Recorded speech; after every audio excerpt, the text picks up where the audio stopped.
If you the sounds of today, the hum of traffic, the distant laughter from a storefront, they're just a thin veneer. Beneath that, there's an echo, a deep, cold resonance in the very ground beneath your feet. Because it was right here, on this patch of earth, that a man of God committed an unholy act in broad daylight.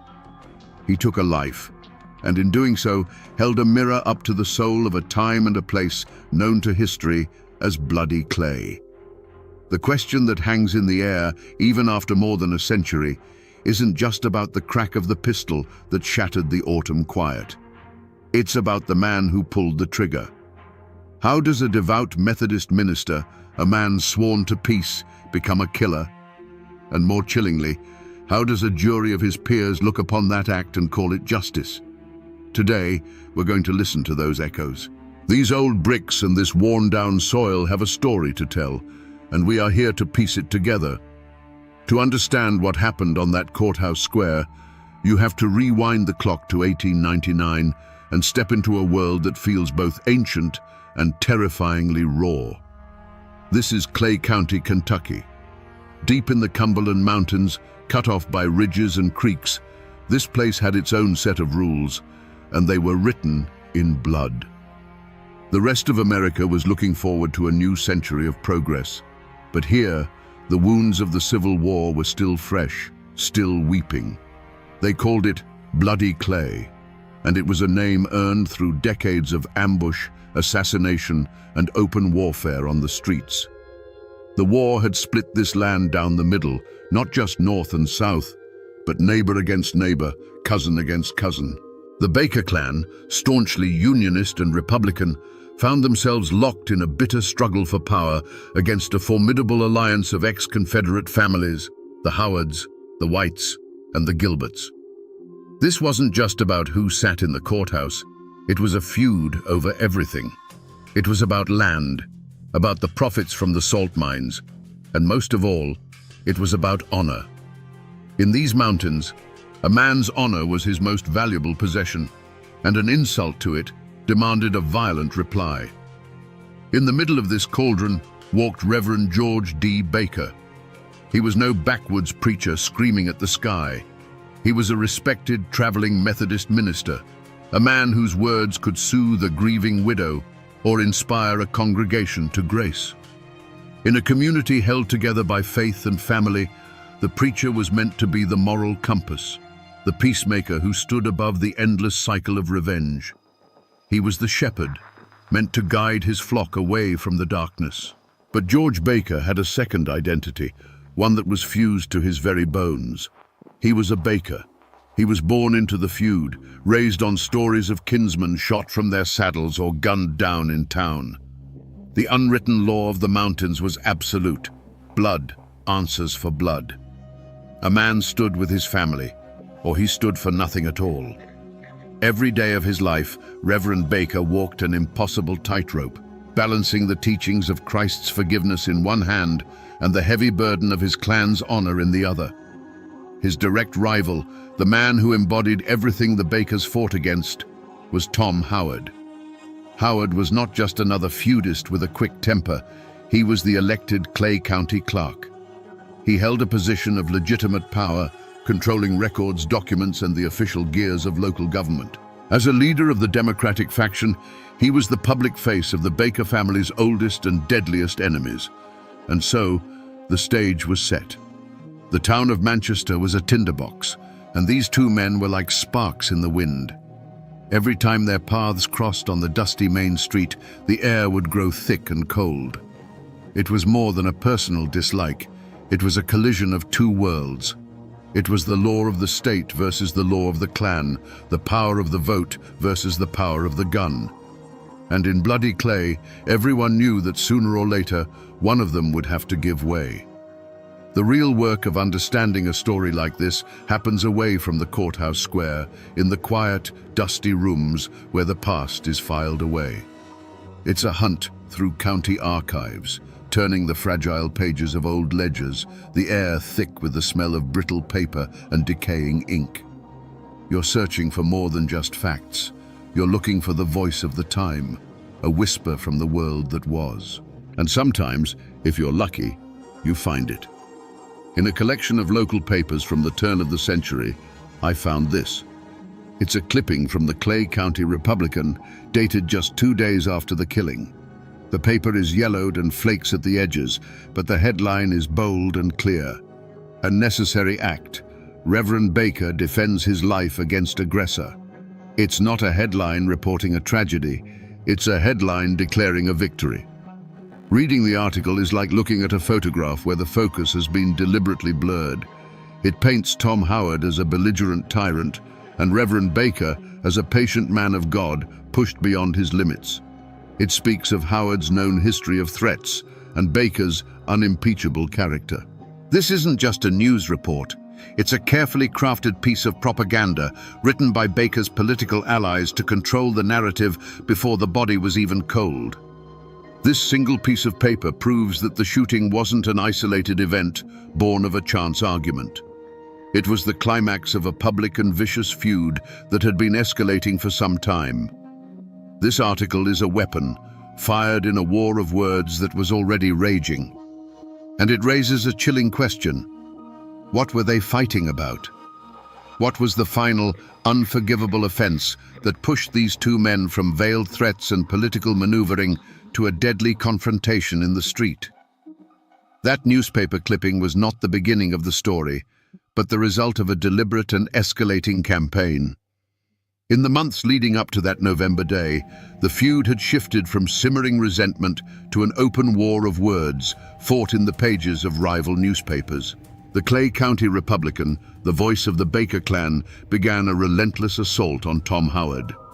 Week after week, it printed articles accusing the county clerk of corruption, of abusing his office for personal gain, and of being a political tyrant who ruled through fear. Each article was a public slap in the face, a calculated attack on Howard's honor designed to undermine his authority in the eyes of the people. They painted him as a snake in the very heart of the county government. For a man in his position, in a place like Clay County, these were not mere political jabs. They were accusations that demanded a response. And in a land where a man's reputation was all he had, a response often meant violence. This is where Reverend George D. Baker stepped from the pulpit into the heart of the conflict. He wasn't just a passive supporter of his family's newspaper. His sermons, known for their fiery passion, began to take on a new, sharper edge. He preached about sin and corruption, about the duty of good men to stand against the forces of darkness in their community. While he may not have named Tom Howard from the pulpit, everyone in the pews knew exactly who the serpents and money changers in the temple were.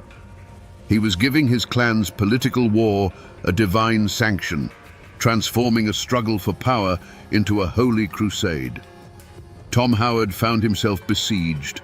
His name was being dragged through the mud in print, and now the most respected preacher in the region was calling down hellfire upon him every Sunday. He was being politically and morally isolated. Cornered and enraged, Howard did what feudists do. He pushed back. He began making public threats. On the streets of Manchester, in saloons and storefronts, he made it known that if the lies didn't stop, he would silence the liars himself. And he specifically named Reverend George D. Baker. The seeds of conflict were now fully sown. The battle had moved from the printed page to open verbal threats. The entire town of Manchester could feel the change in the air. The tension was no longer a political disagreement, it was a personal death threat. Two of the most powerful men in Clay County were on a collision course, and everyone was just waiting for the crash. It was no longer a question of if it would happen, but when. Newspapers and official records can give you the skeleton of a story, but they can't give you its heart. To find that, you have to talk to the people who have kept the story alive, not on paper, but in memory. In Clay County, there are still folks who hold the oral traditions, the tales passed down over generations that fill in the gaps the official histories leave behind. I found one of them in an old-timer named Silas, a local historian whose family has lived in these hills since before Kentucky was a state. We sat on his front porch, the afternoon sun filtering through the oak trees. and he spoke of the past as if it were yesterday. He listened patiently as I recounted the details I'd found, the newspaper war, the political maneuvering. He just nodded slowly, a wry smile on his face. "That's the official story," he said, his voice a low, gravelly rumble. "That's the part they wanted everyone to see. But the old folks in my family, they always said the real trouble, the thing that made it all unavoidable, happened just 3 days before the shooting. It wasn't in any newspaper. According to the story passed down in his family, Tom Howard, pushed to the breaking point by the relentless attacks, finally went looking for the Reverend. He didn't find him in the courthouse or a saloon, but on the street, not far from the Methodist church. He walked right up to Baker, his face a mask of cold fury. And what he said wasn't just a threat, it was an attack on the man's very soul. He didn't yell, Silas told me. He spoke just loud enough for Baker to hear. "You hide your feud behind that Bible, preacher," Howard hissed. "You call me a sinner from your pulpit while you sick your family's dogs on me in the papers. You ain't a man of God. You're a coward, using the cross as a shield for your own hate." In that moment, Tom Howard did more than just insult George Baker. He ripped away the one thing that allowed the preacher to reconcile the two halves of his life.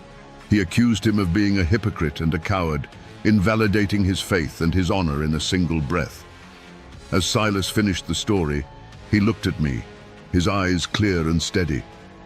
"Now you understand," he said.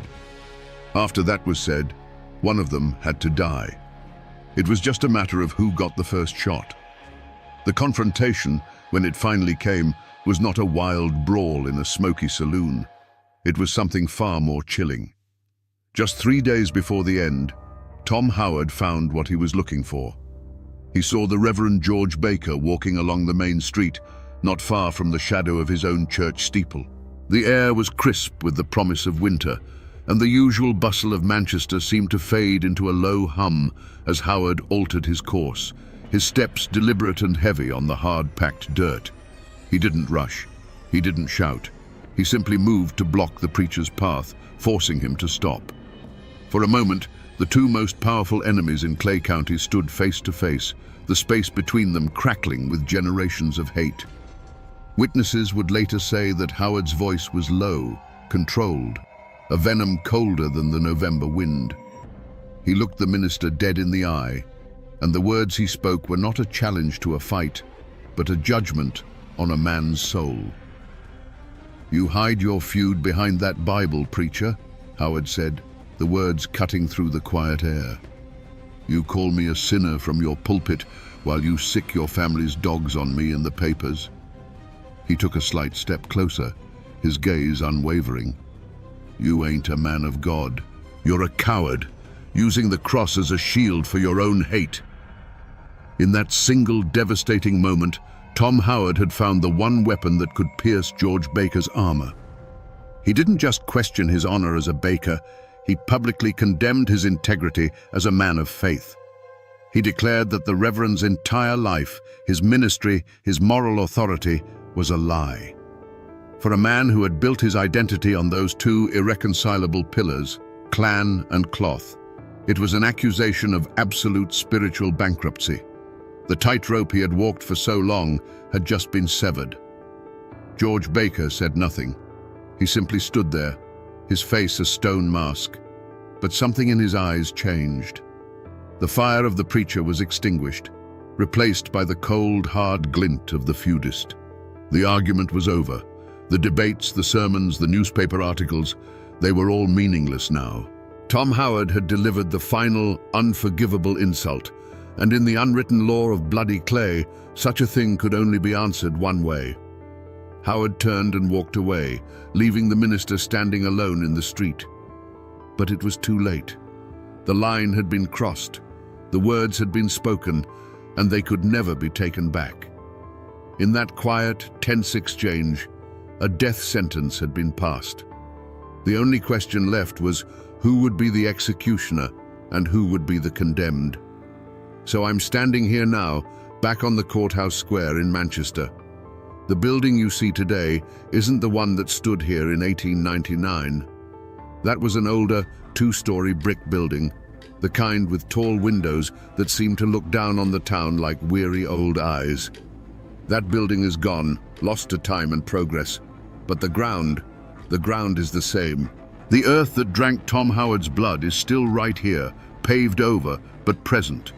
This whole square is a witness mark, right here. This is where it happened. The county clerk's office was in that original courthouse, so Tom Howard would have been walking right across this very path, maybe heading for the street. And based on all accounts, Reverend Baker was approaching from that direction, coming into the heart of town. This patch of ground was their collision point, the inevitable destination for two men who had run out of words. This wasn't an ambush in the shadow of the law itself. Storekeepers would have been sweeping their porches, farmers negotiating prices, children running errands. They were all about to become the audience for the final bloody act of a drama that had been building for months. They were about to see the moment when the last thread of civility in bloody clay finally snapped. On that fateful November day, the inevitable finally arrived. Reverend George Baker and Tom Howard met on the courthouse square. The exact words spoken between them were lost to the wind and the partisan accounts that followed, but they were surely little more than a final, venomous formality. It was the last spark falling onto a powder keg that had been packed with generations of hatred and a week of unforgivable insults. For a heartbeat, the world seemed to hold its breath. The clatter of wagons, the murmur of conversation, it all seemed to fade away as the two men stood locked in that final, silent challenge. Then, a blur of motion, a hand diving beneath a coat. The sound that shattered the afternoon quiet wasn't a single shot, but a deafening, thunderous crack of pistols echoing between the wooden storefronts. It wasn't the sound of a fight. It was the sound of an ending. Pigeons scattered from the courthouse roof in a frantic grey cloud. A woman on the far side of the square dropped a basket of apples, and they rolled, unheeded, across the dirt. Everything froze. When the smoke cleared, the scene was stark and horrifyingly simple. Tom Howard was on his feet, but only just. He staggered back a step, a look of profound surprise on his face, his hand clutching at his chest. A dark patch began to bloom across his shirt, a terrible flower of violence. He opened his mouth as if to speak, but no sound came out. Then, with a finality that silenced the entire town, he collapsed in a heap on the ground. Standing over him, his feet planted firm, was the Methodist minister, George D. Baker. His face was not one of rage or panic, but of grim, unyielding determination. The hand that had baptized children and offered the communion wafer now held a smoking pistol. He had shot and killed the Clay County clerk in broad daylight in the very heart of town, and he made no move to run. The battle was over. In the terrible silence that followed, the only thing left to do was count the cost. After the chaos of the courthouse square, the story moves indoors into the quiet, methodical world of paper and ink. I'm sitting in a county records office, a place where human dramas are boiled down into simple, declarative sentences written in the elegant, spidery script of the past. In my hands, I have a copy of the coroner's inquest for Thomas Howard, dated November 1899. It's a document of brutal efficiency. Under cause of death, the physician wrote just 2 words. Pistol shot. 2 words. That's all the official record has to say about the violent end of a man's life. It doesn't mention the generations of animosity, the public insults, or the look of shock on his face as he fell. The paper reduces the entire complex, bloody feud into a simple clinical fact. It strips away the passion, the hatred, and the honor, leaving only the sterile mechanics of the event. This is the first step in the law's attempt to make sense of the unthinkable. Then there's the sheriff's logbook entry for that day. It's just as lean. George D. Baker surrendered himself into my custody this afternoon. States he shot Thomas Howard in self-defense after being threatened. Here it is, the moment the story pivots. The raw, violent act on the street is immediately being framed, packaged into a legal defense. Self-defense. In the world of bloody clay, Those two words carried an immense weight, a meaning far deeper than any law book could define. Reading these documents, you realize the official record is a different language. It has no words for the code of the mountains. It cannot record the weight of an insult or the sacred duty to kin. All the raw human emotion that led to the shooting is invisible here. These papers tell you what happened, but they are utterly silent on the why. And it was in that vast, silent space between the facts on the page and the truth of the feud that the fate of Reverend George D. Baker would be decided. There was no manhunt for Reverend Baker. He did not flee into the mountains or attempt to hide among his kin. In a move that demonstrated a deep understanding of the local power dynamics, he walked calmly from the scene of the shooting, his pistol likely still warm, and surrendered himself to the sheriff. He knew the fight had not ended. It had simply moved into a new arena, the courtroom. He was gambling that the same code of honor that led him to pull the trigger would be the very thing that set him free. The trial of the killer preacher was a sensation. It drew crowds from all over the surrounding counties, packing the small Manchester courthouse to the rafters. On one side of the room sat the somber, black-clad family of Tom Howard, their faces etched with grief and a thirst for vengeance. On the other side sat the Bakers and their allies, a formidable wall of support for their preacher and kinsman. The entire Clay County feud was condensed into that one superheated room, the air thick with tension and the unspoken threat of more violence. The prosecution presented a clear, logical case. They argued that this was a premeditated assassination, the culmination of a political and personal vendetta. They had witnesses who saw the confrontation. They had the body of the county clerk as their star exhibit. They argued that a man of God, of all people, should have turned the other cheek.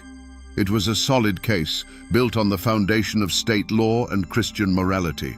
But Baker's defense was not built on the law of Kentucky. It was built on the law of the mountains. His lawyers didn't deny he pulled the trigger. Instead, they painted a picture of a good man pushed to the brink. They brought witness after witness to testify about Tom Howard's aggressive nature and the public threats he had made against the Reverend's life. Baker himself took the stand, a commanding and sympathetic figure. He spoke not of politics, but of the primal fear for his life. He claimed that when he met Howard on the square, he saw a man ready to kill him, and in the kill or be killed world they all inhabited, he had no choice but to shoot first. The jury, 12 men from Clay and the surrounding hills, listened intently. They were not just jurors. They were men who lived by the same code. They understood the weight of a public threat, the unforgivable nature of certain insults. They were being asked to judge George Baker not by the cold letter of the law, but by the unwritten rules of survival and honor that governed their own lives. When the time came, the verdict was delivered to a silent, packed courtroom. Not guilty. Reverend George D. Baker had killed a man, and his peers had declared it justice. He walked out of the courthouse a free man, leaving the family of Tom Howard to wonder if there was any law in Kentucky that could touch a Baker. The final chapter of any feud isn't written in a courthouse ledger or a yellowed newspaper. It's written here, in a quiet mountain cemetery where the only sounds are the wind in the cedar trees and the crunch of your own feet on the gravel path. The stones here are old, tilted by the slow creep of the earth, their inscriptions worn smooth by a century of rain and snow. This is where the passions of bloody Clay came for their final, silent rest. It takes some searching to find Tom Howard. His stone is in a family plot, a solid, respectable granite marker befitting a man of his station. The inscription is fading now, but you can still make out his name and his title, Clay County Clerk. It's a final, silent testament to the power he once held. The stone is weathered, clean, but not meticulously tended. It feels like a monument to a past that is slowly, surely being forgotten. Here lies a man who lost the most important fight of his life, and the quiet dignity of his grave seems to echo that defeat. Then, just over a small rise, on the other side of the cemetery, you find the Baker family plot. And there it is. Reverend George D. Baker's stone is simpler, more humble, marked with a plain cross. It's the grave of a minister, not a warrior. But there's a key difference here. The ground around it is clearer, and a small, faded plastic flower sits at its base, a sign that someone still comes to remember. His legacy, it seems, has lingered in a way that Howard's has not. They lie maybe 200 feet from one another. All the fury, the power struggles, the public condemnations, and the final fatal violence on the courthouse square, it all ends here.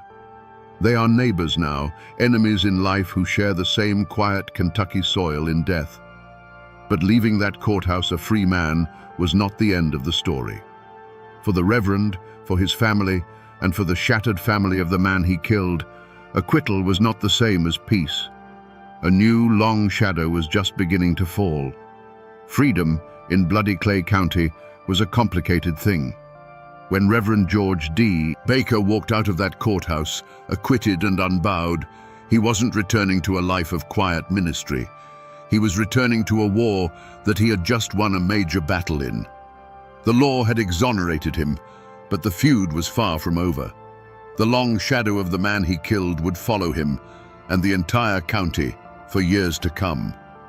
The most powerful legend about the killer preacher, the one that still sends a shiver down the spine, is what happened the very next Sunday. He ascended to his pulpit, as he always did. The church was filled to overflowing, a tense mix of his loyal Baker kin and other townsfolk, all watching, waiting to see what the man who had killed another just days before would have to say. He opened his Bible, looked out over the congregation, and his voice boomed with the same fire and conviction as always. He did not preach of mercy or forgiveness. He preached from the Old Testament, a fiery sermon about righteous justice, about smiting one's enemies, about the sacred duty to protect one's own from the forces of evil. He didn't need to name Tom Howard. Every soul in that room knew who the Philistine was in his sermon. He was not asking for forgiveness. He was claiming divine justification. For the Howard family, the acquittal was not an ending, but a declaration of war. The legal system had failed them, siding with their enemy.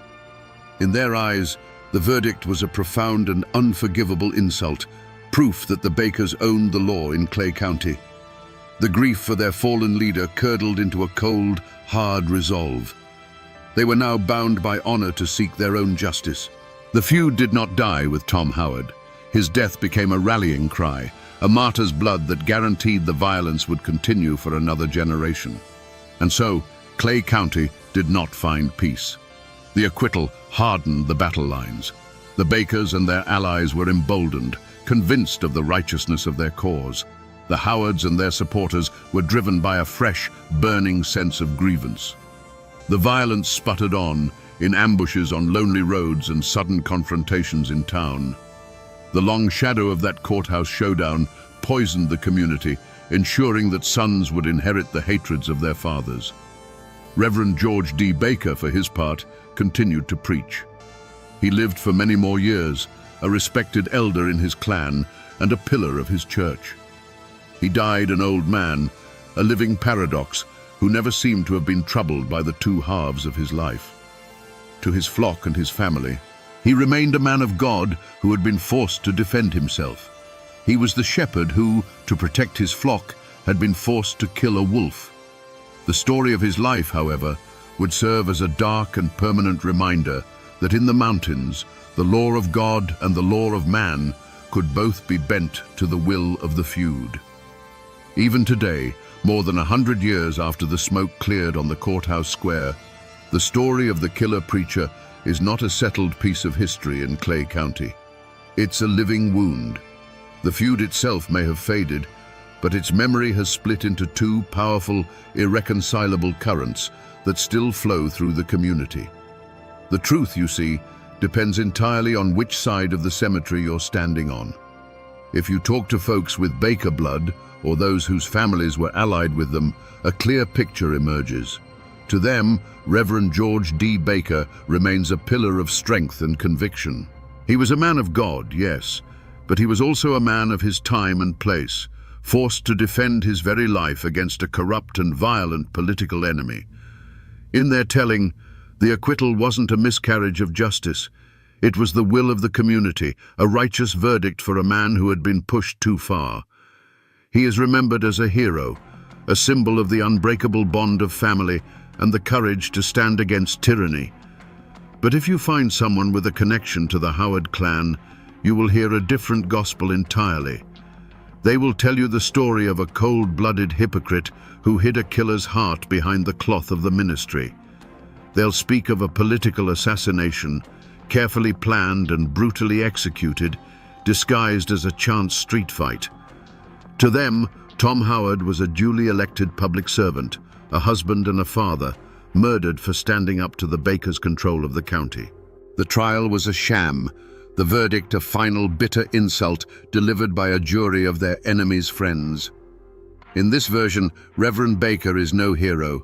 He is the villain, a man who twisted both the law of man and the word of God to get away with murder.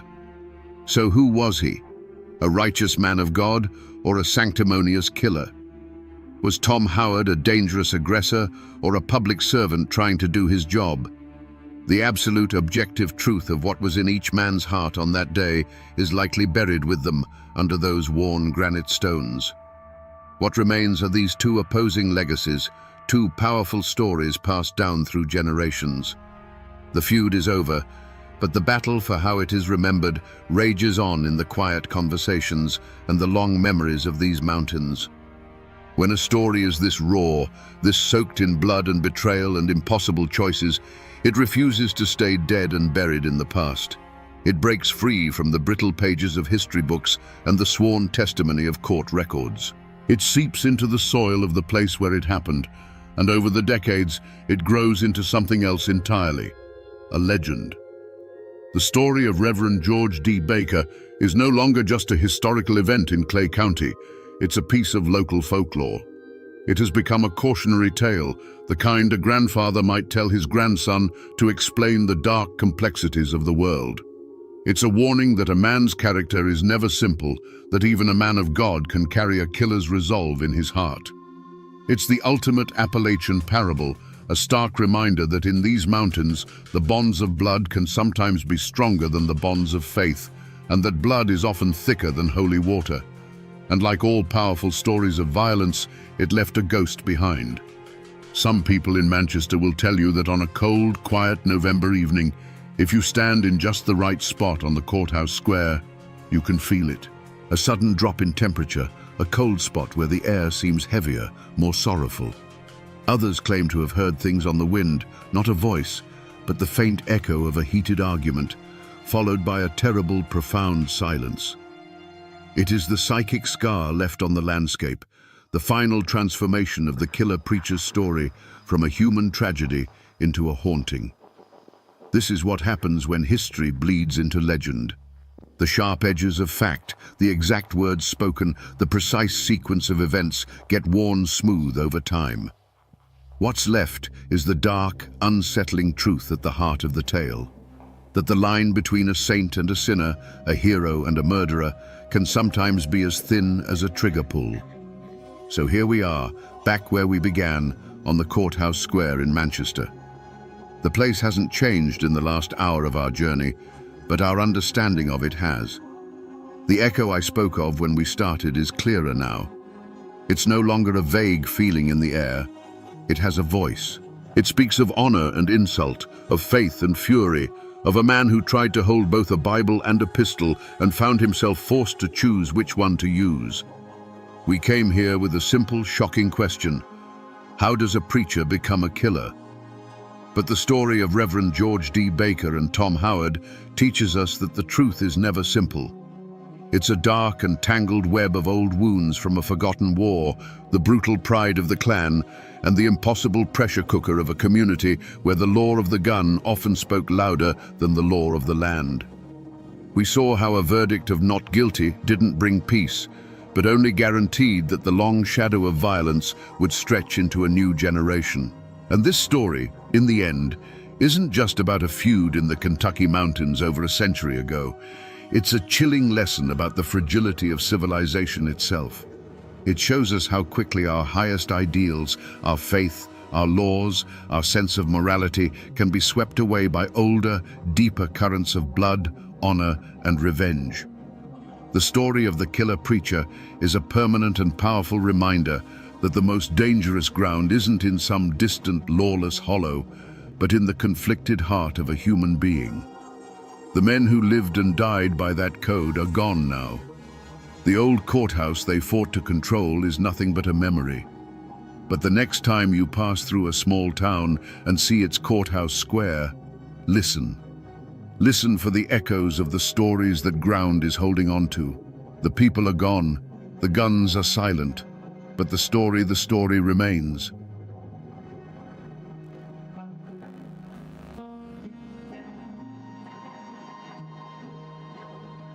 Right here, this quiet clearing along the Tug Fork in Pike County, Kentucky. It doesn't look like much now, just some scattered foundation stones and a cold, lonely chimney swallowed by the woods. But if you stand here at dusk, when the fog rolls up from the river, you can almost feel the chill of a history that refuses to be buried. Here, where all you hear is the wind in the pines, more than a century ago, the silence was shattered by fire and gunfire. Most folks know the names Hatfield and McCoy, but they don't know the story of Nancy McCoy Phillips, the woman who stood at the heart of the storm. Today, we're going to listen to the whispers from these ruins and piece together the story of a forgotten witness and the terrible price she paid for telling the truth. Let's wind the clock back. Imagine this clearing not as a ruin, but as a living homestead. See the log cabin, smoke curling from that same stone chimney, the scent of wood smoke and baking bread hanging in the air. This was the world of Nancy McCoy, born into a valley that was both a sanctuary and a prison. The Tug Fork River, just down the hill, wasn't just a landmark. It was a border. On this side, Kentucky, you were McCoy. On the other, West Virginia, you were Hatfield. And for Nancy, that border was a line drawn in her father's blood. She was the daughter of Asa Harmon McCoy, a Union soldier murdered by Hatfield sympathizers when he returned from the war. She grew up in the shadow of that unresolved killing, in a home where the name Hatfield was spoken like a curse. Her world was one of hard work and fierce loyalty, a place where a family's honor was its most valuable possession. Life was governed by the seasons, the rifle, and the Bible, but beneath it all ran a current of simmering hatred for the clan across the river. The McCoys, led by the grim patriarch Randolph, were a proud but struggling family. They scraped a living from the rocky soil, their lives intertwined with their neighbors through marriage, church, and shared hardship. They were a tight-knit clan, bound together by the knowledge that survival in these mountains depended on sticking with your own blood. To betray that trust was the greatest sin imaginable. Across the water, the Hatfields were a different power altogether. Led by the charismatic and intimidating William Anderson Devil Anse Hatfield, they were more prosperous, politically connected, and masters of the timber trade. They saw the McCoys as provincial and resentful. To them, loyalty was also paramount, and they answered any perceived slight with overwhelming force. They lived by their own law, a law enforced by Devil Anse and his formidable sons. This was Nancy's world, two powerful families staring at each other across a narrow river, each nursing grievances that festered year after year. It was a place of barn dances and church socials, but also of whispered threats and loaded guns propped by the door. It was a world waiting for a match to be struck, and Nancy McCoy, a girl defined by a Hatfield killing, was about to become that match. To understand how deep this story cuts, you have to look past the legends and get down to the hard facts. And sometimes, the most shocking facts are written on a simple piece of paper. In the Pike County Courthouse archives, buried in a dusty ledger, you'll find this: a marriage bond dated May the 14th, 1881. The names on it are clear, written in the elegant script of the time: John C. Hatfield and Nancy McCoy. This isn't just a historical document, it's a confession. It's a declaration of defiance. In the world of the Tug Valley, putting those two names together on an official record was like striking a match in a room full of dynamite. This paper marks the exact moment a McCoy daughter willingly crossed the river and gave herself to the son of her family's greatest enemy. And look at the groom's name, Johnsy Hatfield. This wasn't just any Hatfield. This was Devil Anse's handsome, silver-tongued son, a man already infamous for breaking the heart of Nancy's cousin, Rosanna McCoy, in a tragic affair that left Rosanna an outcast. This piece of paper tells us that Nancy walked into this union with her eyes wide open. It begs the question that still haunts this valley. What could possibly drive a woman whose father was killed by her new husband's kin to sign away her name, her family, and her future? That marriage bond wasn't a peace treaty. It was a declaration of war on Nancy's own family. You have to understand the power Johnsy Hatfield held. He was handsome, charming, and wild, the prodigal son of the most powerful man in the valley. For a young woman like Nancy, who had known nothing but hardship and the grim shadow of her father's murder, Johnsy might have looked like an escape. He represented a world with more money, more freedom, and perhaps a life beyond the endless cycle of McCoy grief. Whether it was true love or a desperate gamble, she made her choice. The moment her signature dried on that marriage bond in the Pikeville courthouse, the door to her old life slammed shut forever.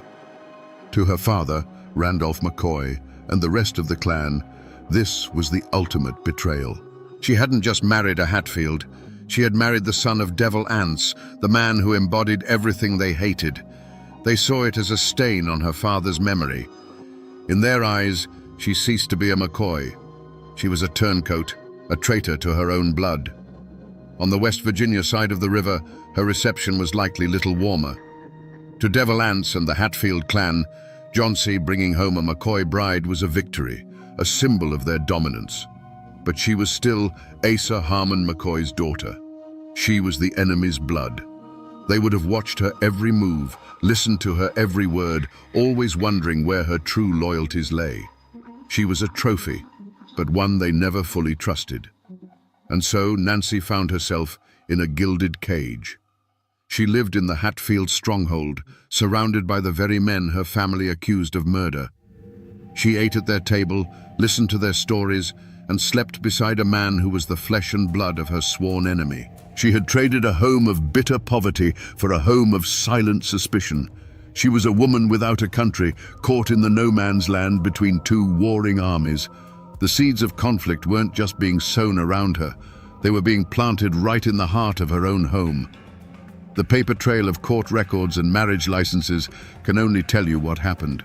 It can't tell you why. For that, you have to talk to the people who have kept the stories alive, the ones passed down from father to son, from mother to daughter. In a small house just outside Pikeville, I met a local historian whose family has lived in this valley since before the feud ever had a name. He's a man who has spent a lifetime separating fact from folklore, but he understands that sometimes the folklore holds the deeper truth. He laid out the official timeline of the feud with the precision of a scholar, speaking of land disputes and Civil War animosities. But when I asked him about Nancy, he leaned back in his chair and a different look came into his eyes. "The books will tell you the feud was about honor and property," he said, his voice low. "But down here, we know most wars start in the heart. And Nancy's story, that's a story of a heart broken twice." He explained that the official record states that Nancy's conscience was awakened by the sheer brutality of the New Year's night massacre of 1888, when her Hatfield in-laws burned her family's cabin and murdered her kin. And that's true, I'm sure, the historian said. But there's another story, one you won't find in any book. It's the story my grandmother used to tell. According to the whispers passed down through his family, Nancy's testimony wasn't just an act of justice, it was an act of revenge. Johnsy Hatfield, for all his charm, was a notorious philanderer. The story goes that by 1888, he had already begun casting Nancy aside for other women, openly humiliating the wife who had sacrificed everything for him. She was left alone for weeks at a time, a McCoy outcast living in a Hatfield house, serving a husband who no longer wanted her. In that context, the New Year's massacre wasn't just an attack on her family. It was an attack by the very people who protected and enabled the man who had betrayed her. Her choice to testify was no longer just about loyalty to her murdered cousins. It was the desperate act of a woman who had been betrayed by her birth family, and now scorned by the man she had chosen over them. She had absolutely nothing left to lose. And in these mountains, a person with nothing left to lose is capable of anything. The breaking point came on a night so cold, the trees themselves seemed to groan under the strain. It was New Year's night, 1888. A cold that had nothing to do with the weather had settled over the Tug Valley. Warrants were out for Devil Anse and his sons for the execution of the 3 McCoy boys years earlier. The law was closing in, and the Hatfields decided on a final, terrible solution. Wipe out Randolph McCoy and his family, and cut the head off the snake for good. Under a black, moonless sky, a posse of Hatfields, led by the merciless Jim Vance and Cap Hatfield, crossed the frozen mud of the Tug Fork. They moved like ghosts through the Kentucky woods, their faces grim, their intent absolute. They weren't there for a fight. They were there for an extermination. They surrounded Randolph McCoy's small cabin, the same cabin Nancy had grown up in, and waited. The family was inside, asleep, unaware that their world was about to end. The first sign of trouble wasn't a gunshot, but a flicker of orange against a window pane. The Hatfields had set the home ablaze. The family awoke to a nightmare of smoke and heat, the crackle of burning timbers their death knell. Randolph knew what was happening. He grabbed his rifle. The choice was stark: burn to death or face the guns waiting outside. He yelled for his family to run for their lives. As the cabin door burst open, the night erupted. Alifair McCoy, one of Nancy's cousins, ran from the inferno, her hands raised, pleading for her life. A shot cracked in the frozen air, and she fell silent on the frozen ground.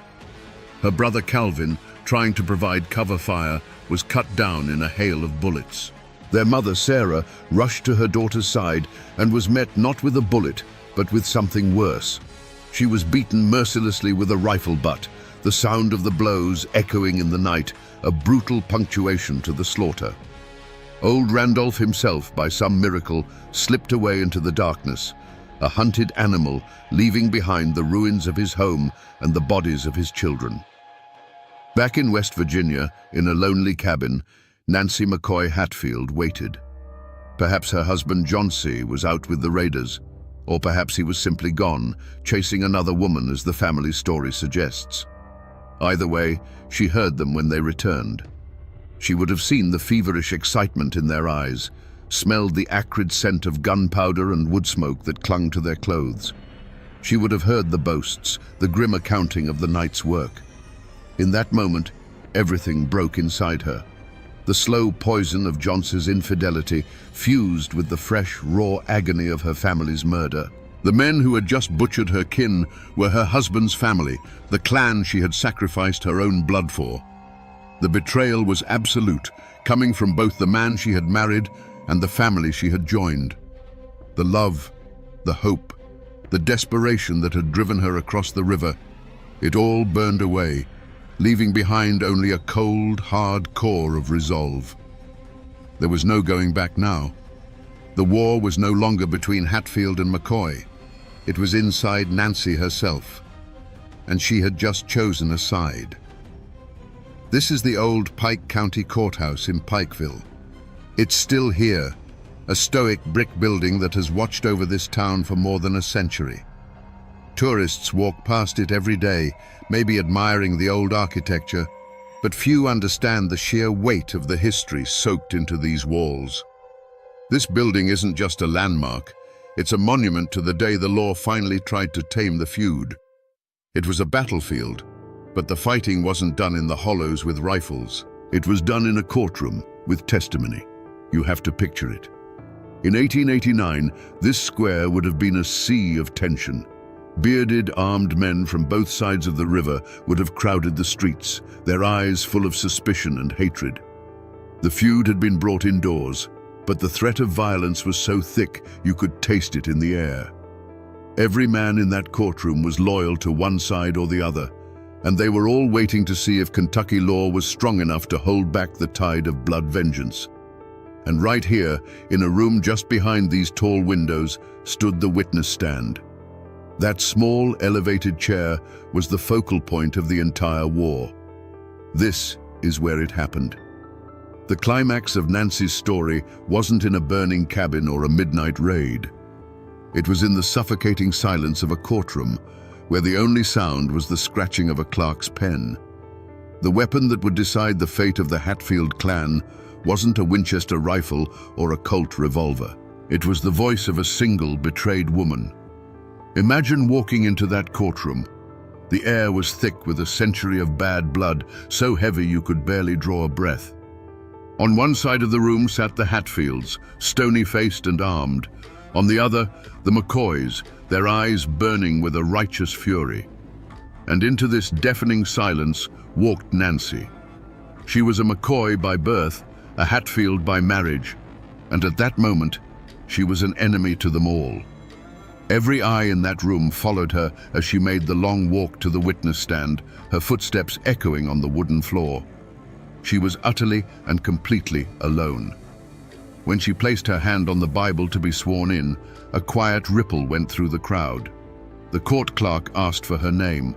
Her voice, clear and steady in the stillness, answered, "Nancy Hatfield." The name hung in the air, a final bitter acknowledgement of the life she was about to destroy. She was claiming the name of the very men she was there to condemn, a final cutting act of a bond being severed. The prosecutor began his questions, his voice calm and methodical. He asked her about the night of the fire. He asked her who was in her home. He asked her what she heard when the men returned from Kentucky. Nancy's gaze was fixed on a point on the far wall, as if looking through it into the past. She didn't shout. She didn't cry. She simply spoke the truth, her voice a quiet, devastating weapon. With each name she uttered, a new wave of shock silenced the room. She did not describe the chaos of the raid in graphic detail. She didn't have to. She simply drew a map for the jury, placing each man at the scene of the crime. When she spoke the name of Cap Hatfield in connection with her cousin's death, a stillness fell over the room so complete you could hear a man's sharp intake of breath from the back row. Her words weren't bullets, they were axes, chopping down the family tree she had married into, one name at a time. The code of silence that had protected the clans for generations was shattered, not by lawmen, but by the quiet testimony of a scorned wife. When she finished, there was no applause, no sigh of relief. From the Hatfield side of the aisle, she received looks of pure, unadulterated hatred. They saw a viper they had foolishly welcomed into their home. From the McCoy side, there was no welcome embrace. They saw the traitor who had finally done her duty, but it was too late. Her testimony was a victory for their cause, but she, the witness, was still a stain on their name. She had served her purpose. As she stepped down from the stand, the crowd parted for her as if she carried a disease. She didn't look at her husband, or her cousins, or any of the men whose fates she had just sealed. She looked straight ahead, a ghost walking out of her own life. The only thing left in that courtroom, besides the echo of her words, was the wreckage of two families, and a woman who now belonged to neither. After the emotional firestorm of the trial, all that remains is the cold, black ink on a yellowed page. These are copies of the official court records from the 1889 Pikeville trial.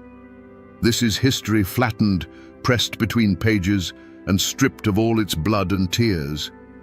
The testimony that tore a family apart is reduced to a dry, passionless transcript of questions and answers. The language is sterile, designed to be precise, but in its precision, it loses the entire truth of the matter. Here, for example, is the coroner's inquest for Nancy's cousin, Alifair.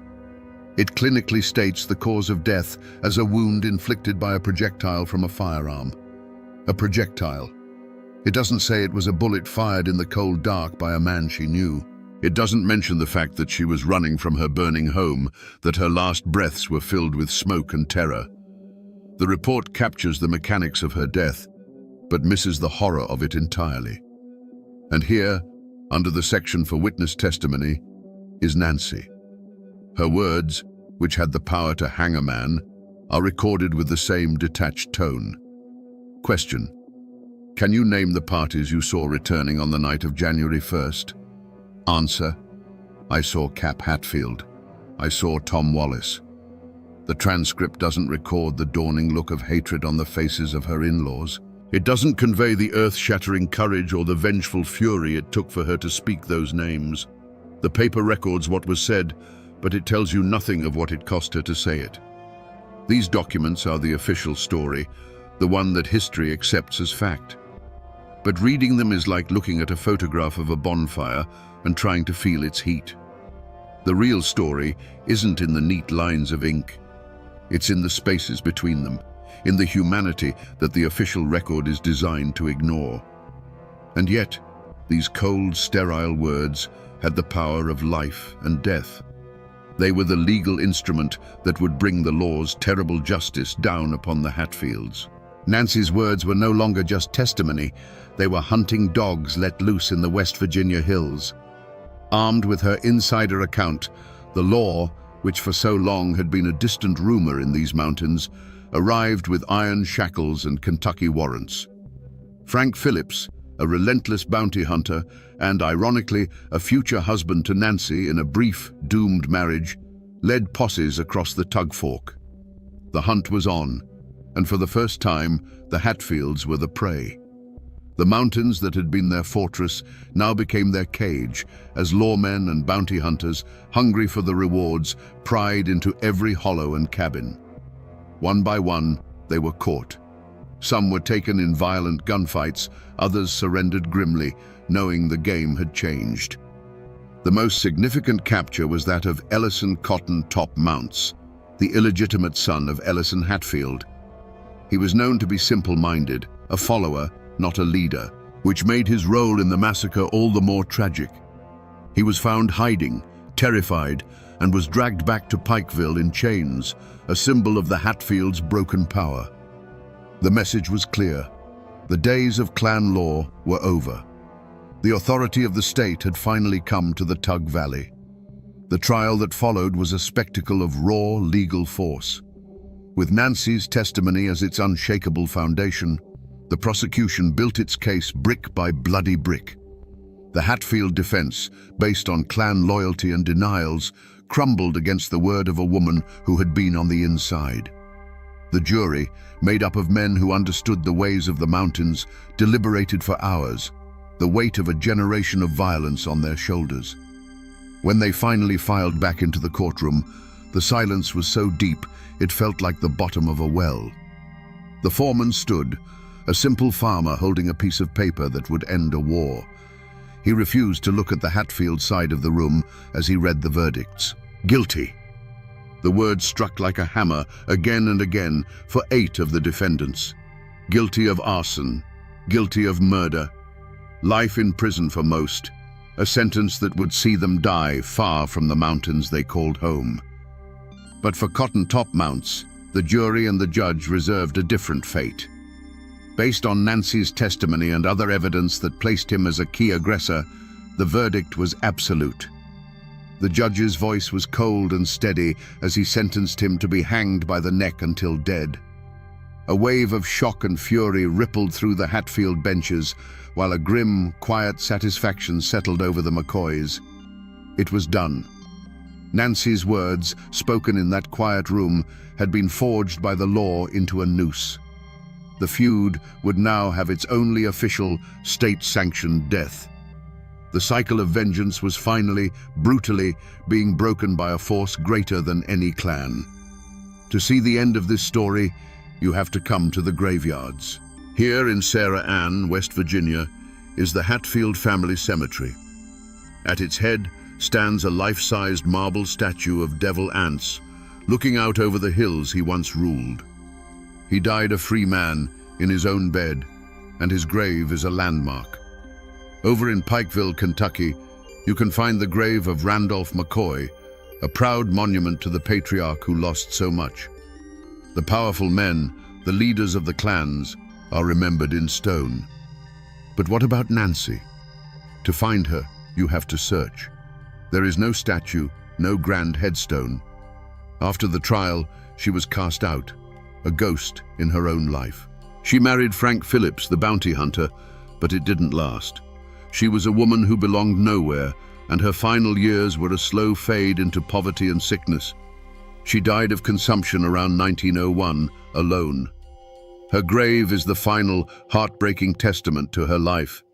For decades, it was believed to be unmarked, lost to the weeds and the passage of time, a silent patch of earth for the woman whose voice had once shaken these mountains. A simple modern stone marks the supposed spot now, placed there by descendants long after the fact, but it only highlights the century of anonymity she endured. The woman whose testimony was the most powerful weapon in the feud was given the quietest possible end. They all lie in the same Appalachian soil now, the killers and the killed, the witnesses and the judged. But standing here, you can't help but feel the profound injustice. The men who drove the war are immortalized, while the woman who brought the justice was erased. The law's final word came on a cold February morning in 1890. A public gallows had been built in Pikeville, a grim new landmark for a town that had seen enough death. A crowd gathered, their faces a mixture of morbid curiosity and grim satisfaction. This wasn't a mountain killing in the dead of night. This was justice, performed in the open for all to see. Ellison Cotton Topmounts was led to the scaffold. He was the scapegoat, the symbol, the price the Hatfields would pay in blood for the New Year's massacre. The trapdoor fell, and in that instant, the feud, as an open war, came to an end. For the other convicted Hatfields, their fate was a different kind of death. They were shackled and put on a train, sent away from the mountains to a state penitentiary in Frankfort. For men who had only known the freedom of the hollows, a stone cell was a fate worse than the gallows. They would grow old and die looking at brick walls, their names becoming cautionary tales whispered back home. And what of Nancy? She had won. She had brought the law down on the men who murdered her family. But victory felt like ashes in her mouth. Her husband, John C. Hatfield, humiliated and enraged, turned his back on her for good. He cast her aside without a second thought and soon found a new, younger bride, continuing his life as if Nancy had never existed. To the Hatfields, she was no longer just a McCoy. She was Judas, and her life wasn't worth a spent shotgun shell on their side of the river. The McCoys, though they had used her testimony, kept their distance. She was still the woman who had laid with the enemy, a living reminder of a betrayal they could not forget. She was utterly alone, an outcast in the only place she had ever called home. She drifted, a woman haunted by what she had seen and what she had done. The feud's fire had been put out, but she was standing in the smoldering ruins, and the ground was still hot to the touch. Her life became a long, slow walk toward the unmarked grave that was waiting for her, a final chapter of poverty and sickness. The long shadow of the feud had fallen, and for Nancy, there was no place left to find the sun. Even today, more than a century after the last shot was fired, the story of Nancy McCoy is not a settled matter. In the diners and post offices of Pike and Mingo counties, her name can still change the temperature of a room. Was she a courageous witness who stood for the rule of law, or was she a scorned woman who weaponized the courts for personal revenge? The answer, it seems, depends entirely on who you ask. If you talk to those who hold the McCoy version of history, they will tell you she was a hero. In their eyes, she was a woman whose conscience was awakened by an act of pure evil. They see her testimony as an incredible act of bravery, a moment when a person chose moral justice over the ironclad and often toxic loyalty of the clan. To them, Nancy is the tragic figure who, despite her own terrible choices, found the strength to break the cycle of violence and stand for what was right, even though it cost her everything she had. But you cross the river into West Virginia, into the old Hatfield territory, and you will hear a very different story. They'll tell you that Nancy's testimony had little to do with justice and everything to do with vengeance. They'll remind you that John C. Hatfield was a handsome devil who never stayed with one woman for long, and that he had already cast Nancy aside. In this version, the trial was not about avenging her murdered cousins. It was about destroying the family of the man who had publicly humiliated her. She was a woman scorned, and her fury reshaped the course of the feud. So, what is the real truth? Was she a righteous witness or a vengeful wife? The honest answer is that we will never know. The heart is a complex and mysterious place, with enough room for both a thirst for justice and a desire for revenge. Perhaps her decision was born of both. Her outrage at the murder of her kin could have been the spark, and the cold reality of her husband's betrayal the fuel that turned it into an inferno. The only thing that is certain is that Nancy's legacy remains as divided as the land she once lived on, a testament to the fact that in these mountains, the truth is often just a story told from one side of the river. In these old mountains, the hard edges of history get worn smooth by time until a person's life becomes a story, and a story becomes a legend. Nancy McCoy Phillips, the historical woman, is gone, but her ghost, in more ways than one, still haunts this valley. The official records in the courthouse tell one version of her life, but the real story, the one that lives on, is the one whispered around firesides and on dark porches. It's a haint tale, a cautionary story about the price of crossing lines that were never meant to be crossed. They say that on cold nights, when the mist rises off the tug fork so thick you can't see the other side, you can sometimes see a figure wandering the Kentucky bank near the spot where Randolph McCoy's cabin burned to the ground. It's the spirit of a woman, they say, not angry or vengeful, but filled with a sorrow so deep it chills the air around her. She is forever searching, looking for the family that disowned her and the home that cast her out. They say it's the ghost of Nancy, a woman who belonged nowhere in life, and so belongs nowhere in death, forever trapped between the two worlds she tried to straddle. This is how the mountains remember. The community took the unbearable facts of her life, betrayed by her husband, ostracized by her own blood, dead of sickness and poverty, and wove them into something timeless. Her story was merged with her cousin Rosanna's, creating a powerful local myth, the curse of the tug fork. It became a warning, a piece of folklore passed down to young women for generations. The river itself, they say, demands blood loyalty. To cross it for love of an enemy is to invite a broken heart, a lonely death, and a restless spirit. The woman named Nancy is gone, but her legend became a part of the landscape itself, a permanent shadow on the water's edge.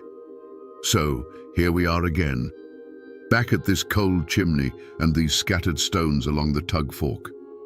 But it's different now, isn't it? When we started, this was just a quiet, forgotten place. Now, we can almost see the ghosts. These aren't just ruins anymore. They are a witness stand. This silent clearing is the courtroom where an entire way of life was judged and condemned, all because one woman decided to speak. The story of Nancy McCoy Phillips is a brutal lesson in the cost of truth. She was a woman who made a choice for love, and then another for justice, and was ultimately destroyed by both. Her life is a chilling reminder that in a war of families, the deepest wounds aren't always from bullets. They come from betrayal, and the loneliest place in the world is to be caught in the no man's land between two sides who both see you as the enemy. So the next time you drive down a lonely country road and see a single chimney standing sentinel in a field where a house used to be, stop for a moment. Remember that it's not just a pile of stones. It's a library filled with stories of love and loss and the impossible choices that define a human life. We just have to be willing to listen to the whispers they leave behind. The people are gone, The houses are gone. But the story remains. In the cold, coal-dusted hollows of 1930s West Virginia, a ghost walked the mountains. They called him Little Billy Rhodes. He was a thief who never took for himself, a phantom who left sacks of flour on the doorsteps of starving miners' shacks. Then, one day, as suddenly as he had appeared, he was gone. No body, no trial, no final shootout. Just silence. The company bosses called him a dangerous criminal. The law called him a menace.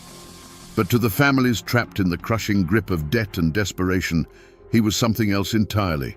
A prayer answered in the dead of night. Was he a real man of flesh and blood? Or was he an idea, a spirit of defiance that lived in the hearts of a whole community?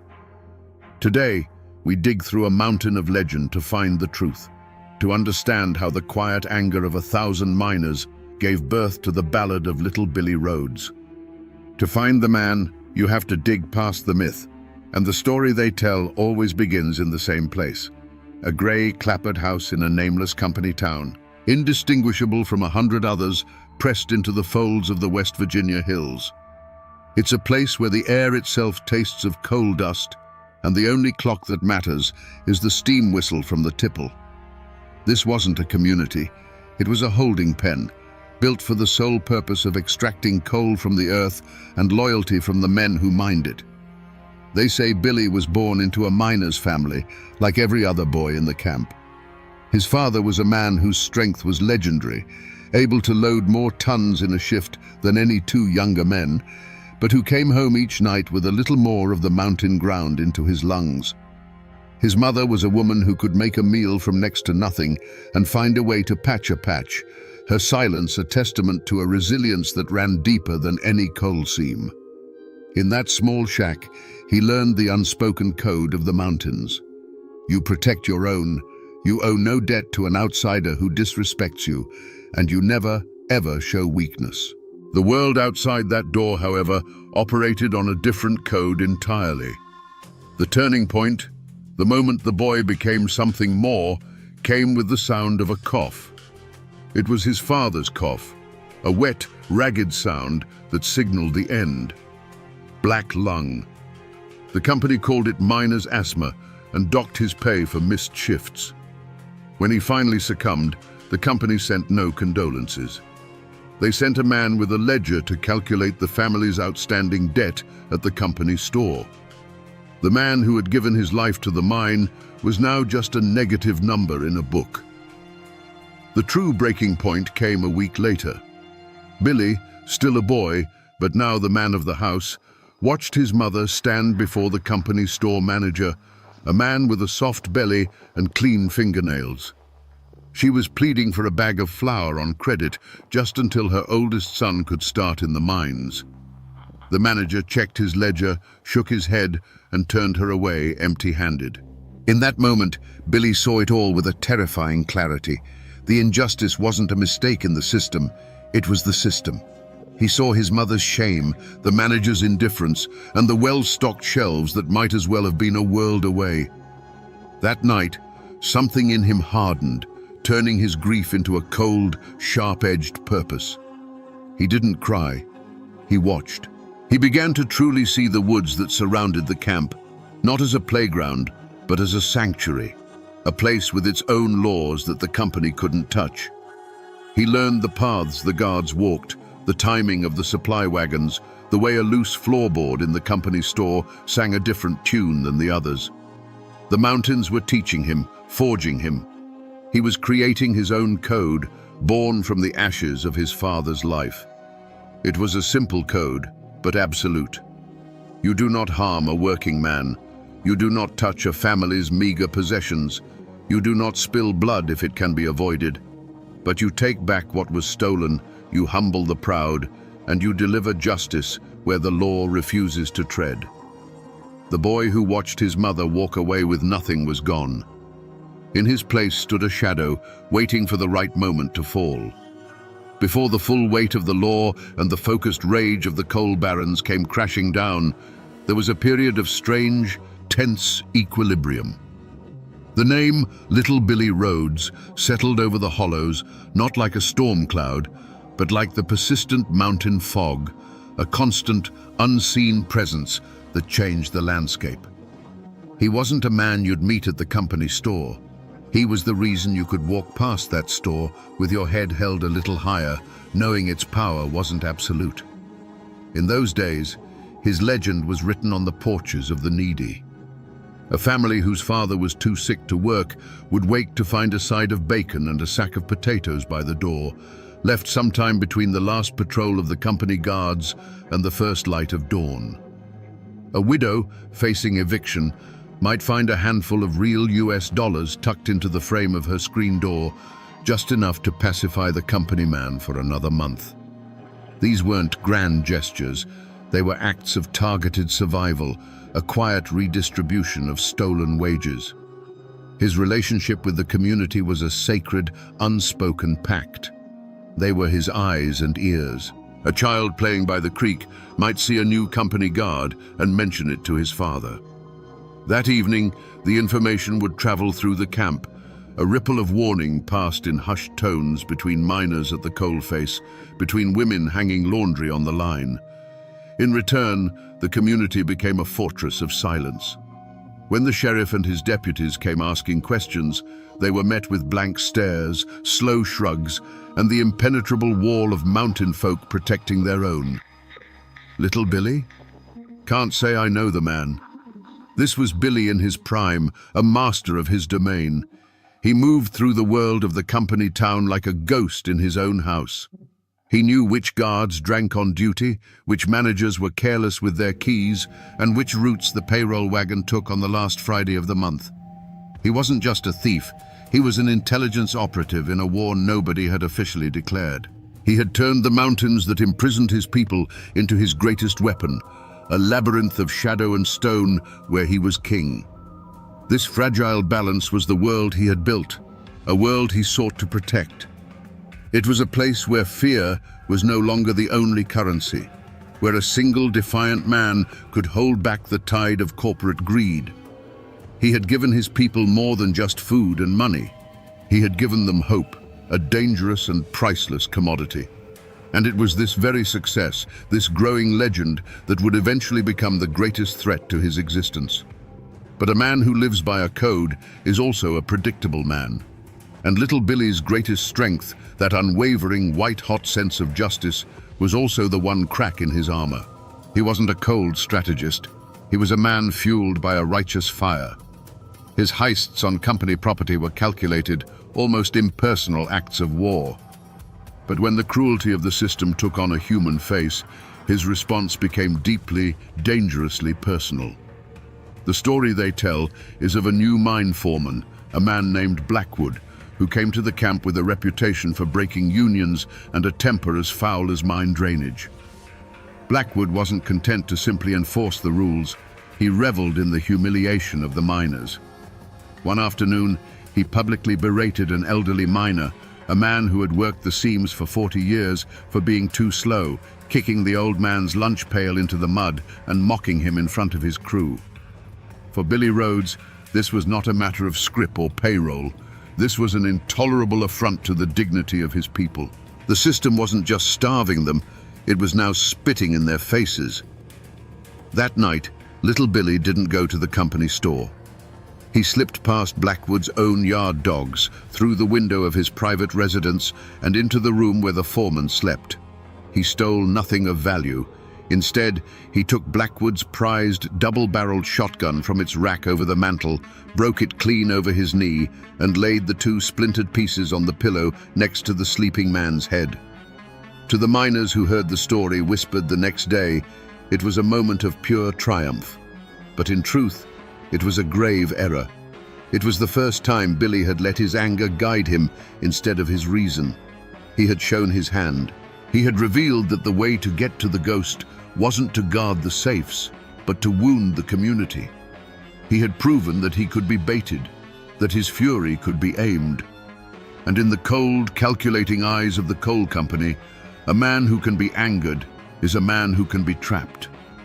The company, led by the foreman Blackwood, understood its enemy now.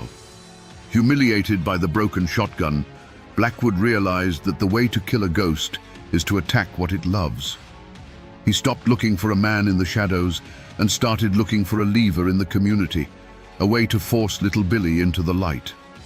And he found that lever in a widow named Sarah, whose husband had been crushed in a rockfall the year before.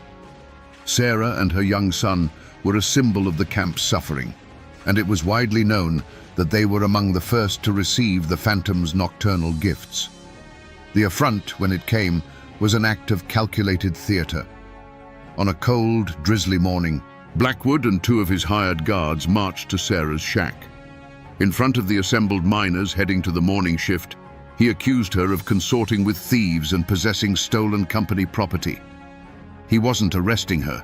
He was doing something far more cruel. He was evicting her.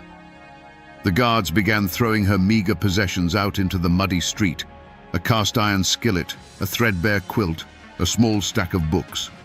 Her son, no older than 7, ran out to grab his only real toy, a small bird carved from a piece of scrap wood. One of the guards deliberately stepped on it, crushing it under his boot heel. The news of this public humiliation spread through the mine faster than a gas leak.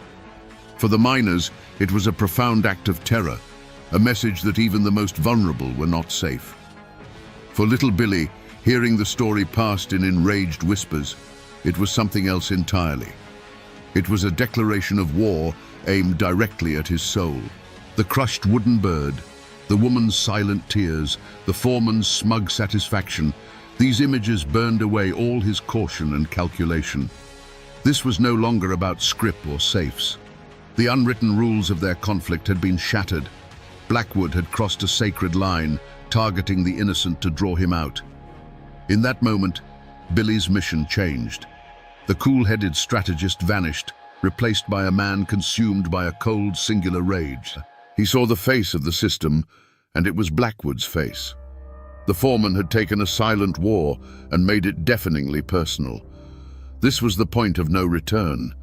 To let this stand would be to admit defeat, to tell the miners that their champion was powerless against true cruelty. It would poison the very hope he had cultivated. A response was no longer a choice. It was an obligation. The trap had been set, the bait had been taken, and little Billy Rhodes began walking a path from which there could be no turning back. The character of the Hollows changed. The whispers about little Billy, once filled with a kind of reverent excitement, were now laced with dread. The older miners, the ones with the deepest scars and longest memories, knew what this kind of escalation meant. They'd seen it before in strikes that ended in bloodshed. An attack on company property was one thing. A direct, personal war with a company man was an invitation for a massacre. They knew that when a hornet's nest is kicked, it isn't just the one who kicked it that gets stung. An old miner, a man who had worked alongside Billy's father, sought him out. He met him not in the camp, but in the deep woods, at a place marked by a lightning-scarred oak. He didn't plead. He spoke with the quiet authority of a man who had buried too many friends. "It's a trap, son," he said, his voice raspy from a lifetime of coal dust. "Blackwood is goading you. He wants you to come at him. He wants a reason to bring in the guns from Baldwin Felts and turn this camp into a war zone. You do this, and every family here will pay the price for your anger." Others sent messages through the silent network of the community. They urged patience.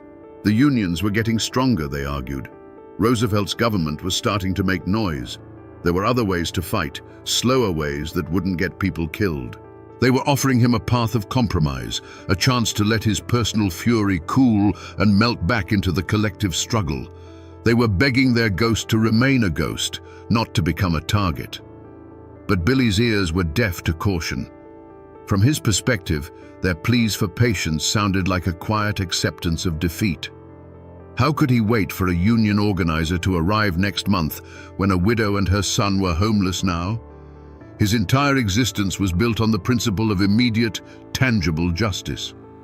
To ignore Blackwood's cruelty would be to break his own code, to betray the very people he was trying to protect. He saw their warnings not as wisdom, but as the fear that had kept them all in chains. His response, passed back to the old miner, was chilling in its finality. He put a woman and her child in the mud. There's no waiting after that. The conversation was over. His actions grew bolder and more personal. He no longer cared about stealth. One night, the two guards Blackwood had used to evict Sarah woke up to find their shotguns missing and a dead blacksnake coiled on each of their doorsteps, a clear mountain threat. Then he went for Blackwood himself. The foreman came out one morning to find a single pristine bullet sitting on his porch railing, a promise of what was to come. The ghost was no longer content to rob. He was now actively hunting. Each act was another step down a narrowing path, stripping away his anonymity and locking him into a collision course. He was ignoring every outstretched hand, every offered exit, his eyes fixed only on the man who had become the embodiment of all his hatred. The company brought in new guards, hard-faced men from out of state who didn't know the miners' names and didn't care to learn them. They patrolled the camp in pairs, shotguns held at the ready, turning the already tense atmosphere into a powder keg, waiting for a spark. The community that had been Billy's shield was now a prison for its own people, and he was the reason.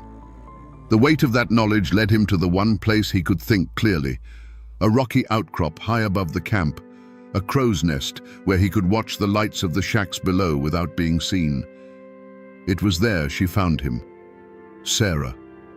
The old miner who had warned him must have told her where to look. She didn't approach with fear, but with a weary, heartbreaking resolve. She stood before him, a simple woman in a worn dress, and in the pale moonlight, he could see the profound exhaustion in her eyes. "You have to stop, Billy," she said, her voice barely a whisper. "This ain't justice. This is just more trouble." She told him how the other women now shied away from her, afraid to be seen as her friend. She told him how Backwoods men followed her son home from his games by the creek. She explained that his gifts had become a curse, marking her family for persecution. "You wanted to give us hope," she pleaded, tears finally tracing paths through the grime on her cheeks. "But all I feel is fear. Every night I pray you don't do anything else in my name. Please, just disappear again. Let us be." For the first time since his father died, the cold certainty in his heart wavered. He looked at her face, and for a moment he saw not a cause, but a person he was breaking in his attempt to save her. Her words were a lifeline, a final off-ramp from the path of violence he was on. He could listen. He could heed the warnings of his own people. He could melt back into the mountains, let the Union men fight the long, slow battle, and allow the wounds to heal. He could let the ghost of little Billy die, and let the man live. But then he looked past her, down at the company town, lit by the cold electric glare of the tipple, and he saw the bars of the cage. He saw Blackwood's house, warm and bright, while Sarah stood before him shivering. The image of the crushed wooden bird flashed in his mind. To stop now, to walk away, felt like a deeper betrayal than any violence he could commit. It would mean that a man like Blackwood could break a child's spirit and pay no price. It would mean the system always wins. He looked back at Sarah, and the conflict in his eyes hardened back into resolve. "If I stop now," he said, his voice low and final, "then he wins. Then they all win. This has to end with him." He had heard the plea of the widow and chosen the path of the bullet. The final crossroads had been passed. The night of the payroll was a night of ritual. The heavy rains came, turning the camp's dirt streets into a river of mud, a perfect curtain of noise and shadow. Inside the company office, a single lamp cast a greasy yellow circle of light. Within that circle sat Blackwood, alone, the stacks of scrip and the few precious stacks of real dollars laid out before him like a king surveying his hoard. He was a man at the peak of his power, secure in his fortress of glass and wood. He did not hear the creak of the floorboards on the porch over the drumming of the rain. When the office door opened, it didn't swing gently. It was kicked inward, the lock splintering with a sharp crack. Blackwood looked up, not in fear, but in pure, undiluted rage. Standing there, framed in the doorway with the storm at his back, was no longer a ghost. It was a man, soaked to the bone, his face pale and set like a death mask. For the first time, the two men were in the same room, the entire conflict of the hollows condensed into the 10 feet of space between them. Blackwood slowly pushed his chair back, a venomous smirk spreading across his face. "So the rat finally comes out of his hole," he sneered, his voice dripping with contempt. "Come to see what a real payroll looks like?" He gestured to the money on the desk, a clear and final act of mockery. Billy didn't look at the money. His eyes, burning with a cold fire, never left Blackwood's face. The world outside, the rain, the camp, the entire mountain, it all faded away. The universe had shrunk to the size of this one small, lamplit room. "This is for Sarah." Billy's voice was unnaturally calm, a quiet stone in the heart of the storm. "This is for the bird." Blackwood laughed, a harsh, ugly sound. He started to rise, his hand moving toward a drawer in the desk.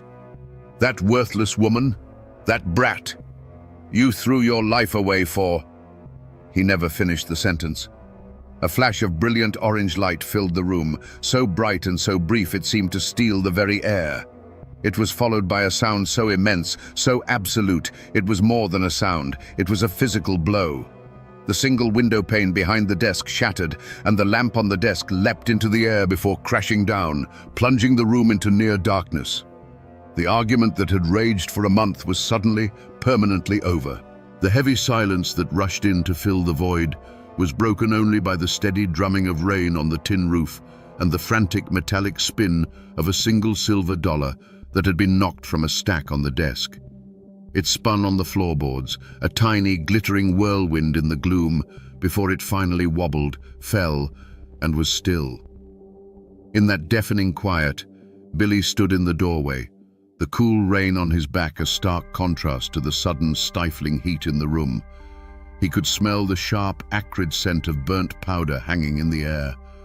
There was no feeling of victory, no satisfaction. There was only a cold, hollow emptiness. The ghost of little Billy was gone, and in his place stood a man who had just crossed a line from which no one ever returns. For a long moment, Billy did not move. The only sound was the rain, a constant, indifferent witness. The ringing in his ears slowly subsided, replaced by a silence that was heavier than any noise. The fire that had driven him for months, that white-hot core of righteous fury, was gone.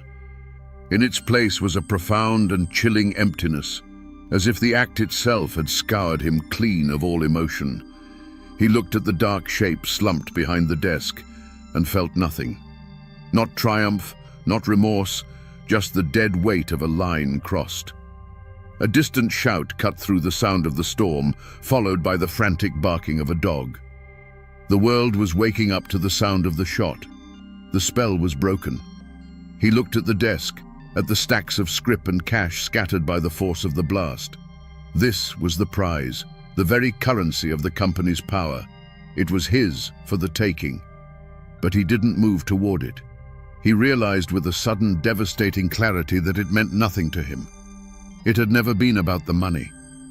He turned his back on the office, on the wealth, on the body of his enemy, and stepped back out into the rain.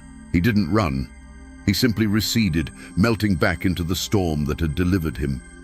He moved with an animal's instinct, his feet finding sure purchase on the muddy paths he knew better than the lines on his own hand.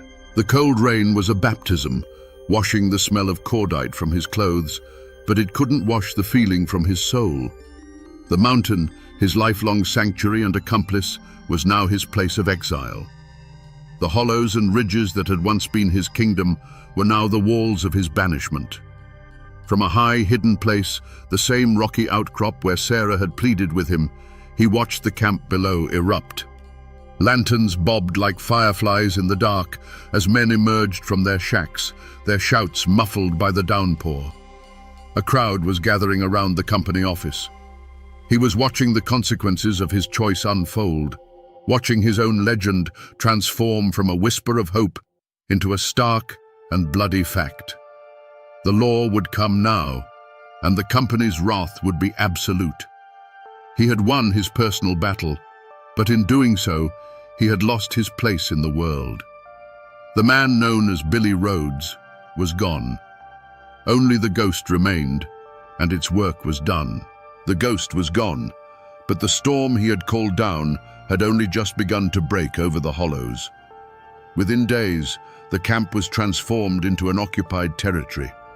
The company brought in a dozen more guards, hard-faced professionals whose only job was to make the miners pay for the sin of defiance.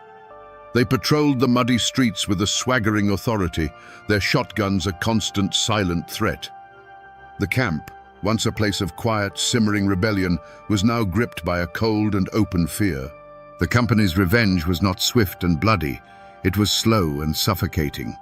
The logic was as simple as it was brutal. If a community could spawn a killer, then the entire community was sick and needed a harsh cure. Credit at the company store was cut off for everyone. The scrip-to-dollar exchange rate was slashed, rendering their meager pay almost worthless. Every privilege, every tiny bit of leeway was revoked. It was a campaign of collective punishment designed to grind the spirit of the miners into dust, to teach them a lesson they would never forget. The most profound wreckage was left at the feet of the very person Billy had sought to avenge. Sarah became a pariah. To the company, she was the witch who had conjured the devil. Her shack was watched constantly. To her neighbors, consumed by their own new hardships, she was a painful reminder of the trouble, the woman whose name was now tied to a killing. The whispers that had once been of support turned to whispers of blame. The other women would pull their children close when she passed, as if the tragedy were a contagion she carried. The gifts left on her porch had become a curse, just as she had feared. The sacred silence that had once been their shield now became a weapon turned inward. The unified front against the company cracked, splintering into factions of fear and resentment. Men who had once shared a nod of understanding now avoided each other's eyes. Was Billy a hero who went too far, or a fool who had brought this hell down upon them all? The question hung in the coal-dusted air, poisoning the relationships between families, turning a community of brothers into a collection of isolated, frightened individuals. In his quest for a pure, singular act of justice, little Billy had done the one thing his enemies never could. He had broken the spirit of the camp. He had cut the head off the snake, but in its place, 100 smaller serpents of fear, suspicion, and misery had grown. The single shot fired in the company office had not freed them. It had only tightened the chains, and now everyone was paying the price. The law that came to the Hollows was an alien thing. It arrived in polished cars that struggled on the muddy roads, carried by men in clean suits who looked at the mountains not with respect, but with a flat, assessing gaze. A company foreman was dead, and the world outside the camp demanded a resolution. But their target, the man whose name was now spoken only in fearful whispers, was gone. A ghost cannot be put in handcuffs. A legend cannot be put on trial. So the law, prodded by the immense pressure and deep pockets of the coal company, did what systems of power always do when they cannot find a culprit. They created one. Her name was Sarah. The charge was not murder, but a tangle of legal terms that meant little to the miners. Conspiracy, aiding and abetting a known fugitive. The trial was moved from the local courthouse to the county seat, a stage deliberately set to intimidate the mountain folk. It was a performance for an audience of one, the Blackwood Coal and Coke Company, who needed to demonstrate that the old code of the Hollows was dead, and their law was now the only law. The trial itself was the very picture of the culture clash.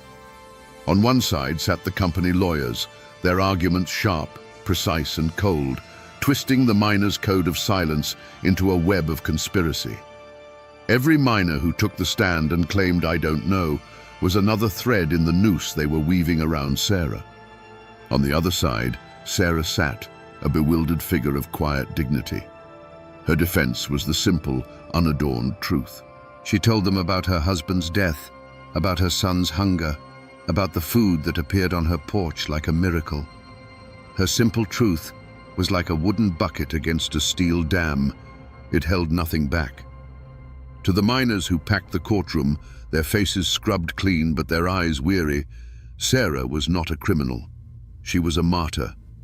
They watched in stony silence as the life they understood, a life of loyalty, of protecting your own, of accepting help without asking questions, was presented to the jury as a criminal enterprise.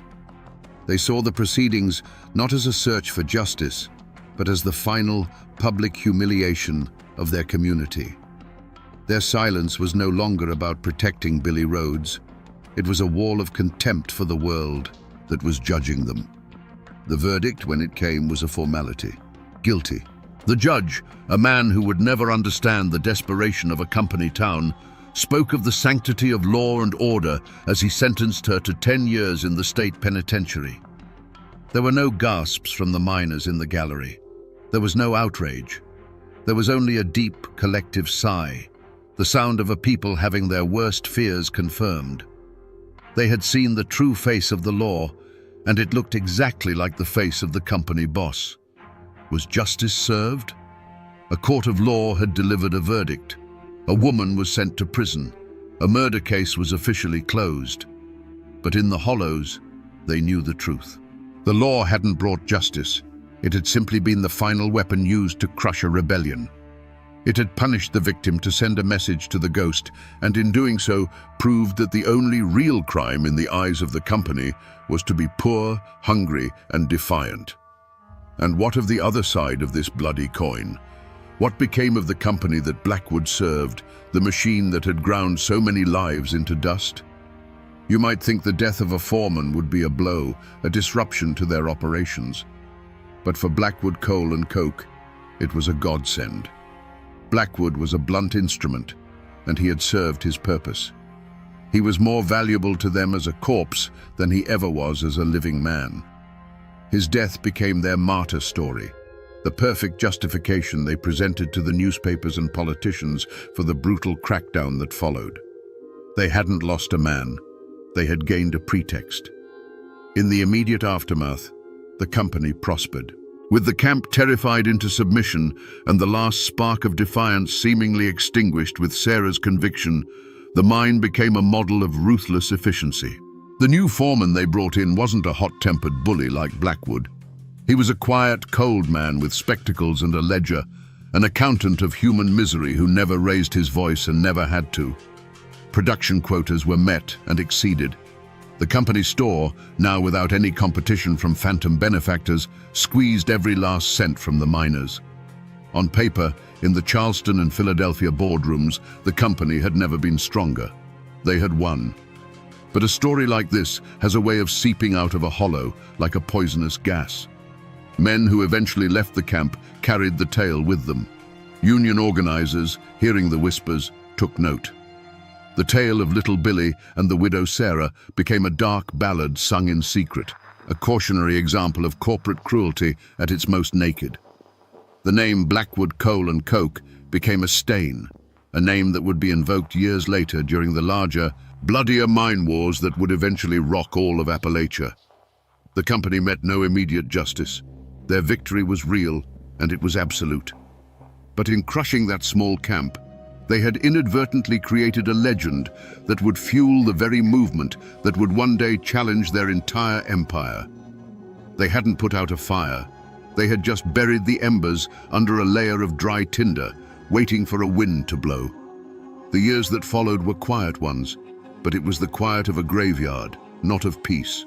Sarah's son grew up an orphan of the coal company's justice. He was taken in by a distant relative, but he was never truly one of them. He was a living ghost in the camp, a quiet, watchful boy whose eyes held the memory of a trauma the town was desperate to forget. The name he carried was as heavy as a seam of slate, a constant, unspoken reminder of the day the ghost walked among them and brought ruin. He learned early to be silent, to expect nothing, and to work. When he was old enough, He went into the same mine that had claimed his father, a final grim surrender to the system. The community did not rebuild, it scarred over. The names Billy and Sarah were buried under a thick blanket of unspoken agreement. To speak them was to invite bad luck, to pick at a wound that refused to heal.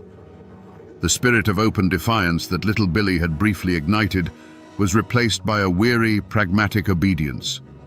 Men loaded their coal, women stretched their scrip, and they kept their heads down. The power of the company was no longer a thing to be challenged. It was a feature of the landscape, as immovable and dangerous as the mountain itself. They had learned the price of a hero, and it was too high. But the story did not die. It seeped out of the hollow and was carried by the men who eventually left for other camps, for other mines. And there, it found fertile ground in the growing union movement. The tale of the widow, the foreman, and the ghost became a recruiting sergeant's sharpest tool. It was told in hushed tones in union halls and secret meetings, a perfect, brutal parable of why they had to fight back, not as individuals, but as one.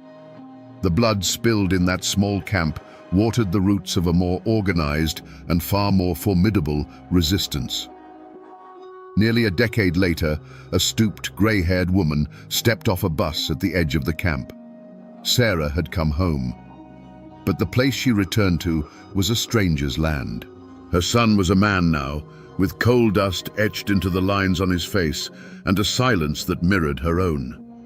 Their reunion was not one of joyful tears, but of a quiet, shared ache for a lifetime of lost years. She lived out her days in the small shack he provided for her, a ghost returned to a place haunted by the memory of what had been lost and what could never be regained. If you drive deep enough into those West Virginia hills today, and you know which forgotten state route to turn off of, you might find the place where the camp once stood. There's nothing there now but ghosts. Kudzu vines choke the life out of old stone foundations, and the rusted skeleton of a coal tipple stands against the sky like the ribs of some long-dead beast. The entrance to the mine is sealed with a slab of concrete, a final grey tombstone for the mountain's heart. The silence is absolute, broken only by the cry of a hawk circling overhead. The company is gone, the houses are gone, the people are gone. But the story remains. It lives on, not in history books, but in the way a story was always meant to live in these mountains, as a ballad. They call it the Ballad of Billy Rhodes, and old men with calloused fingers still pick out the tune on worn-out guitars. The words have changed over the generations, but the core of it is always the same, a story of a stolen bird, a widow's tears, and a single shot that echoed in the rain. It's a ghost story told to children, a cautionary tale about the high cost of anger and the sharp edges of justice. The real monuments to this story aren't the crumbling foundations, but the two simple headstones in a nearby churchyard. One for Sarah and one for her son, who died an old man after a life spent in the mines, his silence as deep as the coal seams he worked. They are the tangible proof of the tragedy. But there is no stone for little Billy. His absence is his true memorial. By never being found, he was never reduced to a simple man of flesh and bone. He remains an idea, a spirit, and his name is still a kind of currency. In parts of those hills, when a new company comes in promising jobs but delivering poison in the water, when the deck feels impossibly stacked against the working man, you can sometimes hear his name invoked in a low murmur. This is the kind of thing that makes a man turn into little Billy. He is no longer a historical figure. He is a symbol of that final, desperate line between endurance and rebellion. The man is long gone, dust in an unmarked mountain grave, or perhaps an old man who died peacefully under a different name 1,000 miles away. But his spirit? It never left the hollow. They say that on nights when the fog hangs thick and low in the valleys, so thick you can't see your own hand in front of your face, you can almost feel him watching from the tree line. He is the whisper on the wind, the shadow that flits at the edge of your vision, the ghost of a name that reminds the world that even in the quietest, most forgotten places, there is a limit to what a man will endure. So we come to the end of the trail, back where we started, with the same question hanging in the air. Was little Billy Rhodes a hero or a villain? The truth, like a mountain stream, is never that clear. He wasn't a hero. A hero saves his people. Billy's righteous fury brought a world of pain down on the very community he bled for, proving that a single act of vengeance can be more destructive than years of quiet suffering. His victory was their catastrophe. But he was no villain. Villains are driven by greed or a lust for power. Billy was driven by a love so fierce it became a fire, and a sense of justice so pure it was blind to the consequences. He was a symptom of a disease, a violent reaction to an unbearable pressure. He was a man who became a monster to fight a monster, and in the end, he was consumed by the battle. In the end, this is a story about the terrible price of a justice that is demanded in a single moment with a single bullet. It's a lesson that individual righteousness, no matter how pure, is a poor weapon against a cold and faceless system. A man's rage can topple a foreman, but it cannot topple a company. All it can do is leave a scar on the land and a ghost in the memory of the people he tried to save. And that, my friends, is the ballad of little Billy Rhodes, a man who loved justice more than anything, but forgot to ask the people he was saving what that justice would cost them. When the gun smoke cleared over the Tug Fork River, one Hatfield lay dead on the ferry landing, put there by another. The killer wasn't some long-hated McCoy. He was the law itself, Sheriff Bud Hatfield, and the man bleeding out in the dirt was his own cousin. This single act raises a chilling question that echoes through the hollows to this day. How does a man forged in the fires of the Hatfield feud, a clan that valued blood above all else, bring himself to kill his own family for a tin star? The newspapers of the day called it justice. But those who lived in the shadows of the mountains whispered a different story, a story of a kinslayer, a man who made a deal with the devil, a traitor who sold his soul. Today, we will separate the facts from the folklore to find the truth behind the most feared and complicated lawman in Appalachian history. To understand the man, you have to understand the silence that fell after the storm. By the turn of the 20th century, the great Hatfield-McCoy feud was over. The shooting had mostly stopped. The famous raids were now just stories told to wide-eyed children. But the peace was a fragile, wounded thing. It was a land of long memories and short tempers, where a man's last name was more important than any law written in a book. The Tug Fork Valley was a world unto itself, a labyrinth of creeks and hollows where families lived by codes carved into their very bones over generations. Justice wasn't found in a courthouse. It was settled in a cornfield, on a riverbank, or at the dark end of a lonely mountain path. In this world of simmering grudges lived William Anderson Hatfield, known to all as Bud. He was not a patriarch like his famous cousin, Devil Anse. He was a younger man, molded by the feud's final bloody years. He had seen the cost of hot-blooded pride firsthand. While his kin were known for their booming laughs and explosive tempers, Bud was different. He was quiet, watchful.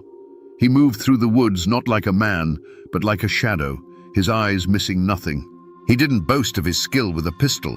He simply practiced, hour after hour, until the Colt revolver felt like an extension of his own hand. He learned the mountains as a hunter, but he wasn't just tracking deer. He was learning how men think when they're being hunted, where they hide when they're scared, and the fatal mistakes they make when they believe they're safe. He was absorbing the brutal lessons of the feud, not as a brawler, but as a student of violence. He was a weapon being forged in the quiet aftermath of a war, waiting for a purpose. His world was one of clan loyalty, where the only thing that mattered was protecting your own, no matter the cost. But a new sound was beginning to echo through the mountains, a sound louder than a rifle shot. It was the chugging of steam engines and the grinding of machinery. Coal companies with their fat checkbooks and their armies of private detectives from agencies like Baldwin Felts were pushing their way into the hills. They saw the mountains not as a home, but as a treasure chest to be cracked open. They brought with them a new kind of law, corporate law, and they had no patience for the old ways of the clans. The world that had created Bud Hatfield was about to be devoured, and he would soon have to make a choice that no Hatfield had ever faced. The conflict that would define Bud Hatfield's life didn't begin with a single gunshot. Its seeds were planted generations before, deep in the rocky Appalachian soil. The Hatfields, like many of the Scots-Irish families who first dared to cross the mountains, carved a kingdom for themselves, not with a pen and a deed, but with an axe and a long rifle. This land wasn't just property. It was their lifeblood, their fortress, and their identity. They owed allegiance to no distant government.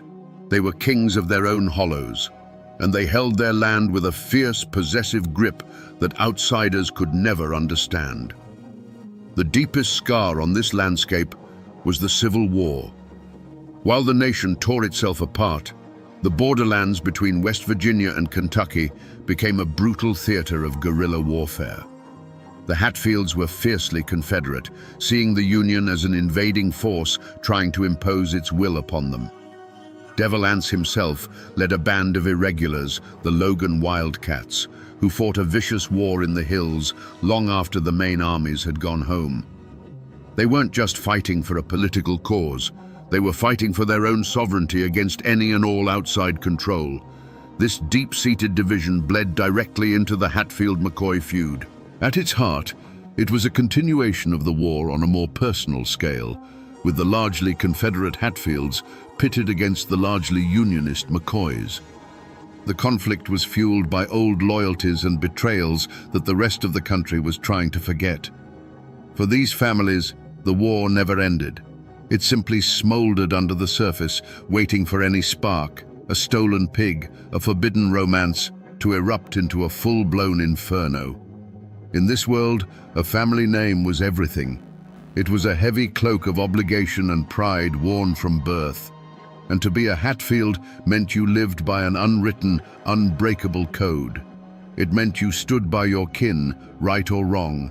It meant you settled your own scores, answered insults with your fists or your gun, and never backed down from a fight. Above all, it meant you never, ever turned to an outside lawman for justice, and you certainly never became one. The law was the enemy, the outsider, the threat to the clan's power. This was the legacy Bud Hatfield was born into, a legacy of fierce independence, deep suspicion, and a sworn duty to put blood before all else. The end of the feud didn't bring unity. It left a vacuum. With no common enemy to fight, the old clans began to turn on themselves. The Tugfork Valley became a tangled web of personal slights and simmering resentments. The supporting cast wasn't just Hatfield and McCoy anymore. It was the Hatfields who sold timber rights to the coal companies versus the Hatfields who refused. It was the families who wanted schools and roads versus the families who saw every change as an invasion. It was a community teetering on a knife's edge, where everyone was watching everyone else, waiting for the first sign of weakness or betrayal. At the center of the old guard's resistance was Bud's own cousin, another Elias Hatfield, but this one went by a different name, Bad Lias. He was everything the old Hatfields were supposed to be, wild, violent, and utterly contemptuous of any law but his own. He drank, he brawled, and he took what he wanted. While Devil Anse was growing old and making calculated deals with the coal barons, Bad Lias was a living, breathing reminder of the clan's lawless past. He was a festering wound, a source of both pride and shame for the family, and his violent exploits kept the old animosities burning bright. The air itself grew thick with gossip. On the porch of the general store, men would speak in low tones about which Hatfield was seen talking to a Baldwin Felts man. Women would whisper over their washboards, speculating on who was behind a mysterious fire that burned a small logging operation. The McCoys and their allies, though quiet, were watching with hungry eyes. They saw the cracks forming in the great Hatfield dynasty and knew that a house divided against itself could not stand. Every fistfight, every land dispute, every drunken threat was fuel for a fire that had never truly been extinguished. This was a world where suspicion was a survival tool. A friendly wave from a man whose grandfather fought for the Union might be a genuine greeting, or it might be a trick to get a better look at the rifle you were carrying. A business deal gone sour wasn't a civil matter. It was a mortal insult that could lead to an ambush on a lonely stretch of road. It was a poison that seeped into the wells, turning neighbor against neighbor and cousin against cousin. The community wasn't healing. It was rotting from the inside out with paranoia and fear. And into this poisonous air, a new rumor began to spread, one more unbelievable than all the others. That Bud Hatfield, the quiet one, the dead shot, was thinking of doing the unthinkable. In the months before Bud Hatfield pinned on his badge, the old folks said the mountains themselves seemed to hold their breath. The air went still and heavy, the way it does before a lightning strike tears the sky open. A hoot owl, that feathered messenger of death, was heard crying in broad daylight near the Hatfield family graveyard. Men hunting deep in the woods came back with stories of feeling unseen eyes on their backs, a cold dread that had nothing to do with the bears or panthers that roamed the hills. The very land seemed to be sending a warning, whispering through the rustling leaves that the old world was dying and its ghost would not go peacefully. The human omen was far less subtle. Strangers began appearing in the hollows, men with clean hands and cold eyes, carrying surveyors' transits and leather briefcases full of contracts. They were the agents of the coal and timber companies, and they moved with a confidence that bordered on arrogance. They spoke of progress and prosperity, but their eyes measured the ancient trees in board feet and sized up the family homesteads by the tons of coal that lay beneath them. Their presence was a constant, grating reminder that the outside world was no longer content to leave the mountains alone. They were a walking, talking prophecy of a new kind of war, one fought not with rifles over family honor, but with lawyers and hired guns over mineral rights. Bud Hatfield, a man who read the woods better than any book, felt this change in his gut. It was a coiled tightness in the air, a new kind of fear in the eyes of his neighbors. He saw men who had once been proud and defiant, now speaking in hushed tones, worried about losing the very land their grandfathers had bled for. He saw the easy smiles of the company men and recognized the look of a predator sizing up its prey. He felt a deep, chilling premonition that the old Hatfield code of settling their own problems and protecting their own kin was no longer enough. It was a code designed for fighting other mountain men, not for fighting a corporation with limitless money and its own private army. Something terrible was coming, and Bud knew, with the certainty of a hunter sensing a shift in the wind, that he was standing directly in its path. The law in Logan County had become a ghost. It haunted the courthouse, but it held no power in the hollows. The chaos that Bud Hatfield had foreseen was no longer a distant storm. It was a flood. Drunken brawls turned into shootouts in broad daylight. Payrolls for the coal mines were robbed on the open road. Witnesses to crimes would suddenly lose their memory, their silence bought by a quiet threat delivered on their doorstep in the dead of night. The old system of clan justice was crumbling, and the new corporate law of the Baldwin Felts agents was nothing more than organized brutality, serving only the interests of the coal barons. The county was bleeding, and there was no one to stop it. It was in this desperate atmosphere that the county officials made their move. They needed a man who could not be intimidated, who knew the mountains and the mindset of the men who haunted them. They needed a man who was feared more than the outlaws themselves. And so, they came to the one man who fit that description perfectly. They came to Bud Hatfield. The offer was laid on the table, a deputy's badge. It wasn't a job offer, it was a plea. They weren't asking him to be a peacekeeper. They were asking him to be a hunter, a one-man army who could walk into the darkest hollows and drag the violence out into the light. For Bud, this was the moment the world stopped. To accept the badge was to turn his back on everything he had ever known. It was a declaration that the code of the Hatfields, the sacred bond of blood, was no longer his law. He was choosing the law of strangers over the blood of his grandfather. He looked at the chaos around him, at men like his cousin Bad Leas, who were becoming rabid dogs, and at the cold-eyed company thugs who were no better. He saw two paths leading to the same ruin, and in that moment he chose a third. With a steady hand, he reached out and took the small piece of tin. He pinned it to his chest. The word spread through the hollows like a pestilence. A Hatfield was the law. To his family, it was the ultimate betrayal. Whispers of traitor followed him like a shadow. Uncles and cousins who had known him since birth now looked at him with a mixture of fear and contempt. The community was instantly and violently divided. You were either for the old ways or you stood with the kinslayer. There was no middle ground. This was the first drop of blood. It wasn't spilled by a bullet, but by an oath. By pinning on that badge, Bud Hatfield had drawn a line not on a map, but through the heart of his own family. From that moment on, he was no longer just Bud Hatfield. He was Deputy Hatfield. And for men like his cousin, Bad Leas, who saw the badge as a declaration of war, it made him a target. The confrontation was no longer a possibility. It was an inevitability. The confrontation was inevitable, and it happened, as so many things in that country do, by the river. Bud Hatfield and his posse cornered his cousin, Bad Leas, at the ferry landing. The water of the tug fork was slow and brown, the air thick with tension. It wasn't a long standoff.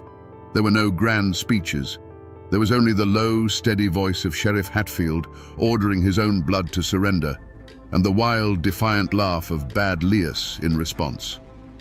For a moment, the two men stood as living symbols of the two worlds colliding, the old, lawless clan and the new, iron-willed law.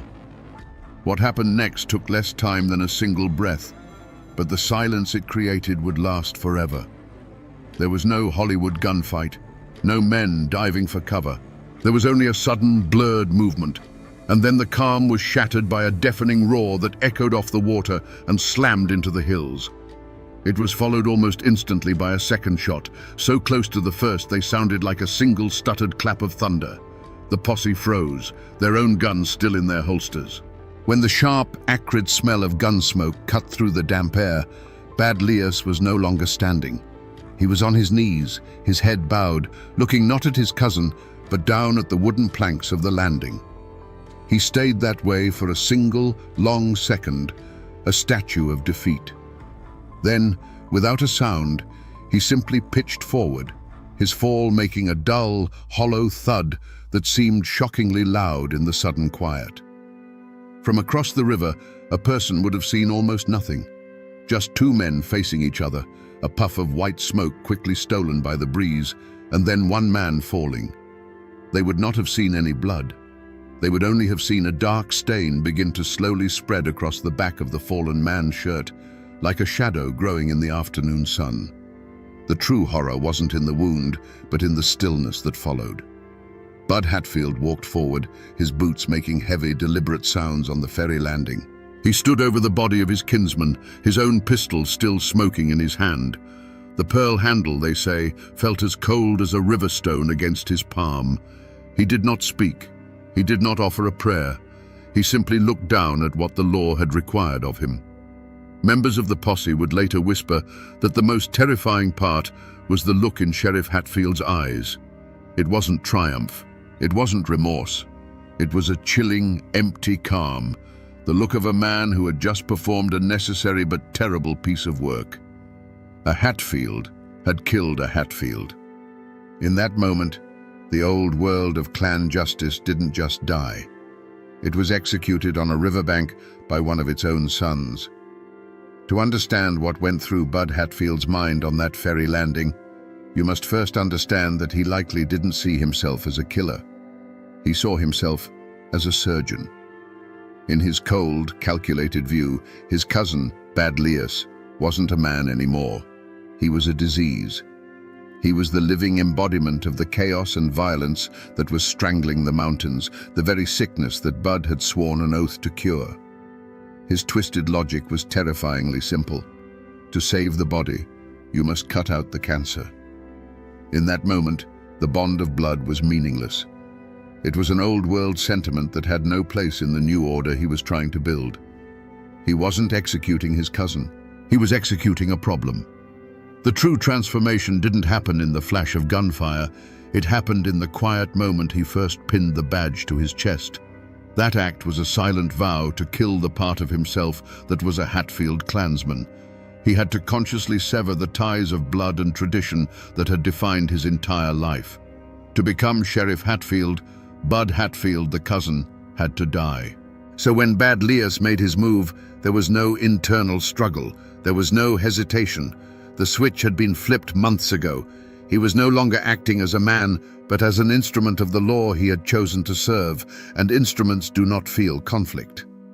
As he drew his pistol, the world would have narrowed to a single point, the threat in front of him. His years of relentless practice took over, his mind becoming a place of chilling calm. There was no anger, no hatred, not even a flicker of sadness for the boy he once knew. There was only a target, a distance, and a trigger to be pulled. It was the detached, predatory focus of a hunter, but his prey was his own family.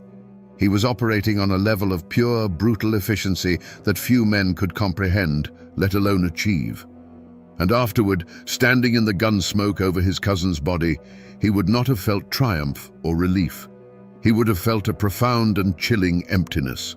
It was the quiet that comes after a storm has passed, the silence of a void created where something used to be. He had proven his loyalty to the law, but the price was a piece of his own soul. He had become what the county needed him to be, a monster to hunt monsters, but in doing so, he had become a stranger to his own kin and perhaps even to himself. The legend of the fearless lawman was born in that moment, but so was the ghost of the kinslayer that would haunt him for the rest of his days. The silence that fell on the ferry landing was heavier than a tombstone. Bud Hatfield's posse stood frozen, men who had seen their share of violence now stunned into stillness, not by the death, but by the identity of the killer and the killed. Sheriff Hatfield broke the spell. His voice was flat, devoid of any emotion, as if he were cataloging supplies. He gave orders to secure the body and retrieve his cousin's weapon. He treated the scene with the cold, methodical procedure of a man clearing away a fallen tree from a road. There was no room for grief or hesitation. The law had been served, and now the paperwork had to follow. The body of Bad Lias was brought back to town, laid out on the back of a wagon. That grim procession was the only announcement needed. The news didn't travel by wire. It moved like a ghost, whispered from porch to porch, from one hollow to the next. A Hatfield has killed a Hatfield. The words carried a terrible weight, a sacrilege against the deepest code of the mountains. It was a wound cut into the very soul of the clan, a wound that would fester and poison everything it touched. For the Hatfield family, it was a moment of profound and terrible clarity. The lines were drawn. Doors that had always been open to Bud were now silently, permanently barred. Eyes that once held kinship now held a cold, hard judgment. They did not raise their guns against him, not yet. Their reaction was a silence more menacing than any threat. He was no longer one of them. He was an outsider, a tool of the very government they had fought for generations. He was a kinslayer. In the eyes of his own blood, his badge was not a symbol of honor, but the brand of a traitor. The official reaction was the polar opposite. The county prosecutor reviewed Bud's report, a document as blunt and efficient as the man who wrote it. It was a lawful killing. Bad Lias had resisted arrest. He had drawn his weapon. The men of the posse, shaken but loyal to their sheriff, corroborated the story. The officials who had hired Bud let out a collective sigh of relief. They had unleashed a force of nature, and it was working. He had done the unthinkable, the very thing no one else had the stomach to do. They saw a hero, a man bringing order through righteous, necessary violence. His power was solidified, his legend cemented in the halls of the courthouse. But for Bud, the hunt was just beginning. It was not a hunt for another outlaw, but a lifelong hunt for a peace he would never find. He had made his choice, and now he had to live in the world he had created, a world where he was feared by all and trusted by none. The ashes of his old life were all around him, the family he had forsaken, the traditions he had shattered. He was the law, but he was utterly alone, a solitary figure standing in the chilling silence that follows the final, fatal shot.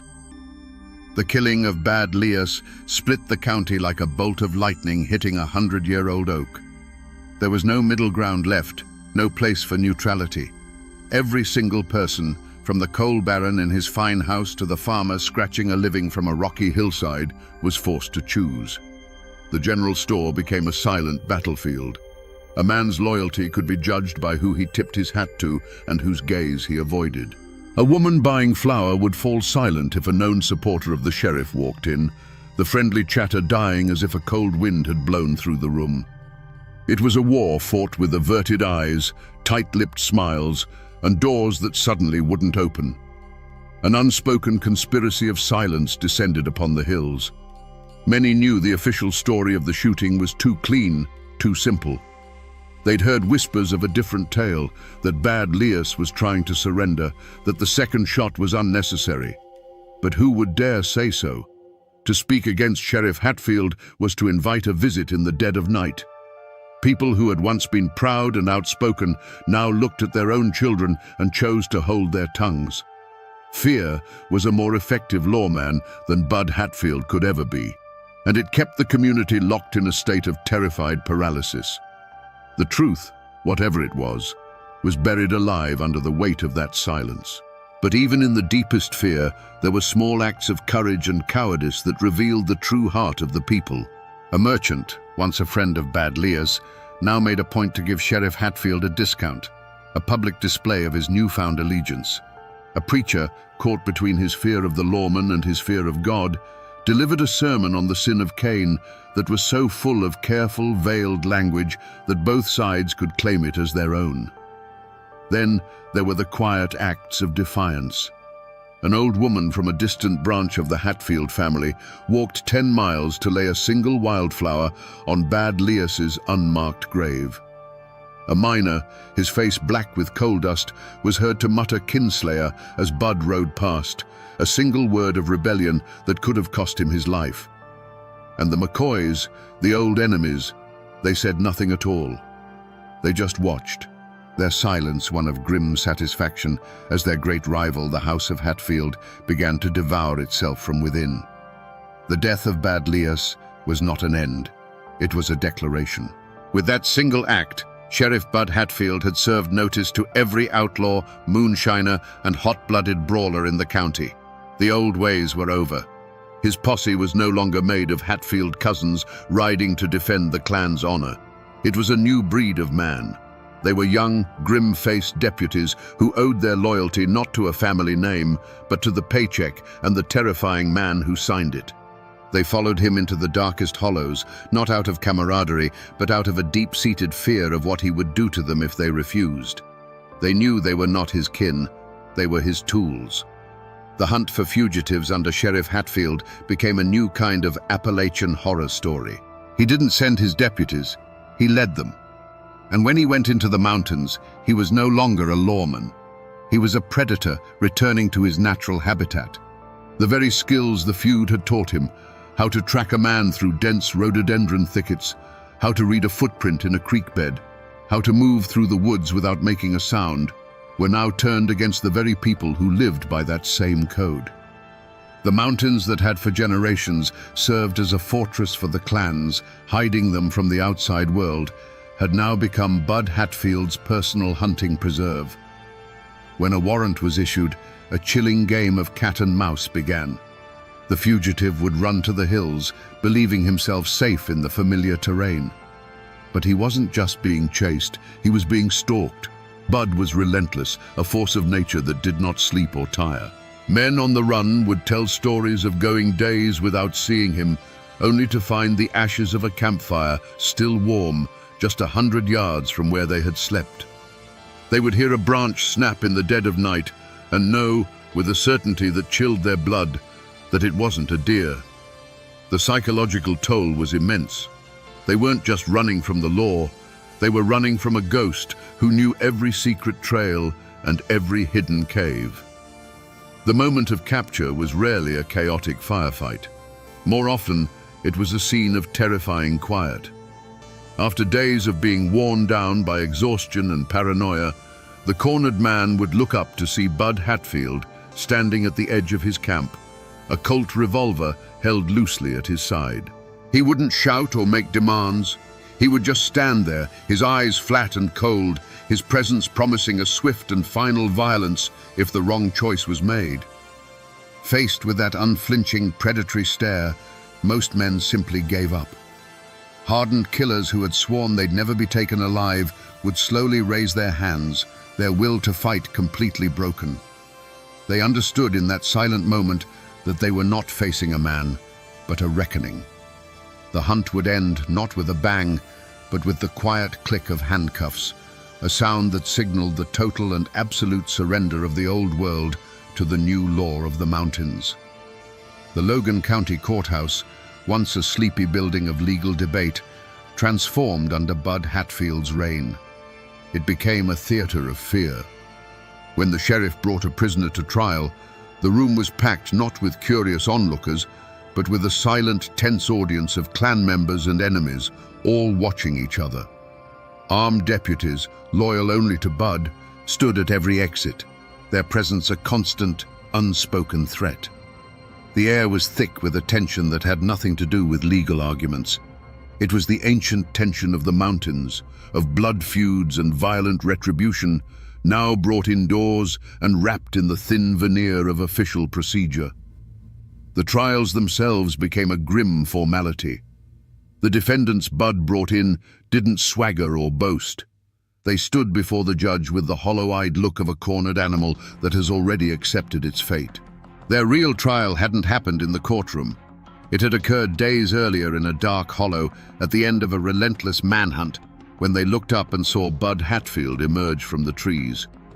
By the time they reached the courthouse, their spirit was already broken. Their reaction was not one of defiance, but of quiet, defeated submission. Even the sharpest lawyers learned a new set of rules. You did not aggressively cross-examine Sheriff Hatfield. You did not challenge his account of the arrest. To do so was to imply he was a liar, and you could feel the temperature in the room drop when it happened. Witnesses for the prosecution spoke with a newfound clarity, while those for the defense often found their memories grew foggy under the weight of the sheriff's quiet, unblinking stare from the front row. It wasn't jury tampering in the traditional sense, it was an atmosphere of pure, suffocating intimidation. The verdicts, when they came, were swift and almost always the same: guilty. The conviction rate in Logan County skyrocketed. The payroll robberies stopped. The open brawling ceased. On paper, it was a staggering success. The law of men, with its procedures and its juries, was finally working. But a chilling question hung over every conviction, whispered on the courthouse steps after the prisoner had been dragged away in chains. Was this truly justice? Or had Bud Hatfield simply brought the old ways of the mountains inside the courthouse walls? He had not replaced the clan's code with the state's law. He had merged them into something new and terrifying. He used the tools of the state, the badge, the courts, the prisons, to enforce his own absolute, iron-willed version of mountain justice. The mastermind of it all was Bud himself, and he was never on trial. He was the judge, jury, and executioner long before any gavel fell.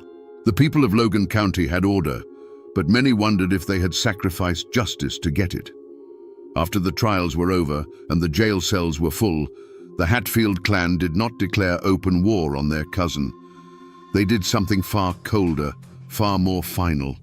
They simply erased him. He became a ghost in his own family tree, a name spoken only in whispers of contempt.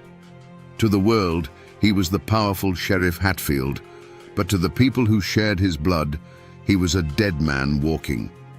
The price for his iron-fisted order was a profound and permanent exile. He had brought the law to the mountains, but in the process, he had lost his home. Bud's life became a strange paradox. He was the most powerful man in the county, yet he was also the most alone. He walked the streets of Logan, a solitary king, his throne built on fear, and his kingdom populated by subjects who hated him. The justice he escaped in the courthouse found him in the shadows. Attempts on his life became a regular occurrence. A rifle shot that echoed from a distant ridge, narrowly missing his head. A stick of dynamite found under a bridge he was about to cross. He survived them all, his uncanny instincts and sheer, stubborn meanness keeping death at bay. But it was a life lived on a razor's edge, a constant grinding war of attrition. The mountains themselves seemed to hold a grudge, and every rustling leaf, every snapping twig was a potential threat. He was not a lawman. He was a warden in a prison of his own making. Whether he was truly haunted by the ghost of Bad Lias, as the campfire tales claimed, is a question that lies buried with him. But those who knew him in his later years described a man hollowed out from the inside. The chilling calm he displayed at the ferry landing became his permanent state. The silence around him wasn't just a result of the fear he inspired, it was a reflection of the silence within his own soul. He had made a deal to bring order, but the cost was a lifetime of looking over his shoulder, of seeing his cousin's face in the eyes of every man he arrested, and of knowing that the blood he spilled could never be washed away. This was his true sentence, not a curse from a ghost, but the relentless atonement of a man living with the consequences of an unforgivable choice. As the years passed, and Bud's era of iron rule eventually faded, the community did what communities do after a great trauma. It chose to forget. It was easier to talk about the Hatfield-McCoy feud, a distant, almost romantic conflict, than to speak of the time when a Hatfield hunted Hatfields. The story was too raw, too close, a mirror that showed a reflection of themselves they did not want to see. The tale of Sheriff Bud Hatfield, the kinslayer who brought order, was buried under new roads, new coal mines, and a thick, heavy blanket of willful silence. Today, the name Hatfield is known across the world, often romanticized as a symbol of rugged Appalachian defiance. Tourists flock to see the statue of Devil Anse, the great patriarch, standing proudly in a family cemetery. But there is no statue for Sheriff Bud Hatfield. For his descendants, the inheritance is a far more complicated thing. They carry a name associated not with a legendary feud, but with a kinslaying. It's a legacy of uncomfortable silence, a chapter of the family history that is rarely spoken of, a ghost that still lingers at the edge of family gatherings. The physical traces of his reign are faint, like old scars on the land. The courthouse in Logan may have been replaced by a newer building, but the spot where it stood remains a symbol of his absolute power, a place where the law of men was bent to the will of one man. But the true monument to his legacy is unmarked, and it lies on a quiet stretch of the Tug Fork River. There is no plaque, no cross to mark the spot where Bad Lias fell. It is just an ordinary ferry landing, a place where the slow brown water slips past the banks, holding its secrets close. It is a place of profound and terrible memory, hiding in plain sight. The official records of his arrests and the newspaper articles praising his efficiency still exist, gathering dust in archives. But the true story of Sheriff Hatfield is no longer found in books. It has seeped back into the soil from which it came, becoming a piece of folklore. It lives on in the quiet conversations of old men on their porches, a cautionary tale told to grandsons about the danger of putting a badge before blood and the terrible price of absolute order. The coal mines have scarred the hills, new roads have been paved over the old horse trails, and the world has moved on. The people have forgotten, or perhaps have chosen to forget the specifics of that dark time. but the mountains have not. They were the silent witnesses to it all, to the oath, the hunt, and the final fatal shot on the riverbank. The mountains remember everything. So we return to the question that hung in the air like gun smoke on that fateful day. How does a Hatfield bring himself to kill a Hatfield for a tin star? The simple answer is that he didn't. Bud Hatfield wasn't fighting for the law of the state. He was fighting for his own brutal vision of survival. He saw a world of chaos and blood that was being devoured by an even greater predator, the coal companies and their armies of hired guns. He believed the old ways of the clan were a sentimental weakness, a path to extinction. So he made a terrible choice. He became a monster to save the mountains from other monsters, sacrificing his own family and his own soul in the process. This is a story not just of one complicated man, but of the brutal, heartbreaking bargain Appalachia was forced to make. It's a story about what happens when the forces of the modern world come for a land steeped in tradition, blood, and honor. Bud Hatfield is the personification of that collision. He was the iron will that brought order, but it was the order of the gallows, the peace of the graveyard. His life is a testament to the fact that sometimes the man who claims to be bringing civilization is more savage than the wilderness he is trying to tame. So the next time you hear the name Hatfield and you think of the famous feud, I want you to remember this story. Remember the man who was both a lawman and a kinslayer, a hero and a traitor, a savior and a beast. He was a man forged in the crucible of the mountains, who then used that fire to burn away the very world that created him, leaving behind nothing but the cold ashes of order. And now, my friends, another one of these forgotten stories has been told.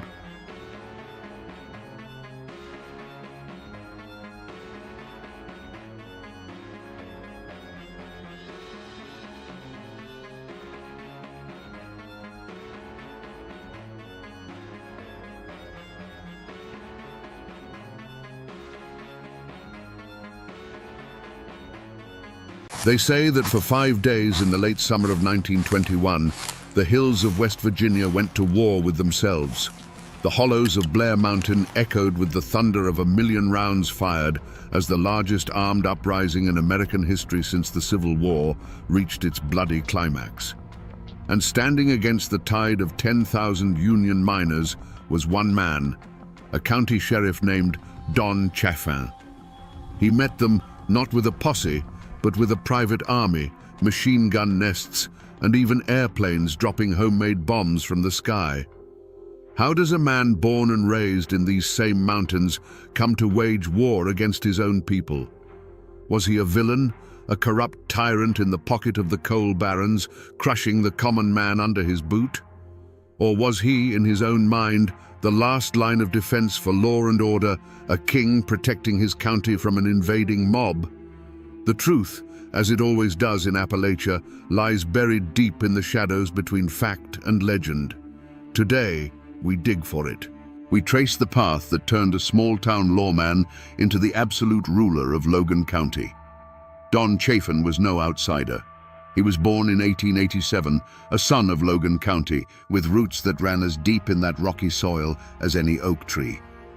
The Chaffins were one of the founding families, their name carrying weight long before the first coal tipples scarred the landscape.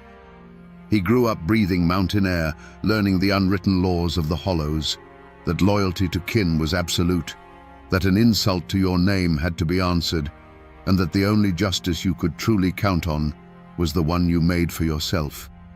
He was one of them, fluent in the language of both the front porch and the family feud. But the world Chaffin was born into was dying. The old Appalachia of scattered homesteads and fierce independence was being swallowed whole by an industrial giant. King Coal was the new god, and the coal companies were its high priests. They brought jobs, yes, but they also brought a new kind of servitude. They owned the houses the miners lived in, the stores where they bought their food, and the politicians who wrote the laws. Young Don Chaffin saw this firsthand. He saw proud men who once answered to no one, transformed into something less, their lives dictated by the shrill blast of a mine whistle. He began his career as a school teacher, a respected position in any mountain community. For a time, he stood before the children of Logan County, trying to impart lessons from a book. But he quickly learned a more potent lesson himself. He saw that the real power wasn't in the schoolhouse, it was in the courthouse. It was held by the men who could levy a tax, deputize a friend, or make a troublesome problem disappear with a quiet word and a nod. He saw that knowledge was one thing, but control was everything. This realization became the forge for his character. A choice was laid before him. He could remain a man of the old mountains, honorable but ultimately powerless, destined to be swept aside by the forces of industry. Or he could become a man of the new Appalachia. He could learn to master the machinery of this new world, to wield its power and to bend it to his will. The ambition in his heart was too strong to ignore. He made his choice.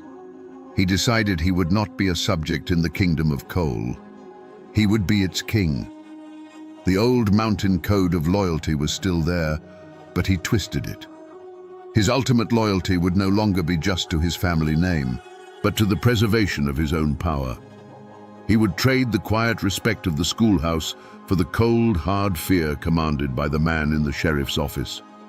This was the moment Don Chaffin the teacher died, and Don Chaffin the tyrant began to take shape. Long before the battle that would make him infamous, Don Chaffin was simply the most powerful man in southern West Virginia. To see him in his prime, strolling down the streets of Logan, you wouldn't necessarily see a tyrant. You'd see a man of influence, dressed immaculately in a fine suit and hat, his pearl-handled pistols a subtle but constant reminder of his authority. He had a smile that could charm a bird from a tree and eyes that missed nothing. He was the sun around which Logan County orbited, and he held his position not just through force, but through a deep, personal understanding of its people. For those who stayed on his right side, Sheriff Chaffin could be a powerful ally. He was the man you went to when you had a problem the law books couldn't solve. A dispute over a property line, a son who'd gotten into a bit of trouble, a family facing hard times, Chaffin could fix it with a word. He cultivated a network of loyalty, a system of patronage where he was the benevolent patriarch, dispensing favors and expecting absolute allegiance in return. In a place where official government was often distant and ineffective, Don Chaffin was the man who got things done. At home, he was a husband and a father. He built a life of comfort and privilege for his family, a world away from the grit and danger of the coal mines that funded it. This, perhaps, was the world he was truly protecting. Not just the abstract profits of the coal operators, but the safety and prosperity of his own kin. Every action he took, every line he drew in the dirt, was to insulate his family from the chaos and poverty that surrounded them. He was building a dynasty on a foundation of coal, and he would let no one threaten it. This was the kingdom Don Chaffin built, a county sealed off from the outside world, running on his rules. It was a place of brutal, enforced order. The coal trains ran on time, the company payrolls were met, and the union agitators were kept on the other side of the county line. To the coal barons in their distant city offices, it was a perfect model of efficiency. To the miners who kept their heads down and did their work, it was a life, a hard life, but a predictable one. Don Chaffin ensured that predictability, and in the turbulent world of the coal fields, that was a powerful commodity. But every king has a weakness, and Don Chaffin's was a profound and blinding one. He could not tolerate a single challenge to his authority. It wasn't just pride, and it was more than mere stubbornness. It was a fundamental belief that Logan County was a direct extension of his own will. In his mind, he had built an orderly kingdom from the chaos of the mountains, and any voice of dissent was not just a disagreement, it was an act of treason. He saw the world in absolutes. You were either with him, or you were an enemy to be crushed. This flaw was on display long before the miners marched. You saw it in the cold, efficient brutality of what became known as the Logan County system. When a man suspected of Union sympathies stepped off the train, there was no debate. There was no argument. Chaffin's deputies, his private army, would simply surround him. The choice was never about ideas, it was about survival. Leave now on the next train, or be carried out after a beating that would serve as a lesson to anyone else foolish enough to try.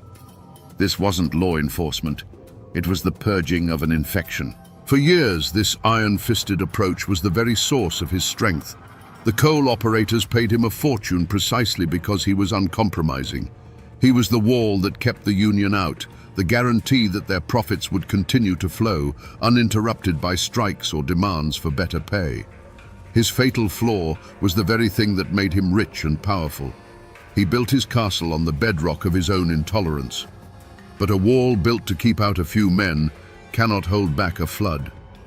Chaffin's vision was fatally narrow, limited to the borders of his own county. He failed to understand that the union movement was becoming something more than just a few organizers he could intimidate. It was an idea, spreading like wildfire through the desperate and oppressed coal camps.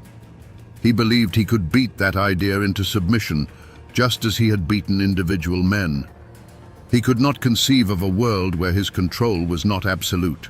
He could not imagine a negotiation, a compromise, or a shared power. In Don Chaffin's mind, there was only room for one king in Logan County.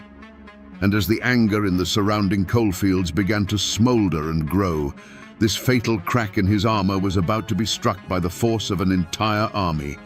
He was a man who knew only how to push back, and he was about to be pushed by a force greater than any he had ever known.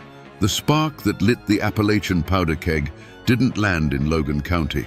It landed a few counties over, on the stone steps of the McDowell County Courthouse, and it came in the form of an assassination. The target was a man named Sid Hatfield, the chief of police of Matawan. To the Union miners, Hatfield was more than a lawman. He was a folk hero, a living legend. Where Don Chaffin was the symbol of company control, Hatfield was the symbol of defiance. He was the one lawman who had stood with his people, famously facing down Baldwin Felt's agents in a bloody shootout that became known as the Matawan Massacre. He was proof that not every man with a badge was for sale. On August the 1st, 1921, Hatfield arrived at the courthouse in Welch to face trumped-up charges, a legal trap set by his enemies. He was unarmed, walking beside his wife, trusting in the sanctity of the law he represented. As he climbed the steps, Baldwin Felt's agents, the very same men he had fought in Matawan, were waiting. They opened fire in broad daylight, cutting him down in a hail of bullets right in front of his wife. His friend Ed Chambers was executed alongside him. It was not a gunfight. It was a public execution. The news spread through the coal camps, not like a whisper, but like a physical blow. This was the ultimate act of treachery.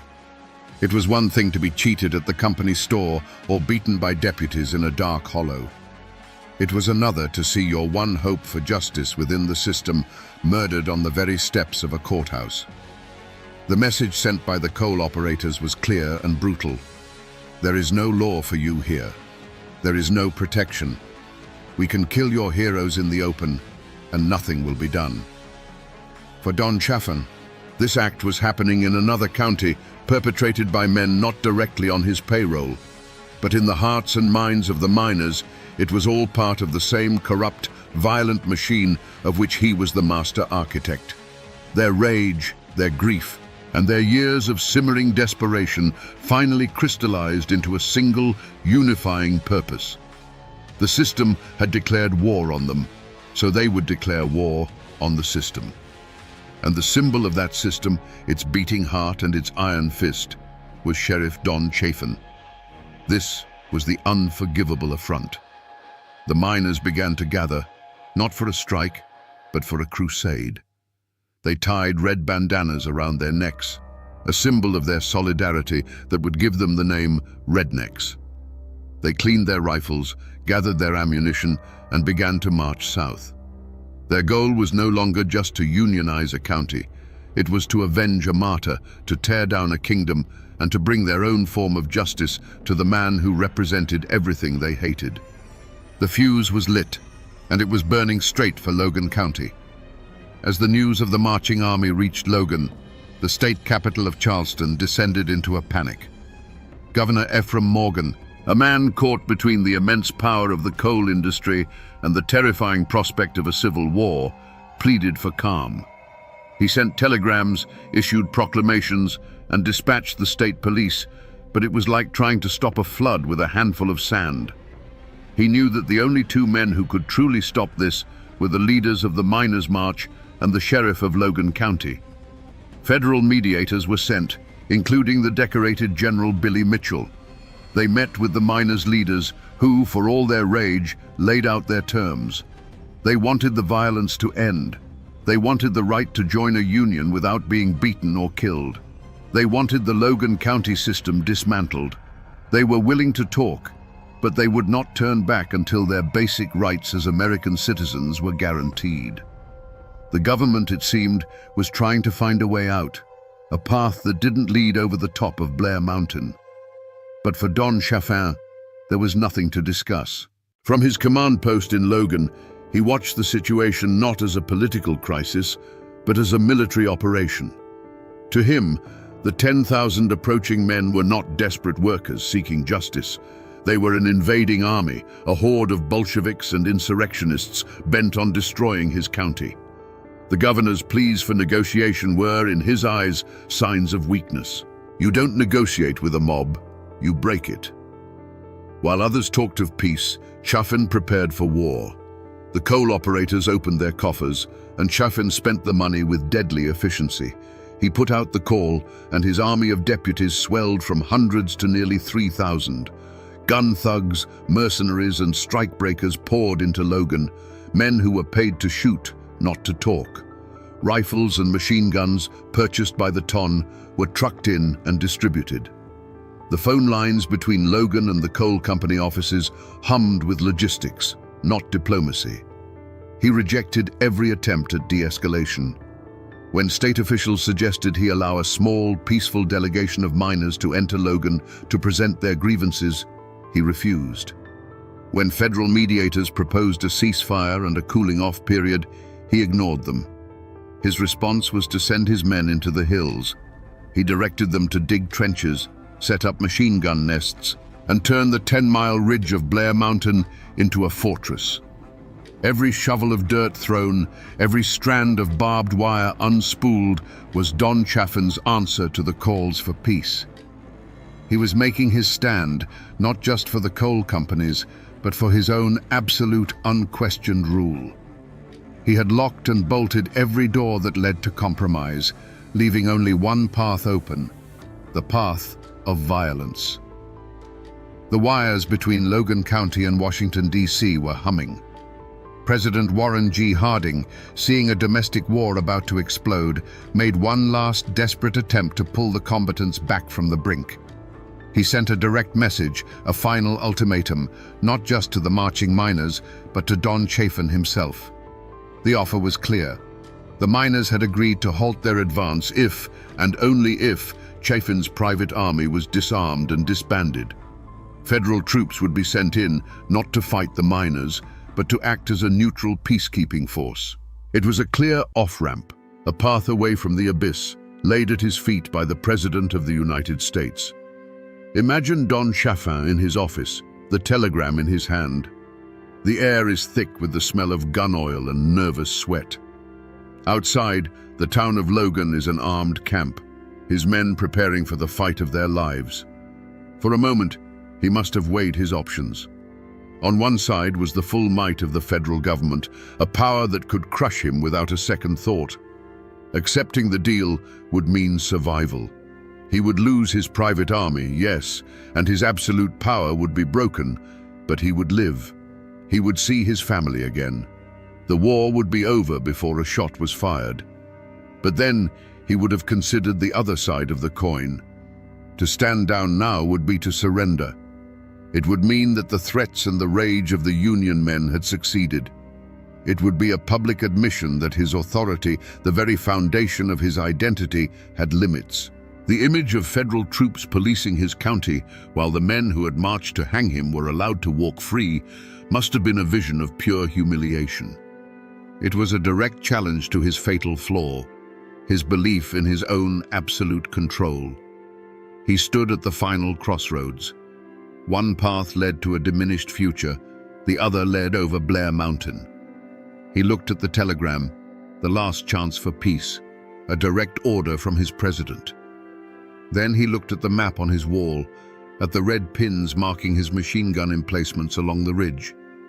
He made his choice. He set the telegram aside. He picked up his telephone and gave an order not to stand down, but to double the patrols at the key mountain passes. He told his commanders that the line had been drawn and that any man wearing a red bandana who tried to cross it was to be met with overwhelming force. The last bridge to peace was burned. In that moment, Don Chaffin ceased to be a sheriff defending his county.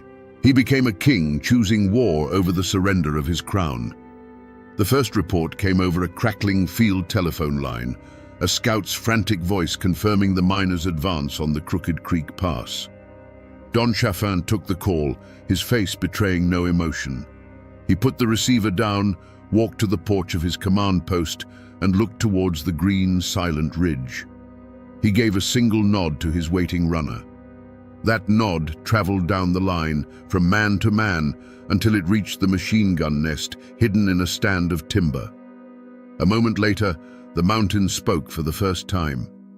It was a sound like a giant tearing a sheet of iron in half, a sound that rolled down the hollows and announced that all negotiations were finished.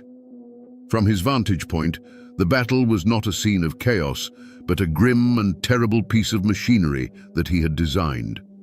He spent his days with maps and binoculars, a general directing his forces. He didn't see individual men fighting for their lives. He saw patterns, movements, and objectives. Through his field glasses, he would watch a line of men attempt to advance through a thicket of trees on a distant slope. He would pick up his telephone, speak a few calm words directing fire to that coordinate, and moments later, the advance would simply cease. The patterns would break, dissolve back into the forest, and the hillside would grow still again. The steady, mechanical rhythm of his machine gun nests became the heartbeat of the battle. It was a cold, efficient, and impersonal sound. Each burst was an argument being made, a final answer to the miners' demands. For 5 days, that sound was relentless. The world shrank to the borders of Blair Mountain. The sun rose and set on the constant thunder of gunfire. Chaffin barely slept, fueled by coffee and the cold adrenaline of a man watching his life's work hang in the balance. On the third day, he unleashed his most terrifying weapon. An unfamiliar sound began to drift over the mountains, the low drone of an airplane engine. From the miners' perspective, it was a horror they could have never imagined. Chaffin's private air force, a pair of rickety biplanes, began making passes over their lines. The explosions in the trees below were often small, the homemade bombs crude and inaccurate, but their purpose was more psychological than physical. It was a message from Don Chaffin. There is nowhere to hide. I rule the land, and I rule the sky. He authorized the use of everything at his disposal. Reports from the miners' side would later speak of bombs that didn't just explode, but released clouds of sickening gas, surplus munitions from the Great War. Chaffin had brought the industrial slaughter of the European trenches to the hills of Appalachia. He was not just defending his county, he was attempting to annihilate the will of his enemy. The battle raged on, a brutal war of attrition. An estimated 1 million rounds were fired. The mountain itself seemed to groan under the assault, its trees shredded, its soil soaked in the conflict. Chaffin's fortress held. His lines did not break. He had met the largest armed insurrection in American history with a wall of fire and steel. Then, as suddenly as it began, it started to quiet. The federal troops were coming, and the miners knew they could not fight their own country. The last shots echoed and then faded, replaced by a profound and chilling silence. The war was over. The argument that had raged for a generation was, for now, permanently settled. Don Chaffin stood victorious on his mountain, the undisputed king of a silent, smoking kingdom. The silence that fell over Blair Mountain was heavier than any sound that had preceded it. Don Chaffin stood in the quiet, the acrid smell of burnt gunpowder still hanging in the air like a ghost. There was no joy in his victory, no triumphant celebration. There was only the cold, hard satisfaction of a man who had met an overwhelming force and had not broken. He had drawn a line, and the world now knew that he would hold that line, no matter the cost. His kingdom was secure. His mind, sharpened by 5 days of constant high-stakes command, did not rest. It immediately shifted from the tactics of war to the politics of the aftermath. His first orders were not to celebrate, but to consolidate. He sent his deputies fanning out across the ridge, their task no longer to fight, but to collect weapons and round up stragglers. He was transforming his private soldiers back into lawmen and the battlefield back into a crime scene. He knew the world was watching, and he needed to control the narrative. This was not a battle, he would claim. It was the quelling of a violent insurrection. The real test came a day later, with the arrival of the United States Army. A column of dusty trucks carrying uniformed soldiers rolled into Logan County, their federal authority absolute. An army colonel, a man accustomed to giving orders and having them obeyed without question, stepped out to meet the sheriff of Logan County. For a moment, two commanders faced each other, one representing the power of a nation, the other the power of a single man's will. This was the moment Chaffin's reign as an independent warlord came to an end. But Chaffin did not surrender his authority. He merely transferred it. He met the colonel not as a defeated man or a renegade, but as a fellow officer of the law. He was dapper, calm, and cooperative. He presented himself as the beleaguered hero who had single-handedly held back anarchy until the cavalry arrived. He offered maps, intelligence, and the full cooperation of his office. He smoothly transitioned from the man who had waged a private war to the loyal local official assisting the federal government. He had won his battle. He had stopped the march. He had broken the miners' army. Now, standing before the might of the United States, he holstered his authority and stepped back into the role of Sheriff Chaffin. His active part in the shooting was over. The road had ended, not in a jail cell or a shallow grave, but in a handshake with the very government he had, for 5 bloody days, effectively ignored. The cost of Don Chaffin's victory was paid in a currency he would never have to touch: the broken lives of the men he defeated and the families they left behind.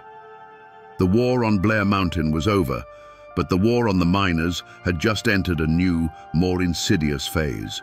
As federal troops disarmed the miners, Chaffin's deputies and the state police moved in behind them, armed not with machine guns, but with lists of names. Hundreds of miners were arrested and indicted on charges ranging from conspiracy to murder and even treason against the state of West Virginia. For the families in the coal camps, the silence that followed the battle was not one of peace, but of dread. A knock on the door of a company shack in the middle of the night meant a husband and father being dragged away to jail. It was followed, almost inevitably, by an eviction notice nailed to the flimsy door. Fired, blacklisted, and homeless, the families of the Union men were cast out, left to fend for themselves in a world where every official, every company man, was now their enemy. The defeat on the mountain was a single event. The suffering it caused rippled outwards for years, creating a quiet, desperate poverty that clung to the hollows like a winter fog. The dream of a union in southern West Virginia, a dream that had seemed so close, was dead and buried on the slopes of that mountain. Chaffin's victory didn't just crush an army, it crushed a spirit. The United Mine Workers of America was effectively broken in the region for more than a decade. The grip of the coal operators, once challenged, now tightened into a stranglehold. Fear replaced hope. Miners who had once talked openly of their rights now spoke in whispers, terrified that a stray word could cost them their jobs and their homes. Chaffin's system of control was now absolute, reinforced by the memory of what happened to those who dared to challenge it. The tragedy was not just the miners' own, It belonged to the entire community. The battle left scars that divided neighbors and kin for generations. Men from Logan who had joined Chaffin's army returned to live in the same county as the families of the men they had fired upon. A cancer of silence grew over the memory of the battle. It was too painful, too divisive to talk about. Don Chaffin had not just defended Logan County, he had plunged it and the surrounding region into a long, dark winter of fear and submission, leaving behind a wreckage of lives that would take a generation to clear. With the shooting over, the war moved from the mountainside to the courtroom. The state of West Virginia, backed by the full weight of the coal industry, sought to make an example of the defeated miners. Hundreds were charged, but for the leaders, the state chose a charge so severe it was almost medieval: treason. Men who had fought for their country in the trenches of France now found themselves accused of betraying it in the hills of their own home. It was the ultimate clash of cultures, the state's formal written law against the unwritten mountain code of honor and retribution. The trials were a spectacle. The prosecution painted a picture of a Red Army, a Bolshevik mob bent on overthrowing the government and seizing private property. They presented evidence of the miners' military-style organization, their weapons, and their stated goal of marching on Logan. To the state, this was a clear case of insurrection. Don Chaffin and his deputies were presented as heroic defenders of law and order, the thin line that had saved West Virginia from anarchy. But the miners' defense told a different story.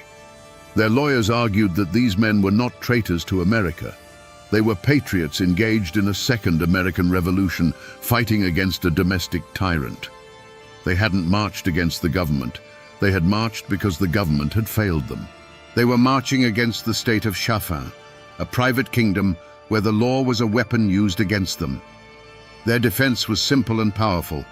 A man has the right to defend his home and his family, and when the law itself becomes the tool of an oppressor, the people have the right to seek their own justice.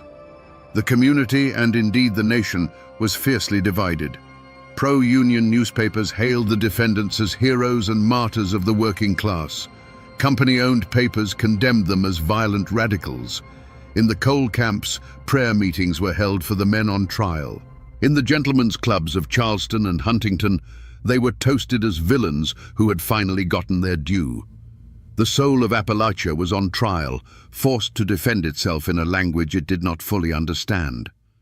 The most famous trial was that of Bill Blizzard, one of the key field commanders of the miners' army. The state threw everything it had at him.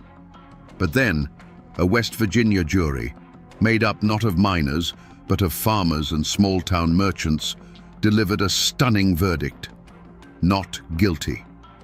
They had listened to the stories of the company guards, the low pay, the beatings, and the assassination of Sid Hatfield, and they could not bring themselves to call this man a traitor. While many other miners would be convicted on lesser charges, the treason trials collapsed. Was justice served? In a narrow legal sense, a jury had acknowledged the miners' grievances. But in the wider world, nothing had changed. The Logan County system remained intact. The Union was shattered. Don Chaffin was still sheriff. The law had rendered a verdict on the battle, but it had remained silent on the long, brutal war that had caused it. True justice, it seemed, was still a luxury the miners of West Virginia could not afford. The army that marched on Logan County did not simply go home. Its leaders were tied up in court for years. Its members were scattered, blacklisted, and broken. The United Mine Workers of America, the great boogeyman that Don Chaffin had waged a war against, was effectively banished from the southern coalfields. In the immediate aftermath, it seemed Chaffin's victory was absolute. The entity that had provoked him into his dramatic stand was, for all intents and purposes, dead. The Union was a ghost, its name only spoken in hushed and fearful whispers in the dark corners of the coal camps. But you can defeat an army of men. It's much harder to kill an idea. The Battle of Blair Mountain, for all the miners' losses, had been a national spectacle. Newspapers across the country had told the story of the private army, the machine gun nests, and the airplanes bombing American citizens on their own soil. The brutal reality of the West Virginia coalfields was laid bare for all to see. Chaffin had won the fight, but in doing so, he had exposed the sickness of the system he was defending. The miners had lost the battle, but they had won the argument in the court of public opinion. The seeds planted on Blair Mountain took a decade to grow, but they grew in the dark. The Great Depression and the election of Franklin D. Roosevelt changed everything. With the passage of the National Industrial Recovery Act and later the Wagner Act, the federal government did what 10,000 rifles could not. It guaranteed the right of every American worker to organize and bargain collectively. The very thing the miners had fought and died for was now the law of the land. In the mid-1930s, the UMWA organizers returned to southern West Virginia. This time, they came not as an invading army, but with the full backing of federal law. They walked into Logan County, the heart of Don Chaffin's old kingdom, and signed up thousands of miners without a single shot being fired. The Logan County system was finally broken, not by force of arms, but by a simple change in the law. The miners' cause, the great antagonist that had risen against Chaffin, had ultimately triumphed. He had won the battle, but history was already siding with the men he had beaten. Don Chaffin had won his war, but he couldn't outrun the changing world. You see, for all his power in West Virginia, he was still just a county sheriff in the eyes of the federal government. His downfall came not from a bullet from a miner's rifle, but from a federal indictment. In 1924, he was convicted of violating prohibition laws, a charge almost laughable in its simplicity compared to the private war he had waged. The man who had commanded an army was brought low by the business of moonshine. He served nearly 2 years in a federal penitentiary. When he returned to Logan, the world he had ruled was gone. His aura of invincibility, once as solid as the mountains themselves, had been shattered. He was no longer the untouchable king. He was a convicted felon, a man who had been humbled by an outside power. He found that the fear he had once commanded had been replaced by something quieter, and the loyalties he had built were shifting sands. He quietly moved his family to Huntington, trading his role as a county warlord for the quiet life of a hotel manager. The king had been dethroned, not by a rival, but by the slow, grinding gears of time and federal law. For his family, the name Chaffin would forever be a complicated inheritance. It was a name of power and prominence, a name that opened doors in southern West Virginia. But it was also a name stained with blood and controversy, a name that was whispered with a mixture of fear and resentment.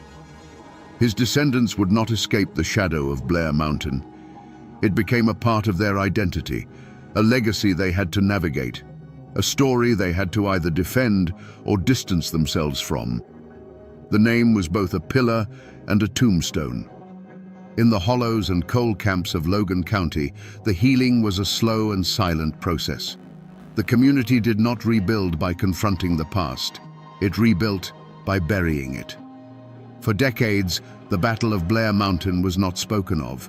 It was a wound too deep, too personal to touch. Fathers who had fought on opposite sides of the ridge raised their children in the same towns, a fragile peace maintained by a collective, unspoken agreement to forget. A blanket of silence fell over the memory of the war, and under that blanket, the resentment and trauma festered. The power dynamic in the mountains had been permanently altered. The era when a single sheriff, funded by private industry, could raise an army and operate as an absolute monarch was over. Chaffin's fall created a vacuum that was filled not by another strongman, but by the slow, creeping influence of the state and federal government. The isolation that had allowed his kingdom to flourish was broken, and the brutal feudal system he had perfected died with his conviction. If you go to Blair Mountain today, you won't find any grand monuments. For the better part of a century, the mountain kept its secrets. The trenches filled with leaves, the shell casings were swallowed by the earth, and the story was buried under a deliberate silence. Then, in the 21st century, a new war for Blair Mountain began. Not with rifles, but with lawsuits and bulldozers, as coal companies sought to strip mine the historic battlefield, to literally erase the history from the landscape. Preservationists and descendants of the miners fought back, a struggle that continues to this day. The ghosts of 1921 are still fighting for their ground. And what of the name Don Chaffin? In Logan County, it is still spoken with a complicated mix of awe and revulsion. To some, he remains the strong man who brought order, the only one tough enough to tame a lawless land. To others, he is the Appalachian Caesar, a tyrant who sold his soul and his people to the company store. You can drive to Huntington and find his grave, a quiet stone marker for a man whose life was a roaring fire. It's a peaceful end for a man who brought so little peace to the world. But his legacy echoes in a way most people never realize, in a word you hear every single day. Think of the word redneck. That word was born in the fire of this conflict. It came from the red bandanas the Union miners tied around their necks to identify themselves as they marched on Logan. It was their uniform, their flag, a symbol of solidarity and defiance against the guns of the coal companies. Before it was an insult, before it was a caricature, it was a badge of honor worn by men willing to die for their rights on the slopes of Blair Mountain. So the ghost of Don Chaffin still walks these hills, but it's not a man in a fine suit with pearl-handled pistols. It's a question. It's the question of how much power is too much, of where the line is between lawman and king, between order and tyranny. His name is a reminder, etched into the very soul of these mountains, that while men die and battles end, the struggle for justice is never truly over. So we come back to the question we asked at the very beginning. Was Don Chaffin a hero or a villain? The easy answer is to call him a monster, a corrupt tyrant paid to crush the common man. And he was certainly that. But the more unsettling truth is that he was the perfect, brutal instrument of his time and place. He was a product of a lawless system that demanded a strong man, and he played the part better than anyone. He was a king who ruled a county as his personal property, and like any king, he saw a rebellion not as a plea for justice, but as an act of war against his very person. In the end, this is a story about how a man's greatest strength can become the engine of his own tragedy.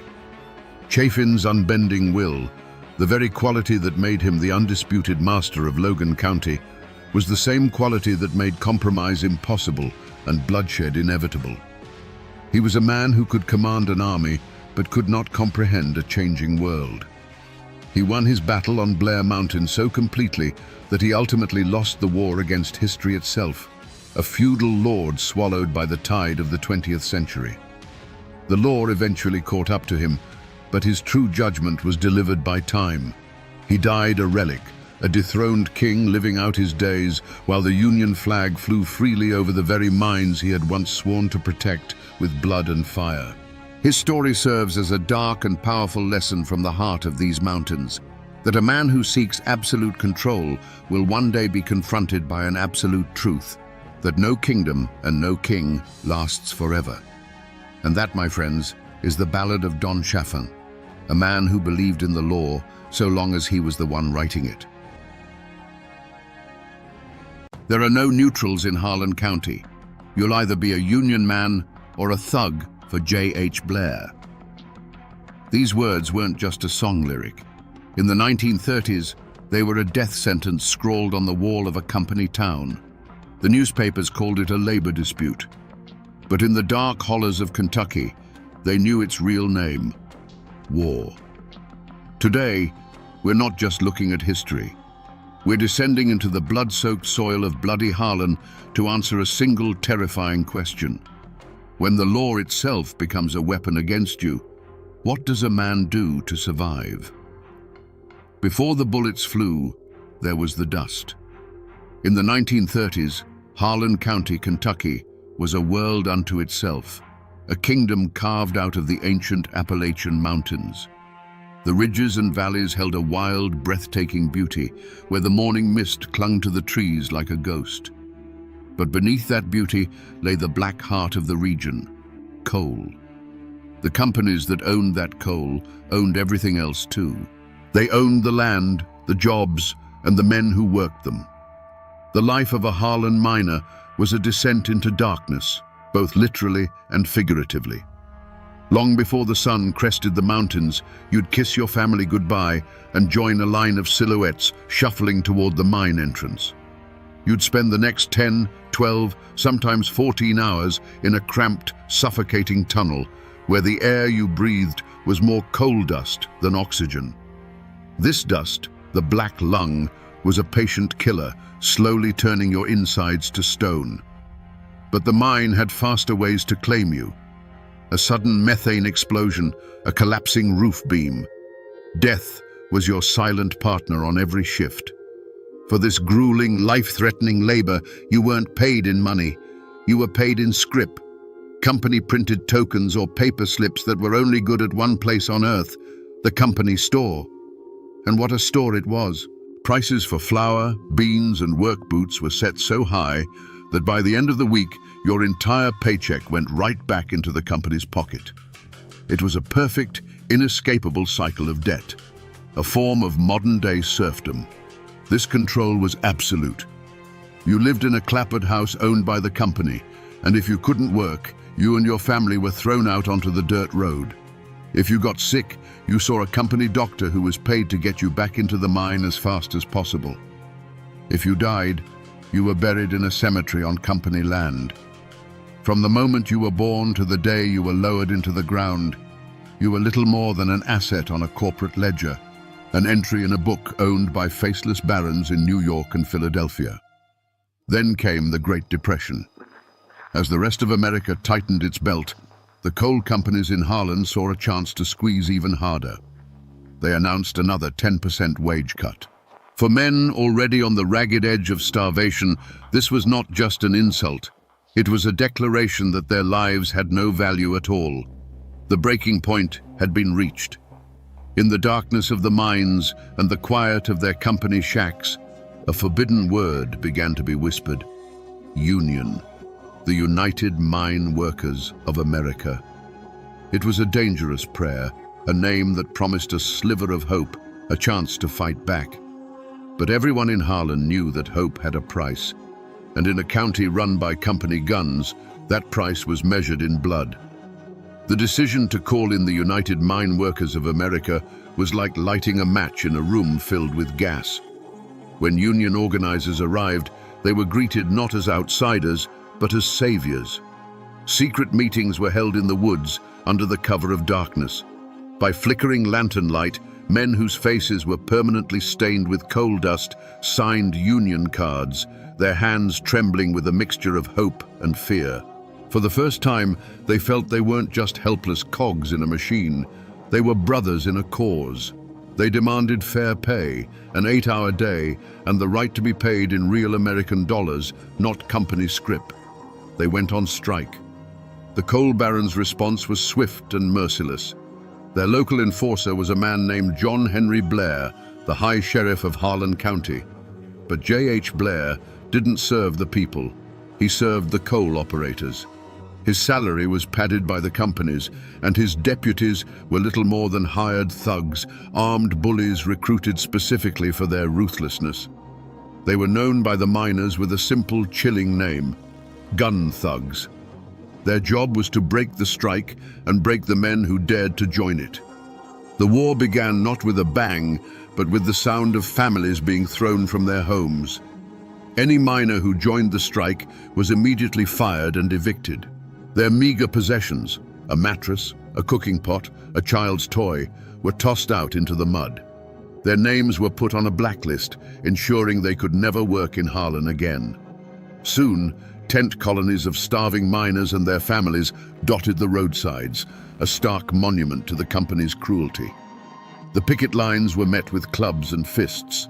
The violence escalated systematically. Blair's deputies would roam the mountain roads, ambushing Union men. Organizers were dragged from their cars, beaten senseless, and left for dead. Carloads of strikebreakers were escorted into the mines under the protection of men armed with machine guns. The message was clear. There would be no negotiation. There would only be submission or annihilation. The law wasn't just silent, it was the enemy's primary weapon. But the coal operators and Sheriff Blair had misjudged their opponents. These weren't defeated men. They were the sons and grandsons of Appalachian pioneers, people who had carved a life out of the unforgiving wilderness. Pride and defiance ran in their blood. When they saw their children starving and their friends beaten, their desperation turned to cold, hard resolve. If the company wanted a war is what they would get. The miners retrieved their hunting rifles and shotguns from their homes. The picket lines, once signs of peaceful protest, now bristled with armed men. The air in Harlan County grew heavy and still, charged with the certainty of coming violence. The first drops of blood had been spilled, and a river was about to follow. The day was May 5th, 1931. A fragile quiet hung over the town of Evarts. It was the kind of quiet that isn't peaceful, but heavy with unspoken threats. Through that quiet drove a convoy of 3 cars, a serpent of black steel moving down the dirt road. Inside were Sheriff Blair's deputies and company mercenaries, their cars loaded with supplies for the strikebreakers. They drove with an arrogant confidence, believing the miners were broken. They were wrong. From the hillsides overlooking the road, from behind the slag heaps and the railway embankment, dozens of eyes watched them come. These were not just angry men, they were hunters in their own territory. As the convoy entered the narrowest part of the pass, the world exploded. It wasn't a disorganized volley, it was a single coordinated crash of gunfire that slammed into the cars from all sides. The afternoon air, moments before filled with the buzz of insects, was now torn apart by the roar of rifles and shotguns. For the men in the cars, the world dissolved into chaos. The first sound was the percussive punch of lead hitting sheet metal, a sound like a hailstorm made of iron. Windshields didn't crack. They disintegrated into a million glittering fragments. Tires exploded with a violent hiss, sending the cars skidding into each other. The deputies, armed with their powerful Thompson submachine guns, tried to fight back, their weapons spitting a desperate, rattling answer into the hills. But they were firing at ghosts. They couldn't see the faces of the men who had them pinned in a perfectly executed trap. The battle was brutally short, lasting only a few minutes. But in that time, the road was turned into a kill zone. The miners' fire was disciplined and withering. They weren't shooting wildly, they were aiming. One car, then another, fell silent. The frantic chattering of the machine guns ceased, replaced by the methodical crack of hunting rifles. It was the sound of a community pushed too far, speaking the only language the company gunmen seemed to understand. When the last shot echoed away, a profound and terrible silence descended. The gun smoke, thick and acrid, drifted over the scene like a shroud. The 3 cars sat motionless on the road, their bodies riddled with dark, ragged holes, their engines hissing steam into the quiet air. They looked less like vehicles and more like steel coffins that had been savaged by a giant beast. The Battle of Evarts was over. In the aftermath, the numbers told the story.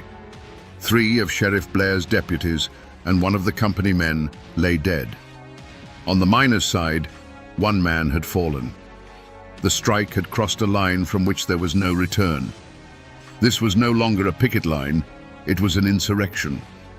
The news flashed across the country, and the state sent in the National Guard, their bayonets and machine guns bringing a tense martial order to the county. The battle was lost, the strike would be crushed. But something new had been forged in that fire. The legend of Bloody Harlan, a place where miners would rather die on their feet than live on their knees. The arrival of the Kentucky National Guard was not a rescue, it was an occupation. A wave of steel and khaki washed over Harlan County, their boots stamping out the last embers of the open strike. They came not to keep the peace, but to enforce the company's peace. Under the watchful eyes of soldiers, the tent colonies were dismantled, and the last of the striking families were scattered. The message from the state was as loud and clear as the volley of rifle fire at Evarts. The rebellion was over. For Sheriff J.H. Blair and his deputies, the presence of the military was a blank check. They were no longer just company thugs. They were the arm of a vengeful law. A brutal manhunt began. Posses of armed deputies fanned out through the hills and hollows, kicking in the doors of miners' shacks in the dead of night. Men were dragged from their beds, accused of murder and insurrection, often with no more evidence than a neighbor's whisper. The jails filled to overflowing with anyone suspected of holding a Union card or standing on that fateful picket line.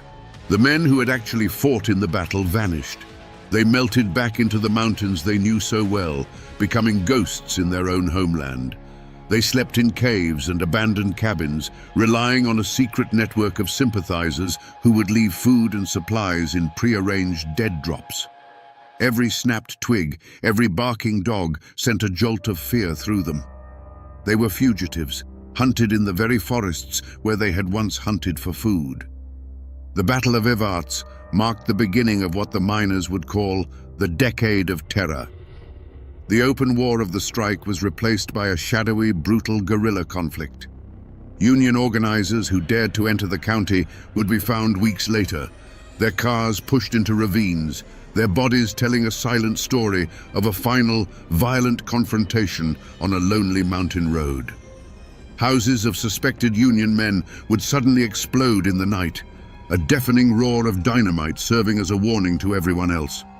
The night was no longer a time for rest, but a time for listening, for waiting for the sound of an approaching car or a shotgun blast in the darkness. A chilling rumor began to circulate, a story told only in hushed tones. They said the coal operators had created a secret fund, a pool of money used to pay bonuses to Blair and his men for every Union man they eliminated. Was it true? There was never a ledger, never a document to prove it. But as the bodies of organizers piled up, the miners didn't need proof. They believed it with every fiber of their being. In their world, it was not just possible, it was logical. Their lives were worth less than a lump of coal, and now there was a price on their heads. The strike was broken, the picket lines gone. But the fight for Harlan County was not over. It had just gone underground. The Union became a secret faith, a dangerous idea passed between trusted friends in the darkness of the mines. The company had retaken the land, but it had lost the hearts of the people forever. And they had created an army of martyrs whose memory would fuel the fight for years to come. The trials that followed the Battle of Evarts were not a search for truth. They were a performance, a grim theater of the absurd, staged to sanctify the company's power. Imagine the scene, a stuffy Kentucky courtroom in the dead of summer, packed to the rafters. On one side sat the miners who had been captured, men with coal dust still ground into the lines on their hands, their faces etched with a weary defiance. They looked out of place in the polished wood of the witness stand, like creatures of the earth dragged into a cage. On the other side, Sheriff Blair and his surviving deputies, preening in their uniforms, presented as heroes who had faced down a mob of communist agitators. The air was thick with tension and hostility. Armed guards lined the walls, their presence a constant reminder of who held the real power here. The coal companies had brought in their best lawyers, slick men from out of state in expensive suits, whose words twisted the miners' desperate fight for survival into a murderous conspiracy against law and order. They painted a picture of anarchy, of armed thugs trying to destroy the very fabric of American enterprise. They called the miners terrorists. The defense was outmatched and outgunned from the start. They tried to tell the real story, the story of starvation wages, of families thrown into the street, of beatings on the picket lines, of a community pushed to the brink by a ruthless corporation and its private army. They argued that the Battle of Evarts wasn't murder, it was self-defense. It was the inevitable explosion after months of pressure and abuse. But their words felt hollow in that room, lost against the well-oiled machine of injustice they were facing. The jury, made up of men who understood the unspoken rules of Harlan County, listened in silence. The defendants themselves reacted in different ways. Some sat in stony silence, their pride a shield against the legalistic lies being spun about them. Others showed flashes of the same fire that had led them to the barricades, their voices rising with anger as they were questioned. But most just seemed tired, worn down by a system that was designed from the ground up to crush them. They knew, as everyone in that courtroom knew, that the verdict had been written long before the trial began. It had been written in company ledgers and sealed with company gold. When the verdict finally came, it was no surprise. 44 miners and 3 of their wives were indicted. 8 men were ultimately convicted on charges ranging from conspiracy to murder. The sentences were long, years to be spent behind the grey walls of a state penitentiary far from the mountains they had fought for. The gavel fell with a sharp crack, the sound of the state ratifying the company's victory. Sheriff J.H. Blair and his gun thugs, the men who had terrorized the county for months, faced no charges. They walked free. The law had spoken. But was it justice? In the eyes of the state, a crime had been punished. But in the hollows and coal camps of Harlan, the convicted men were not criminals. They were prisoners of war. The law of men had sent them to prison, but the justice of the mountains had already declared them heroes. The trial only proved what the miners knew all along. There were 2 sets of laws in Harlan County, and one was for the rich and the other was for the poor. They drove Florence Reese and her family out of Harlan County. Sheriff Blair's thugs made it impossible for them to stay, hunting her husband Sam like an animal. They lost their home, their community, their piece of the world. But they couldn't silence her. That song, scratched onto a calendar page in a moment of terror and defiance, took on a life of its own. It escaped the confines of Harlan, passed from miner to miner, and was eventually carried out of the mountains by folk singers. It became an anthem for the civil rights movement, for anti-war protesters, for struggling workers all over the globe. The coal barons won the battle for the mines, but a miner's wife won the war for the soul of the struggle. And what of the villain of our story, Sheriff J.H. Blair? He was never held accountable in a court of law for the terror he unleashed. But in 1933, the people of Harlan County delivered their own verdict. When he ran for re-election, they voted him out of office. It was a small victory, a quiet one, but in a place where justice was so rare, it was a victory nonetheless. The community, through the simple act of casting a ballot, finally took back the law he had stolen from them. If you drive through the town of Evarts today, you won't see any grand monuments to the battle. It's a quiet mountain town, like so many others.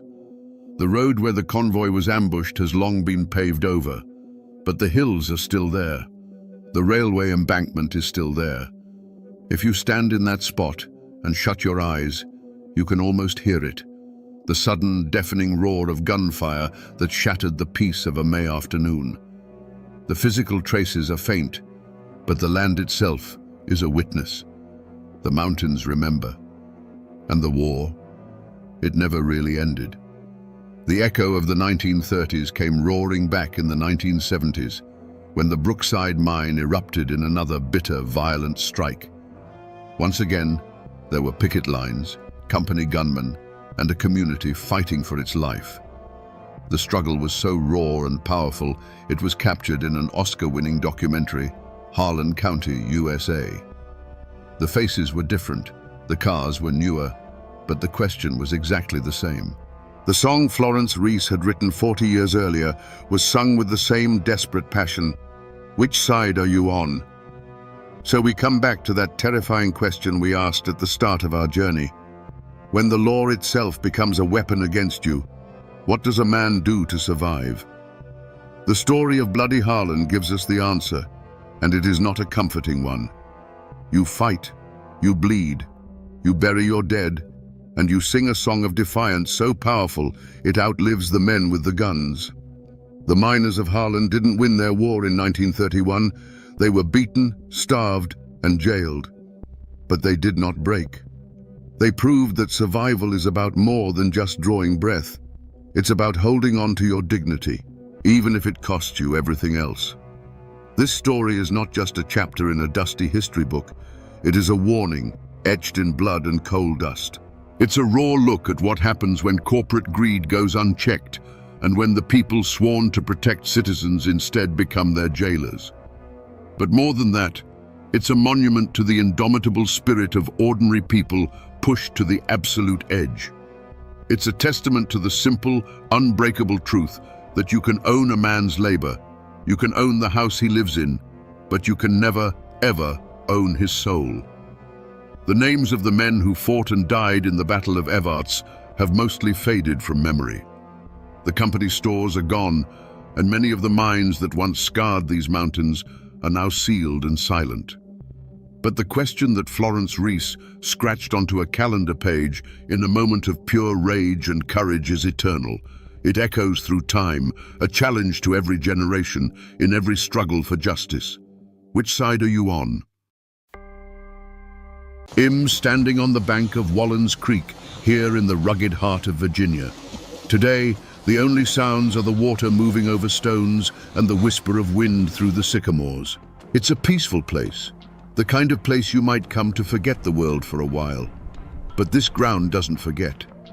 If you stand here long enough, the peace begins to feel thin, like a blanket laid over something terrible.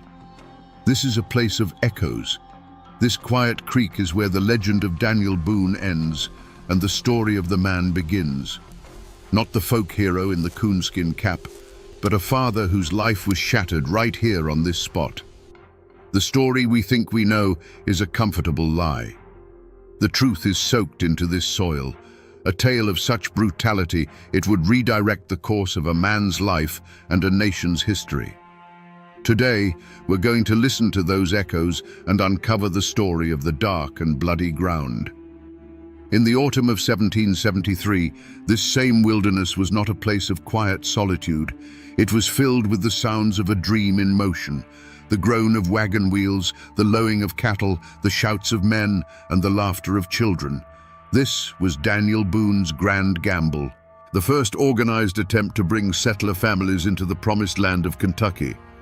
They were a small, rolling nation of about 40 souls, carving a path through a world that had, until now, belonged only to the Long Hunters and the native tribes. Daniel Boone wasn't the giant of folklore yet. He was a 38-year-old father and husband, his face already lined by the sun and hardship, but his eyes were fixed on a future he could almost taste. He saw Kentucky not as a contested battleground, but as an untouched Eden, a place where a man could build a life from the ground up, beholden to no one. He was a guide, a protector, a patriarch leading his flock into a new world. At his side was his eldest son, James. At 16, he was on the cusp of manhood, strong and capable, already possessing a quiet confidence learned from his father in the deep woods.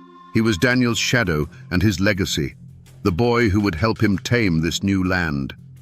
For James, this journey wasn't just about following his father. It was the great adventure of his young life, a chance to prove himself and to be part of the founding of a new society. The air in those early days of October must have felt electric with possibility. Every mile they pushed westward through the Cumberland Gap, the world grew wilder, more beautiful, and more their own. They were leaving behind the crowded lands and the rigid rules of the colonies. Out here, the only law was the law of survival, and the only king was the vast, empty sky. They were tough, self-reliant people, but they were not warriors looking for a fight. They were farmers, husbands and wives, carrying their most precious possessions, iron pots, family Bibles, and the seeds for next year's crop. They believed in the promise of the land, a promise whispered to them by men like Boone.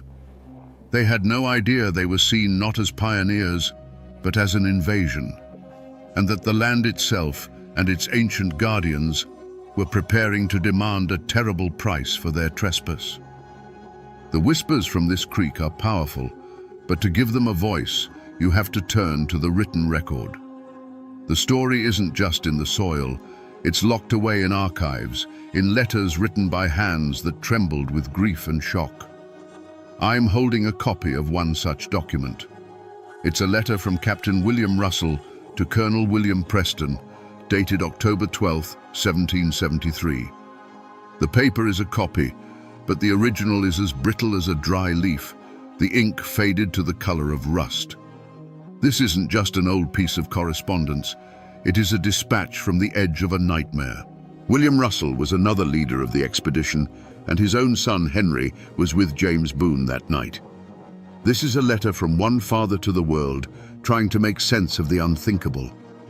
He writes of the search party and of the discovery. He describes the scene with the stark, horrified clarity of a man who can't unsee what he's witnessed. He calls the perpetrators inhuman and details how the boys were tortured in the most barbarous manner. This document is the key. It's the first official confirmation of the event, transforming local horror into historical fact. It verifies the location, the date, and the sheer savagery of the attack. It is a cold, hard piece of the past that proves the echoes here are real. But this letter, for all its terrible detail, raises a more profound question. It tells us what happened, but it doesn't tell us why. This wasn't just a raid for supplies or a swift, violent skirmish. The level of brutality described here was intentional. It was a message, written in blood. To understand that message, we have to look beyond the settlers' hopes and see this land through the eyes of the people who already called it home. To understand the horror described in that letter, you have to understand the land itself. To the Shawnee, the Cherokee, and the Delaware, Kentucky wasn't an empty paradise waiting for a master. It was Kentar-ten, the land of tomorrow, a sacred and vital hunting preserve. They didn't build their villages there, but it was their great commons, a shared cathedral of forest and meadow teeming with the buffalo, elk, and deer that sustained their people. Its borders were jealously guarded, and they called it the dark and bloody ground for a reason. When Daniel Boone's party of settlers snaked its way through the mountains, they were not seen as brave pioneers. They were seen as a plague. The Long Hunters had been one thing, solitary men who took some game and left. But this was different. This was a tide of axes and fences, of families and cabins. This was an army of permanence, an existential threat to a way of life that had existed for centuries. Every tree they felled, every patch of cane they cleared, was an act of war. Watching this slow-moving invasion was a war party, a coalition of Shawnee, Delaware, and Cherokee warriors. They were not a random band of marauders, they were the guardians of this land, men whose families depended on the game Boone's settlers were about to displace. They would have tracked the party for days, observing them with a mix of fury and contempt. The settlers' noisy, lumbering progress was an insult to the silence of the woods, a clear sign they did not belong. The decision to attack was a calculated one, and the decision to make it a spectacle of cruelty was a strategic one. They needed to send a message so terrifying that it would echo all the way back to the colonies in Virginia and Pennsylvania.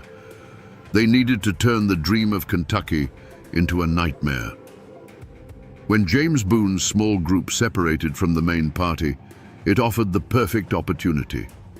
They weren't just going to kill the intruders, they were going to make their deaths a lesson. The barbarism Captain Russell would later describe in his letter wasn't mindless savagery. It was a deliberate act of psychological warfare designed to break the will of the invaders and burn the memory of this failure into Daniel Boone's soul forever. To understand a story this old, the paper trail can only take you so far. You have to find the people who have kept the story alive, not in books, but in memory. In a small town nestled in the Cumberland Gap, I found a local historian named Silas Blackwood. He's not an academic. He's a man whose family has lived in the shadow of these mountains since before Kentucky was a state. His knowledge comes from stories told on front porches, passed down from one generation to the next like a well-worn rifle. He looked over my copy of the Russell letter, his brow furrowed. "This is the white man's truth," he said. his voice raspy like dry leaves. "It tells you a storm came through and tore the roof off the barn. It doesn't tell you why the lightning chose to strike right there, right then." He explained that for 200 years, another version of the story has been whispered in these hills, a version that provides a motive far more terrifying than a simple land dispute. According to the tale passed down in his family, the war party wasn't just a random collection of warriors. It was led by a Shawnee warrior who was already carrying a deep and personal wound. The previous spring, his own son, a boy not much older than James Boone, had been killed during a skirmish with a party of white Long hunters. For this man, the sight of Boone's settlers, an unstoppable wave of the very people who had taken his child, was not just a political threat. It was a personal desecration. This detail, passed down outside the official record, changes everything. The unspeakable acts committed on the bank of Wallens Creek were not just a strategic message of terror. They were a targeted, ritualistic act of revenge, a horrific mirror image of the warrior's own grief. It was meant to be a dark sacrament of an eye for an eye. It was designed specifically to make Daniel Boone, the great leader, feel the exact same hollowing loss that had destroyed his own life. The lightning wasn't random, it was aimed directly at a father's heart. On the night of October 9th, 1773, the air in the mountains grew cold. For the main body of settlers, it was a normal evening. Fires lit, guards posted, the familiar sounds of a camp settling in for the night. But miles away, a smaller group, including James Boone and Henry Russell, had separated from the others to chase down a stray horse and gather supplies. It was a routine task, the kind of thing these frontier boys had done 100 times before. They were capable, unafraid, and utterly oblivious that they were being watched. The war party had shadowed them for days, moving like ghosts through the forest. At its head, if the old stories are true, was a man whose heart was already a cold, dead stone. He was not just a warrior defending his land, he was a grieving father. And as he watched James Boone, the strong, promising son of the man leading this invasion, he saw not an enemy to be killed, but a debt to be collected. This was the moment he had been waiting for, a chance to make the world balance again in the only way he had left, through pain. The boys made camp by Wallens Creek, building a small fire against the chill. They were young men full of talk about the future, about the land they would clear and the homes they would build. They were confident in their skills, secure in their small bubble of firelight, believing the deep, dark woods around them were empty. You can almost hear their last conversation, the easy banter of youth on the edge of a great adventure. They fell asleep under a canopy of ancient trees, dreaming of a Kentucky that would never exist for them. The attack was not a battle, it was an execution. It came in that disorienting pre-dawn gray, a sudden explosion of violence that ripped the sleeping camp apart. There was no time to fight back, only to be overwhelmed by a wave of silent, purposeful fury. Several in the small party were cut down in their bedrolls, their lives extinguished before they were even fully awake. But James Boone and Henry Russell were not killed. They were seized, dragged from their blankets, their arms bound tight. This was the moment that sealed their fate. The skirmish was over. The warriors had won. They could have vanished back into the woods, leaving the bodies as a stark warning. But the leader's eyes fixed on the captured boys. In that instant, the strategic goal of terrorizing the settlers merged with the raw personal need for vengeance. The son of the leader for the son of the leader. A life for a life, a wound for a wound. The decision was made. The remaining captives were quickly and brutally dispatched, but James and Henry were kept alive. They were shoved toward the creek bank, their pleas and struggles met with stony silence. The point of no return had been crossed. This was no longer about land or resources. It had become a dark ritual, a sacrifice to be performed on the altar of grief. And the dawn that was about to break would bring not light, but a descent into an unimaginable hell. Up on the highway, there's a historical marker, a simple metal sign that gives you the cold, hard facts, the names, the date, the event. It's an official scar, an attempt to nail down this ghost to a specific point on a map. But the sign is for passing cars and tourists. It sanitizes the story. The real marker, the real testament to what happened, isn't up there on the roadside. It's down here by the water. I'm standing on the creek bank now. It's a small, flat clearing, barely big enough for a few men and a campfire. The river stones are smooth and grey, worn down by countless years of flowing water. It's a perfect place to camp, naturally sheltered, which is exactly why the boys would have chosen it. This little patch of ground is the only physical evidence that's left. This is the stage. There are no monuments here, no weathered cross, no pile of stones to mark the spot. Nature has reclaimed it all.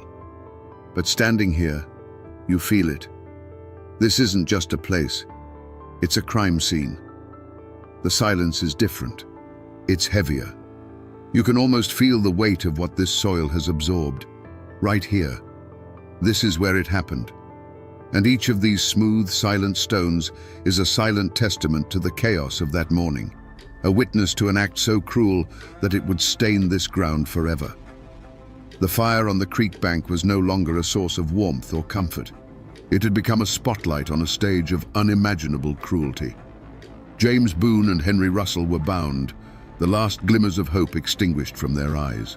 Their captors moved not with the frantic energy of a raid, but with a chilling deliberateness, a sense of grim ceremony. This was not going to be a quick end. This was going to be a lesson. The work began. The first sound was not a scream, but a sharp, choked cry that was swallowed by the vast, indifferent wilderness. The violence that followed was methodical. It was not the hot-blooded rage of a battle, but the cold, patient work of men intent on deconstruction. The sounds that carried across the water were not those of a fight, but of something being systematically taken apart. The fire threw their silhouettes against the ancient sycamores, long, distorted shadows that flinched and writhed in a terrible dance. The sharp, clean scent of pine from the fire was soon corrupted by something else, a smell of scorching that was deeply, fundamentally wrong, an odor of violation that clung to the damp night air. It was the smell of something sacred being made profane. The boys' voices, which had pleaded and begged, had broken. Now, the only sounds were guttural, involuntary responses to a pain beyond the limits of language. It was the sound of humanity being stripped away, layer by layer, until only the raw nerve of existence remained. The warriors worked in near silence, their movements economical and precise, as if following the steps of a dark and ancient ritual. Then, a new sound. The heavy, rhythmic impact of wood against bone and flesh. It was a dull, percussive beat in the heart of the night, sickeningly methodical. A sound of absolute finality, repeated until it was no longer necessary. And then, the abrupt and total silence that followed was more horrifying than any of the sounds that had preceded it. The shadows detached from the trees and melted back into the forest as silently as they had come. They left behind a scene of profound devastation. All that remained was the whispering creek, the dying fire casting a weak orange glow, and two shapes on the ground that no longer resembled boys. A single leather moccasin lay on its side, yards from the fire, a small, lonely testament to a final, futile struggle. This was a story told with knives and arrows. Every wound was a word, every desecration a sentence, arranged to form a single, terrifying message. It was a message intended for one reader, Daniel Boone. When he and the search party finally arrived, they would not find the bodies of enemies slain in battle. They would find a carefully crafted monument to hatred, a masterpiece of revenge designed to do more than kill a son. It was designed to kill a father's soul. After the raw horror of a place like Wallen's Creek, you come inside. You go to the quiet, climate-controlled rooms of a historical society where the past is filed away in acid-free folders.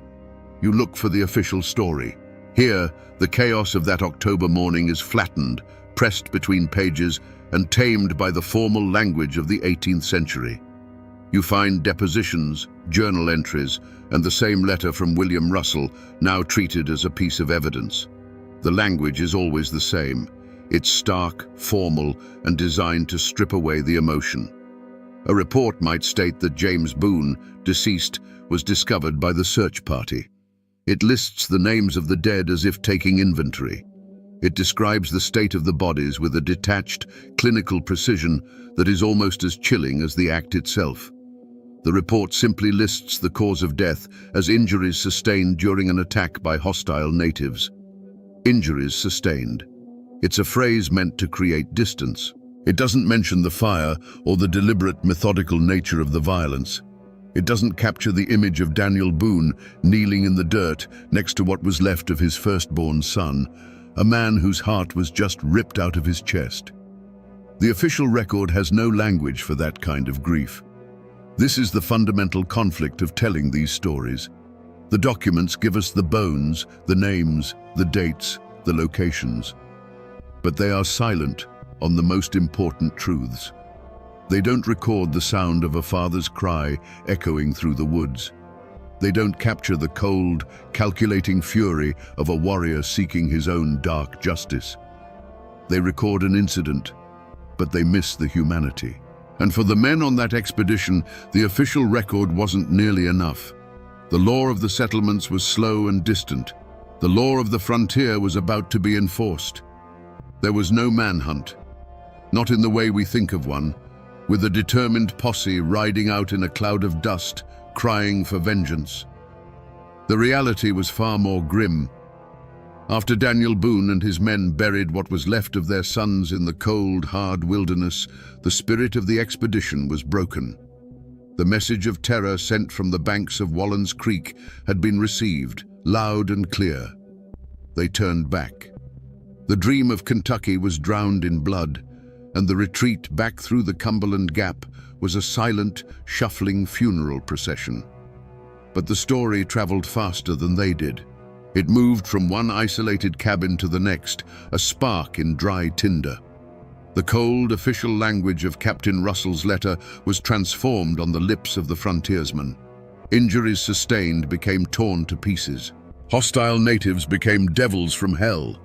The names of James Boone and Henry Russell became a rallying cry, a justification for a hatred that had long been simmering. The law's pursuit didn't come from a sheriff's office. It came from the governor's mansion in Virginia. Lord Dunmore, the royal governor, saw the massacre not just as a tragedy, but as an opportunity. The dry reports from the frontier were all the pretext he needed to unleash the full force of the colonial militia. There was no courtroom, no judge, no jury. The courtroom was the War Council, and the verdict had been decided long before the trial. The hunt wasn't for a handful of warriors. It was for the entire Shawnee and Mingo nations. The following year, in 1774, Lord Dunmore's War erupted, a brutal campaign to break the power of the tribes in the Ohio Valley and force them to cede their rights to Kentucky. Thousands of militiamen were mobilized, their resolve hardened by stories like the one from Wallen's Creek. The pursuit was a scorched earth campaign. The verdict was delivered at the Battle of Point Pleasant, a bloody, day-long engagement that shattered the tribe's resistance. The law of the frontier had rendered its judgment not with a gavel, but with the butt of a long rifle. The price for James Boone's life was a war that would change the map of America forever. You might think a story this important, a sacrifice this foundational, would have a marker, a stone cross, a simple plaque by the creek. But you can search the woods around Wallen's Creek all day, and you will find nothing. James Boone has no grave. He was buried where he fell, wrapped in a blanket, and returned to the cold, unforgiving earth of the wilderness he had come to claim. His only tombstone is this creek bank, and his only memorial is the story itself, a ghost that still haunts this patch of ground. The wilderness that promised him a future ended up swallowing him whole. His father, however, is not so hard to find. Travel 200 miles north to the Frankfort Cemetery, In the very heart of the Kentucky, Daniel Boone opened to the world. There, on a high bluff overlooking the Kentucky River, is a grand, imposing monument. Carved stone panels depict scenes from his life, and a towering obelisk reaches for the sky. This is where they brought him back, decades after he died in Missouri, a man who had lost all his Kentucky land claims to lawyers and speculators. In death, the state he founded reclaimed him as its primary symbol. The irony is as deep as a mountain valley. The father rests in a place of honor, a tourist attraction where his legend is preserved in stone for all to see. The son, whose horrific death was the bloody price of that legend, has no resting place at all. One is celebrated, the other is anonymous, his bones long since surrendered to the roots of the sycamores. And what of the warriors who took his life? Their graves are scattered across a continent, the unmarked resting places of a people displaced by the very tide Daniel Boone unleashed. This vast distance between the father's monument and the son's lost grave tells its own story. It is the story of what came after the grief, the long, hard years of a man who had to carry the memory of that creek bank with him every day of his life. It raises the final, haunting question: what happens to a man who survives the unsurvivable? For Daniel Boone, the retreat from Wallens Creek was not an end. It was a vow. The grief from that day settled into him, not like a soft sadness, but like a hard piece of iron in his soul. It became the fuel that would drive him for the rest of his life. He had to go back. He had to finish what he started, as if conquering the land that took his son was the only way to quiet the boy's ghost. 2 years later, in 1775, he was back, blazing the wilderness road and raising the walls of a fort called Boonesborough on the banks of the Kentucky River. But the world he built was not the Eden he had dreamed of. It was a fortress. The hope of 1773 was replaced by the grim reality of survival in a war zone. Life was lived with one ear, always listening for a sound that didn't belong, the snap of a twig, the call of a bird that wasn't quite right. The long shadow of that massacre by the creek fell over everything. Every time a child strayed too far from the fort walls, the memory of what happened to James would have returned to Daniel like a fever.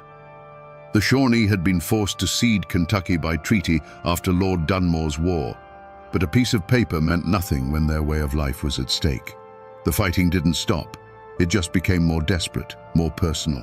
The shadow touched Boone's family again in 1776, when his own daughter Jemima was captured by warriors and dragged away from the fort. Boone led a frantic, relentless pursuit and rescued her, but it was a terrifying echo of the past, a reminder that the war was never far away. The ultimate proof of that long shadow came 9 years after James's death, at the disastrous Battle of Blue Licks in 1782. By then, Boone was a seasoned commander, a living legend. But on that day, against his better judgment, he was goaded into a reckless charge against a combined force of British and native warriors. It was a slaughter, and in the chaos of the retreat, Boone's other son, Israel, who was fighting at his side, was shot from his horse. Daniel, under a hail of fire, tried to carry his son's body from the field, but it was too late. He had to leave another son behind on the dark and bloody ground. The cycle of violence that began on the banks of Wallens Creek had come full circle, claiming another of his children. The story of Boone in Kentucky is not one of triumph. It is a story of a man who won a country but lost a family, a man who lived the rest of his days under a shadow so long the sun could never truly reach him again. To most of America, the legacy that grew from that bloody creek bank is simple and clear. It's the story of Daniel Boone the Pathfinder, the brave frontiersman who faced down a savage wilderness to bring the light of civilization westward.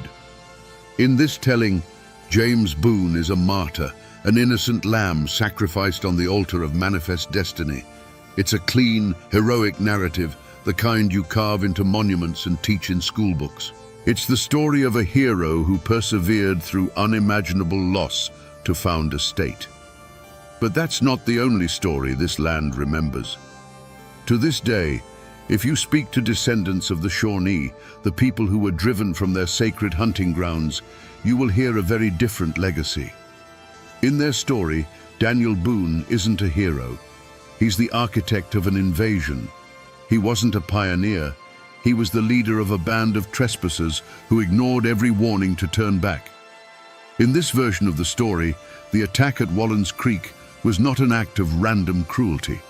It was a desperate, violent act of defense, a last-ditch effort to protect a way of life from being extinguished.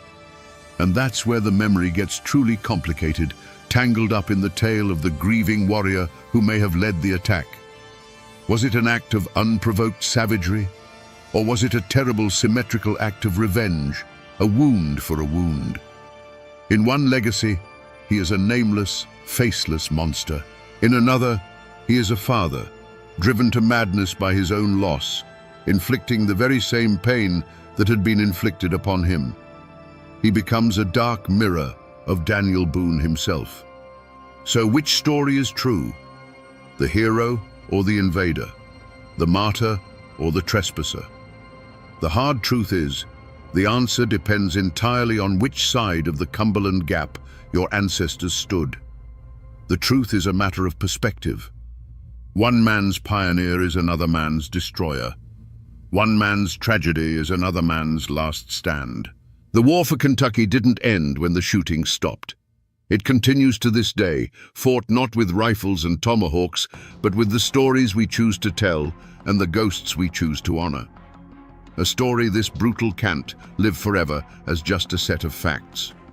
The human mind can't hold on to that much sharp-edged horror. Over time, it has to be reshaped. The pain has to be dulled, the events smoothed over, until the history becomes something else entirely, a legend.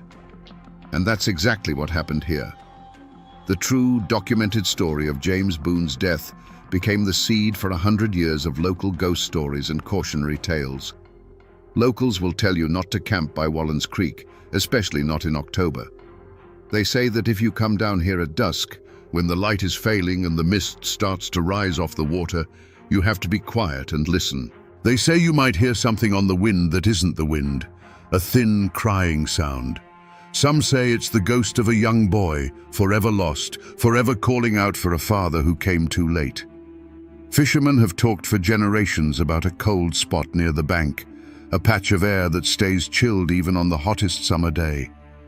It's the haint of Wallens Creek, a permanent scar of sorrow left on the landscape.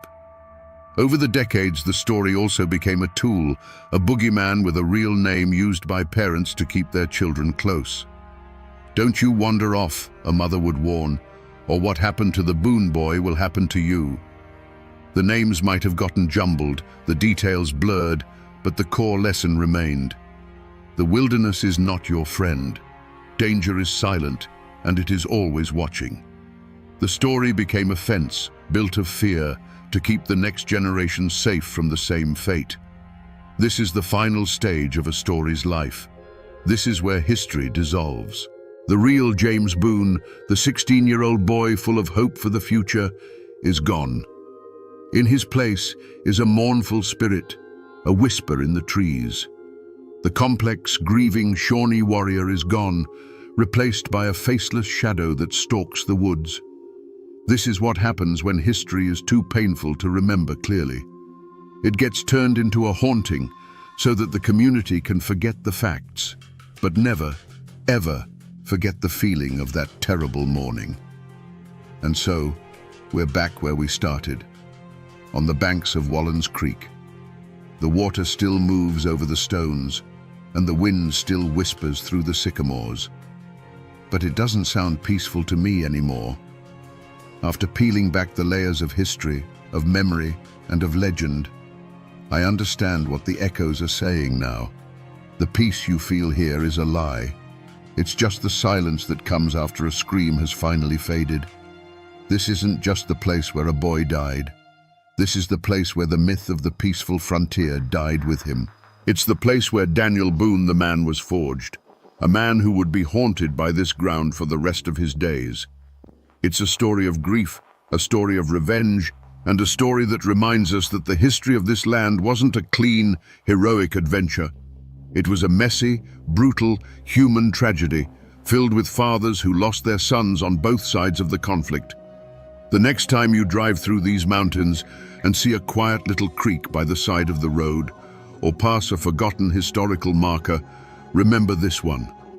Remember that these places aren't empty.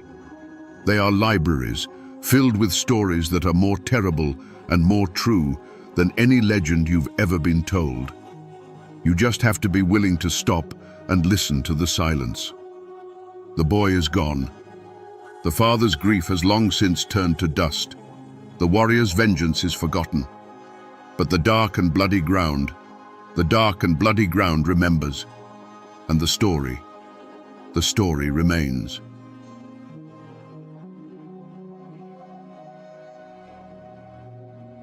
"5 years before the shot heard round the world at Lexington, a different shot echoed through the Carolina backcountry. It was the sound of a cannon firing into a crowd of 2,000 farmers, men who had stood their ground against a disciplined army and roared back a phrase of pure Appalachian defiance: 'Fire and be damned.' They called themselves the Regulators, and their rebellion was drowned in blood. The history books often call it a riot. The locals know it was a war. What could drive God-fearing men to wage war on their own government, years before America was even a dream? Today, we will dig into the blood-soaked soil of Alamance and unearth the forgotten story of America's first armed uprising. To understand the fire, you must first understand the forest. Picture the Carolina backcountry in the 1760s. This wasn't the manicured world of coastal plantations with their grand houses and ships sailing for London. This was the edge of the map. It was a land of tangled forests, where ancient oaks stood shoulder to shoulder, and the ground was a web of creeks and rivers with names like the Haw and the Eno. The air here was different, thick with the smell of pine and damp earth, and the only authority was the changing of the seasons and the word of God. The people who carved a life from this wilderness were as rugged as the terrain itself. They were mostly Scots-Irish and German immigrants, families who had fled the famines, wars, and religious persecution of the Old World. They came here not for riches, but for something far more precious: a piece of land to call their own and the right to be left alone. They were dissenters, Presbyterians and Lutherans, who held a deep and abiding suspicion of any government that smelled of the high and mighty Anglican Church they'd left behind. Their lives were a testament to pure grit. A man would build his cabin with his own 2 hands, felling the trees and notching the logs himself. He'd clear his fields one back-breaking stump at a time, his wife working right alongside him. They hunted for their meat, grew their own corn, and spun their own wool. Survival was a daily struggle against rocky soil, harsh winters, and the ever-present threat of raids. This constant hardship forged them into something tough, fiercely independent, and loyal only to their family, their clan, and their creator. In this world, money was a ghost. A farmer might go an entire year without seeing a single silver coin. The economy ran on barter and good faith. A bushel of corn might be traded for a new axe head. A day's labor might be paid with a salted ham. A man's worth wasn't measured by the gold in his pocket, but by the strength of his handshake, the straightness of his rifle shot, and the honor of his family name. But this isolated world of sweat and scripture was not its own kingdom. It was ruled from afar, from the balmy coastal cities, by a class of wealthy English gentlemen appointed by the royal governor. These men, in their powdered wigs and silk stockings, looked upon the backcountry settlers as little more than savages, crude, uneducated, and most importantly, a resource to be squeezed. A shadow was creeping west from the coast, a shadow of tax collectors and corrupt officials who spoke the language of coin and contracts. Little did the farmers know, this modern world was about to come knocking at their cabin doors, not with a friendly hand, but with a battering ram. This explosion of rage didn't come from nowhere. Its seeds were sown in the rocky soil of Scotland and the war-torn fields of Germany generations before. These families didn't come to the backcountry with land grants from a grateful king. They came as refugees. They bought their homesteads not with royal paper, but with the sharp steel of the axe and the cold lead of the long rifle. They carved their existence directly from a hostile wilderness, fighting the land, the weather, and the native tribes for every single acre. In their minds, this land wasn't given to them by a government. It was earned through a covenant of sweat, blood, and prayer. The old scars of history ran deep, carried across the Atlantic in their very bones. The Scots-Irish in particular had a long and bitter memory of English authority. For a century, they had been used as a buffer by the British Crown in the violent plantations of Ulster, only to be squeezed by the same government with crippling rents and religious persecution. When the king's new taxman, with his arrogant sneer and his stack of legal papers, showed up at their cabin door in Carolina, they didn't just see a colonial official. They saw the same old ghost of the English landlord they thought they had finally escaped. This created a division in the colony far deeper than any river or mountain range. It was a chasm of culture. On one side were the coastal elites, who saw themselves as Englishmen, loyal to the crown, the Anglican Church, and the intricate dance of colonial politics. On the other were the backcountry settlers, who felt no loyalty to a distant king or a governor who had never walked a furrow in his life. Their allegiance was to their own kind, to the Presbyterian meeting house, and to a simple, unwritten code of honor that valued a man's word over a lawyer's contract. In these mountains, a family name wasn't just a label, it was a legacy. A name like Fanning or Tryon carried the weight of unearned privilege and a history of looking down on the common man. But a backcountry name, a hunter, a husband, a Pugh, carried the heavy burden of generations of struggle. It was a quiet promise to work hard, to stand by your neighbors, and to never, ever let an outsider push you off your land. To be a backcountry farmer meant you bent the knee to God alone. To be one of the governor's men meant you expected the world to bend the knee to you. A collision was not just likely, it was inevitable. The conflict didn't begin with a gunshot. It began with a whisper. A whisper at the grist mill, a bitter complaint muttered over a fence post, an angry prayer offered in the quiet of a cabin. The ground for this rebellion was salted with years of personal insults and public humiliations, all stemming from a group of men the farmers called the Courthouse Ring. This wasn't some shadowy conspiracy, it was a cancer of corruption that operated in plain sight. At its heart was Edmund Fanning, a man who became the living symbol of everything the backcountry had come to despise. He was a Yale-educated lawyer who wore fine clothes, lived in a mansion built with stolen money, and looked at the calloused hands of a farmer with open contempt. The old wounds were everywhere, festering in nearly every family.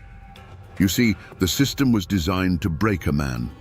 A farmer might ride for 2 days to register the deed to his land, only to have a clerk, Fanning's cousin perhaps, charge him a filing fee that existed in no law book.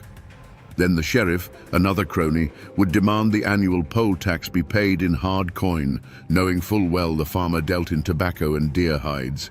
When the farmer couldn't produce the silver, that same sheriff would seize his plow horse or his only milk cow, selling it at a rigged auction to another member of the ring for a fraction of its worth.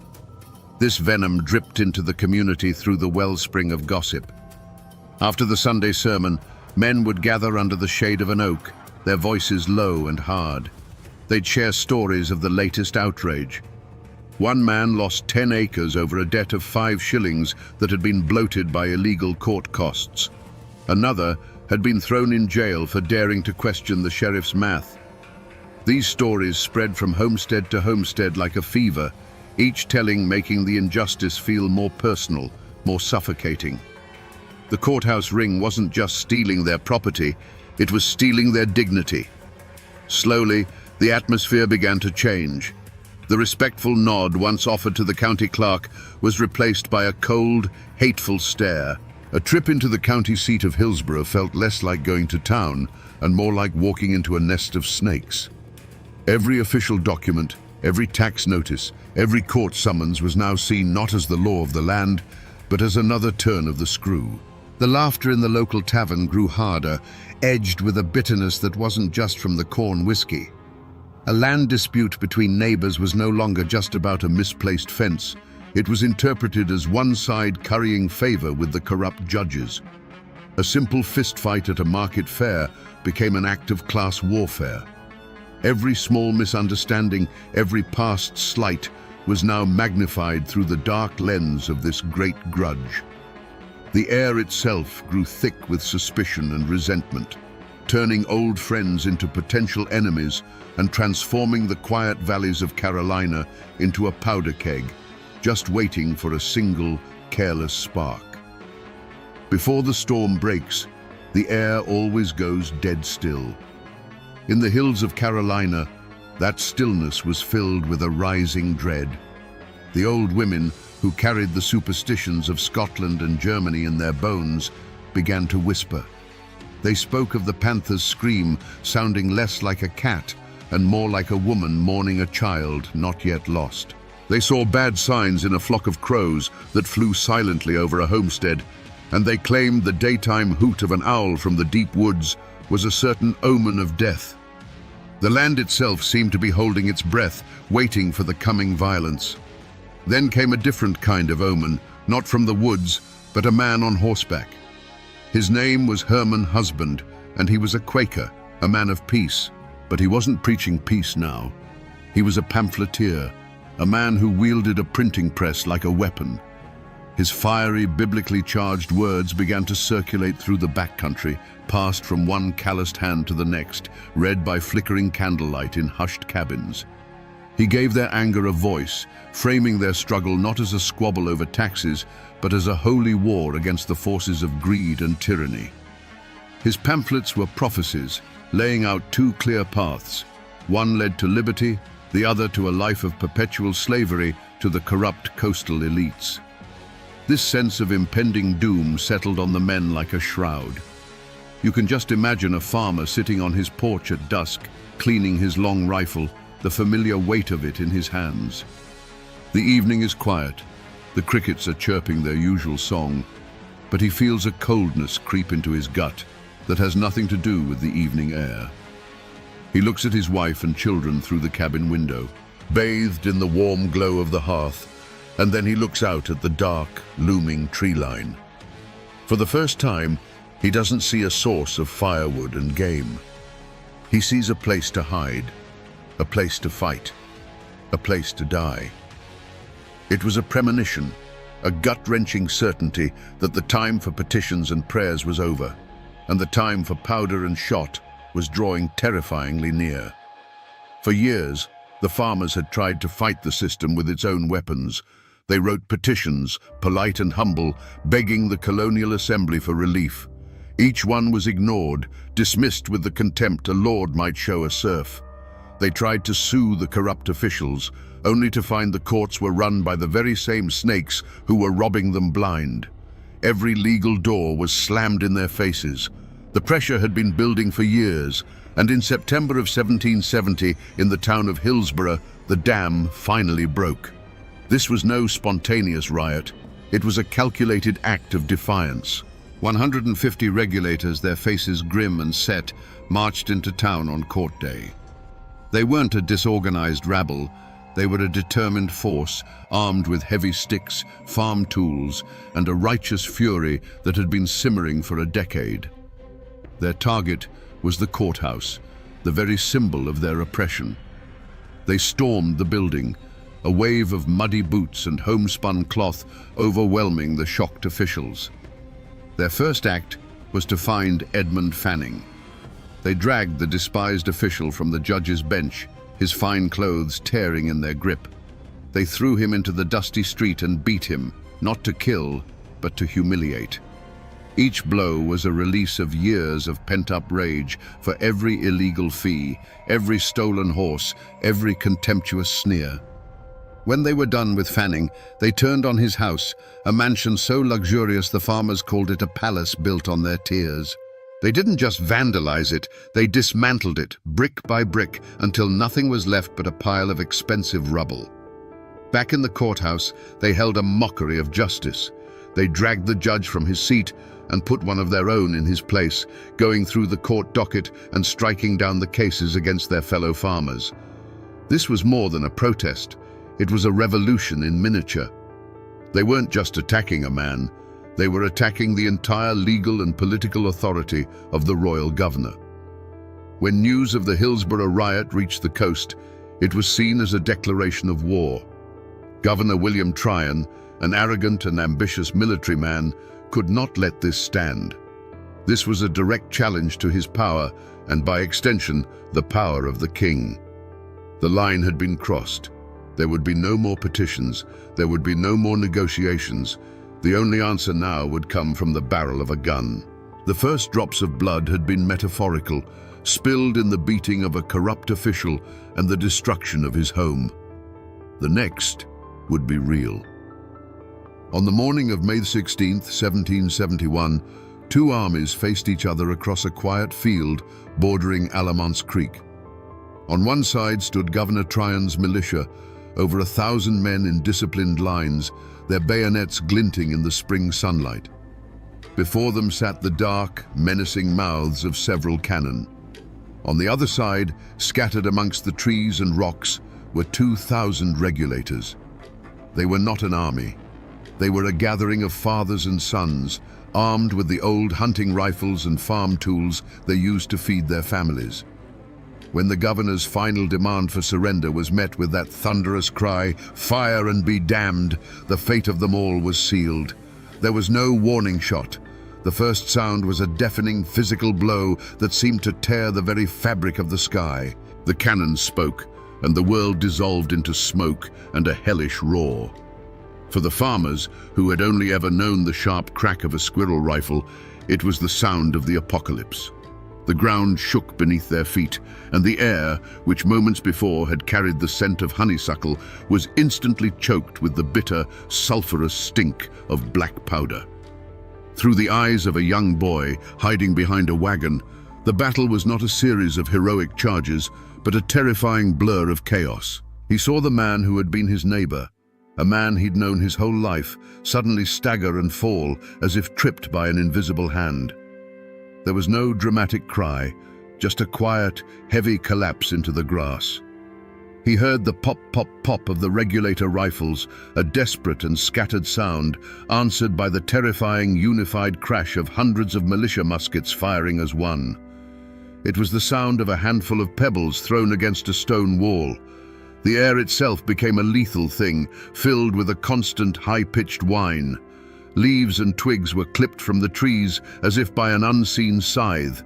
Men would duck behind an ancient oak for cover, only to have the bark explode into splinters beside their head.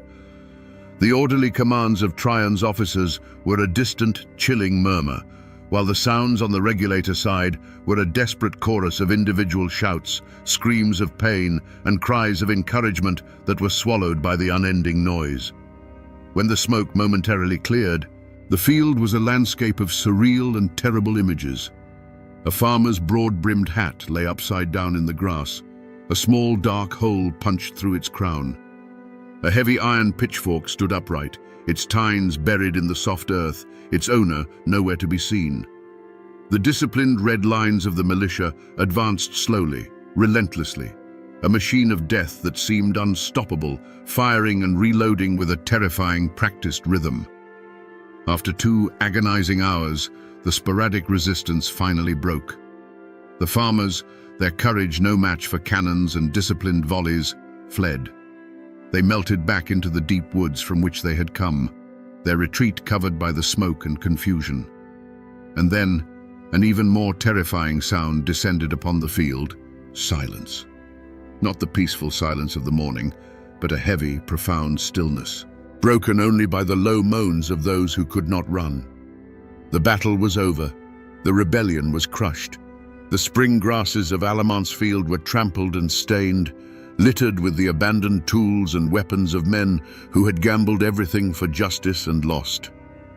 The smoke slowly drifted away, revealing not a field of victory, but a scene of profound and brutal sorrow. The first American Revolution had ended not with a declaration, but with a slaughter. To understand a man like Governor William Tryon, you must understand that he never once saw the regulators as aggrieved citizens. In his mind, they were simply an infection. He was not a governor responding to a protest. He was a surgeon cutting out a tumor from the body of the colony. His entire career was built on the rigid structure of the British military, a world where orders were given and followed without question.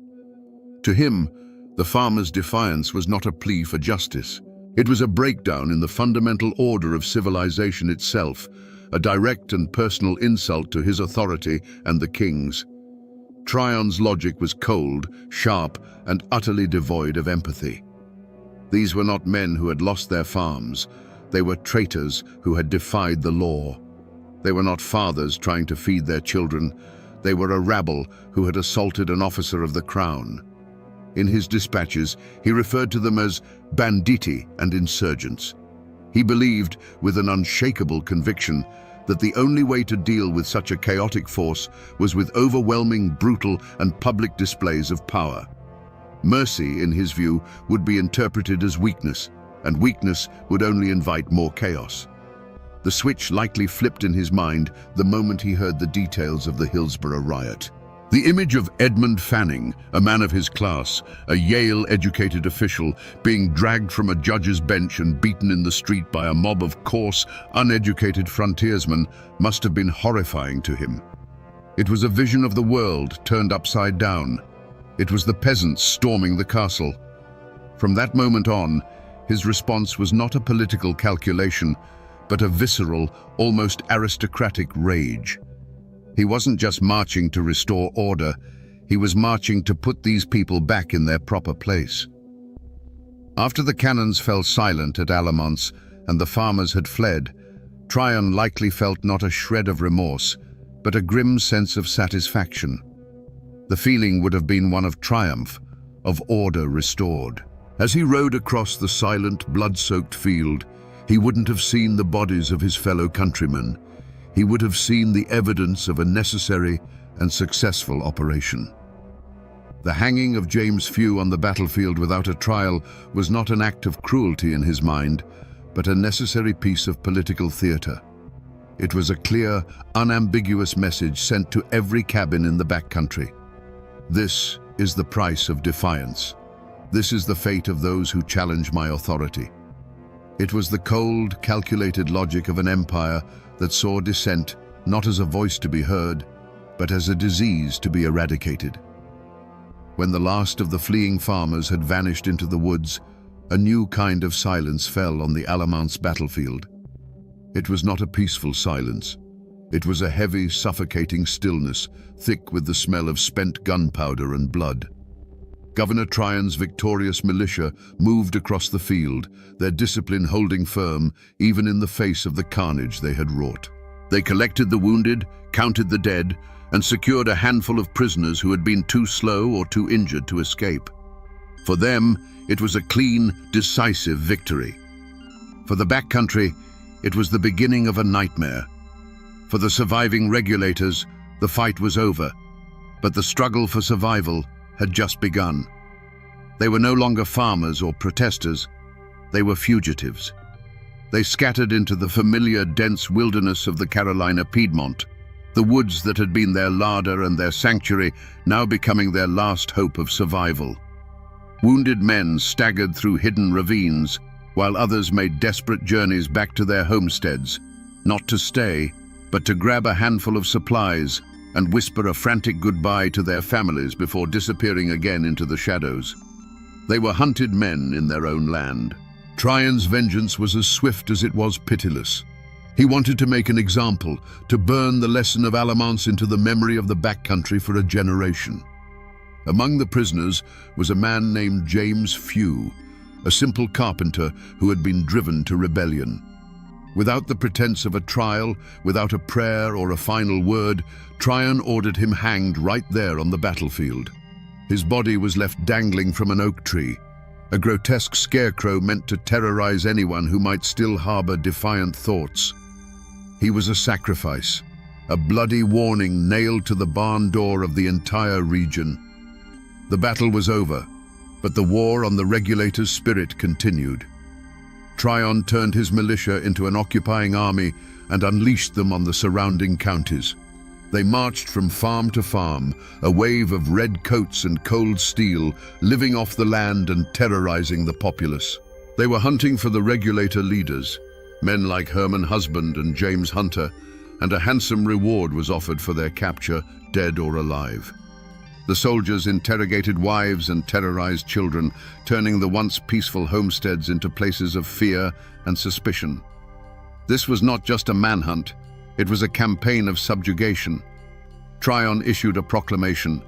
Every man in the backcountry was to come forward and sign a binding oath of allegiance to the king and his government. To refuse was to be branded an outlaw. Over the next month, more than 6,000 farmers, their spirit broken and their leaders in hiding, were forced to make the humiliating journey to a militia camp to sign the document, effectively swearing loyalty to the very men who had crushed them. And as they did, Tryon's men were busy confiscating the property of known regulators, ensuring their families would face ruin and starvation. The ashes of Alamance had settled, and in the silence that followed, there was only fear and the cold grip of defeat. The smoke from the Battle of Alamance didn't just drift over the battlefield, it seeped into every cabin, every church, and every general store in the backcountry, poisoning the air between neighbors. The community, once united by common hardship, was now fractured, split by fear and the bitter question of who was right and who was wrong. A line had been drawn in the dirt, not by a surveyor, but by bloodshed, and every family was forced to choose which side they were on. The Presbyterian meeting houses, once the heart of the community, became cauldrons of quiet tension. Some preachers had thundered from the pulpit in support of the regulators, calling their cause a righteous one. Others, fearing the governor's wrath, now urged their congregations to submit to authority and pray for peace.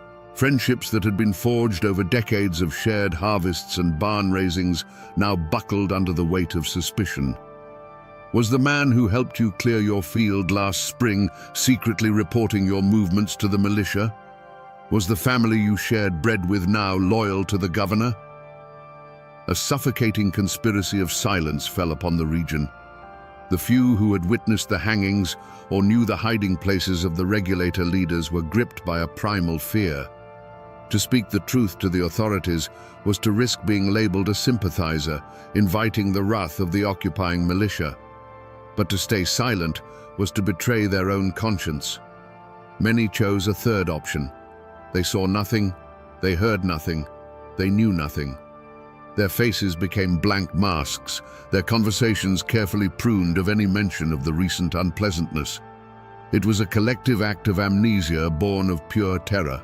Yet, even in this climate of fear, small acts of both courage and cowardice became the true measure of a person's soul.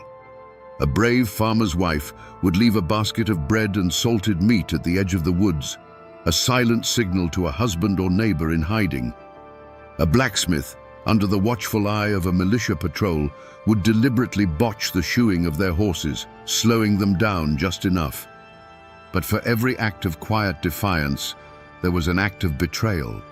A struggling farmer, tempted by the reward money or hoping to curry favor with the new powers, would lead a patrol to a hidden cabin. A merchant would provide a false alibi for a government loyalist, condemning an innocent man with his lie. The regulator war was no longer a battle fought with rifles on an open field. It had become a silent, vicious war fought with whispers, glances, and closed doors. It tore at the very fabric of the community, turning the backcountry into a place where the deepest loyalties were tested, and the truest nature of a man's heart was laid bare for all to see. With the rebellion crushed, the final act of Tryon's vengeance began, the hunt for the ringleaders. This was not a simple matter of law enforcement. It was a grim, relentless pursuit through the unforgiving Appalachian foothills. Tryon's militia, composed of Easterners who viewed the backcountry as a savage wilderness, formed the core of the posse. They were joined by a motley collection of local loyalists eager to prove their allegiance, and a few opportunistic bounty hunters who smelled blood money on the wind. Their mission was simple: bring back the leaders of the regulators, preferably in chains. The chase became a brutal contest between the hunters and the hunted, with the mountains themselves as the main character. The fugitives, men like James Hunter and the pamphleteer Herman Husband, knew this land like the back of their own hand. They knew every hidden valley, every secret pass, every cave where a man could disappear. They moved like ghosts through the dense forests, subsisting on wild berries and whatever game they could kill without a gunshot giving away their position. They were aided by a silent network of sympathetic farmers who would leave them food, warn them of patrols, and lead the militia on wild goose chases into impassable swamps. For the pursuers, the hunt was a descent into a green hell. The rugged terrain was their enemy. They were tormented by biting insects, venomous snakes, and the constant, unnerving feeling of being watched from the shadows. Their brightly colored uniforms made them easy targets, and their ignorance of the land led them into ambushes and dead ends.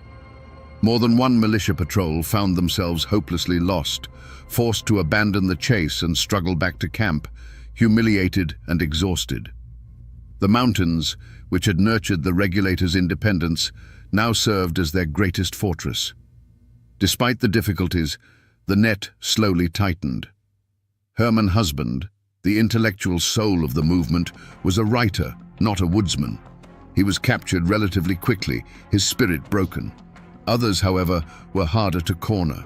The general of the regulators, James Hunter, remained at large, a phantom who seemed to be everywhere and nowhere at once. The final moment of capture for most of the key leaders wasn't a dramatic firefight in a mountain pass. It was a slow, grinding process of attrition. Exhausted, starving, and betrayed by informants, they were picked off one by one. Often, they were found not in a heroic last stand, but sleeping in a barn or accepting a meal from someone they mistakenly trusted, too worn down to run any longer. The hunt in the shadows was over, and the stage was set for the governor's final act of justice. The captured regulator leaders were dragged back to Hillsborough, the very town they had once triumphantly seized. But now, it was an armed camp. Governor Tryon's militia stood guard on every corner, their bayonets fixed, turning the colonial courthouse into a fortress. The air inside the courtroom was thick with the metallic tang of fear and the stench of foregone conclusions. On one side of the room sat the coastal gentry and loyalists, their faces smug with victory. On the other, huddled in silence, were the wives and families of the accused, their faces etched with a despair that knew there was no hope here. In the defendant's box sat the 6 captured leaders. They were not cowering criminals. They were broken, exhausted men, but their eyes held a hard, defiant glint. There was no remorse on their faces, only the quiet dignity of men who had fought for what they believed in and lost. They looked out at a courtroom where the judge, the prosecutor, and the jury were all part of the same corrupt system they had risen up against. Their trial was a piece of theater written by the victors, a legal ritual designed to give the veneer of law to an act of pure political vengeance. The proceedings were a farce. Witnesses for the prosecution, likely motivated by fear or reward, gave their testimony. Any evidence of the years of extortion and abuse that had led to the rebellion was dismissed as irrelevant. The charge was not assault or rioting, it was high treason. By firing on the king's representative, they had, in the eyes of the law, fired upon the king himself. It was a charge from which there was no escape. The verdict, when it came, was a foregone conclusion, delivered with cold, formal gravity: guilty. The sentence: death by public hanging. A wave of shock and grief washed over one side of the courtroom, while satisfied murmurs rippled through the other. 6 men, who had stood up for their neighbors against a tide of corruption, were now to be strung up like common murderers. But the story of this trial does not end with the judge's gavel. It ends on the gallows, with a man named James Pugh. As the noose was placed around his neck, he refused to play the part of the penitent traitor. Instead, he turned to the crowd and began to speak. For nearly half an hour, Pugh delivered a fiery, damning sermon from the scaffold. He condemned the cowardice of Edmund Fanning and the tyranny of Governor Tryon. He spoke of the justice they had sought and the violence they had received. He prophesied that a day of true reckoning would come for these corrupt men. He was still speaking, his voice ringing with righteous fury, when the sheriff, impatient with this final act of defiance, gave the order to cut him down. The court of law had delivered its verdict. But from the gallows, the justice of the mountains had delivered its own. The law of men had won the day, hanging its enemies and silencing dissent. But the question hung in the air, far longer than the bodies of the condemned. Was this justice? Or was it merely the law, a tool in the hands of the powerful, used to crush the powerless? The hangman's rope cast a long shadow over the Carolina backcountry, a shadow that would linger for years. For the families of the executed and the thousands of other regulators, life after the verdict was a bitter cup to drink. Those who remained on their land lived as a conquered people. They plowed their fields and harvested their corn under the watchful eye of a government they now knew was their enemy. Every tax notice was a fresh wound, every court summons a reminder of their powerlessness. They had been forced to sign an oath of loyalty, a piece of paper that felt like a brand on their soul, a public declaration of their own humiliation. But not everyone stayed. For many, the memory of Alamance was a poison in the soil, and the oath of allegiance was a chain they refused to wear. They saw only one path to freedom: west. In a great, silent exodus, hundreds of defeated regulator families packed their meager belongings, turned their backs on the homes they had built with their own hands, and began the perilous journey over the Appalachian mountains. They were branded as outlaws, but they saw themselves as pilgrims. They illegally settled in the river valleys of what would one day become Tennessee, forming a new society called the Watauga Association. Here, beyond the reach of Governor Tryon and his corrupt courts, they created one of America's first independent, self-governing communities, a place where the law would be their own. The spirit of the regulators was not dead, it had simply moved over the mountain. And what of the men who had crushed them? Did they face a curse, an atonement for the blood on their hands? Not at all. In the world of colonial politics, brutality was often rewarded. Governor William Tryon, his reputation enhanced by his decisive victory over the traitors, was soon promoted to the prestigious post of Governor of New York. Edmund Fanning, the architect of the farmer's misery, also left Carolina, continuing his career as a loyal servant of the crown. They faced no justice, no ostracism, no reckoning. They simply moved on, leaving a broken land behind them. Their only curse would come years later, when the fires of revolution they had helped to stoke would finally consume the entire British system they served. Back in Carolina, the community tried to heal by forgetting. The story of the Regulator War became a dangerous and painful memory, a ghost to be locked away. The word regulator itself became a whisper, a name associated with defeat and treason. People got back to the hard work of survival, focusing on the seasons and the soil, burying the trauma of Alamance under a blanket of collective silence. They tried to move on, to pretend it never happened. But a wound that deep doesn't heal just because you stop talking about it. It festers in the darkness, waiting for a chance to break open once more. Decades pass. The powdered wigs and red coats are gone, but the echoes of Alamance never truly faded. They can be found in the bloodlines of the families who fought there. Many of the sons of the regulators, raised on bitter stories of Tryon's tyranny, picked up their rifles again just 4 years later. The British made the fatal mistake of assuming these backcountry men, once crushed by a royal governor, would be loyal to the crown. They couldn't have been more wrong. The men who fled over the mountains to Watauga became the legendary Over-Mountain Men, and at the Battle of Kings Mountain, they unleashed a frontier fury that annihilated a British army and helped turn the tide of the entire Revolutionary War. It was the Regulators' final, posthumous revenge. Today, if you visit the Alamance battlefield, you won't find an army.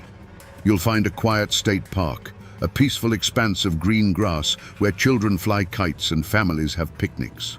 But if you stand there as the sun sets and listen to the wind in the tall oaks, you can almost hear it. The ghostly roar of cannon fire, the defiant shouts of dying farmers. Monuments now stand on that field, naming the men who were once condemned as traitors and honoring them as patriots who bled for liberty, a testament to how the truth, buried for so long, can eventually rise from the earth. The memory also clings to the land in the form of legend. For generations, people in Hillsborough would point to the spot where James Pugh and his fellow Regulators were hanged. They swore that on that patch of ground, cursed by Pugh's final defiant words, no grass would ever grow. It was a physical scar on the landscape, a constant, eerie reminder kept alive not by historians, but by the folk memory of a people who refused to let the story die completely. And while the names and dates may have faded from the nation's memory, the spirit of the Regulators has soaked into the very soul of Appalachia.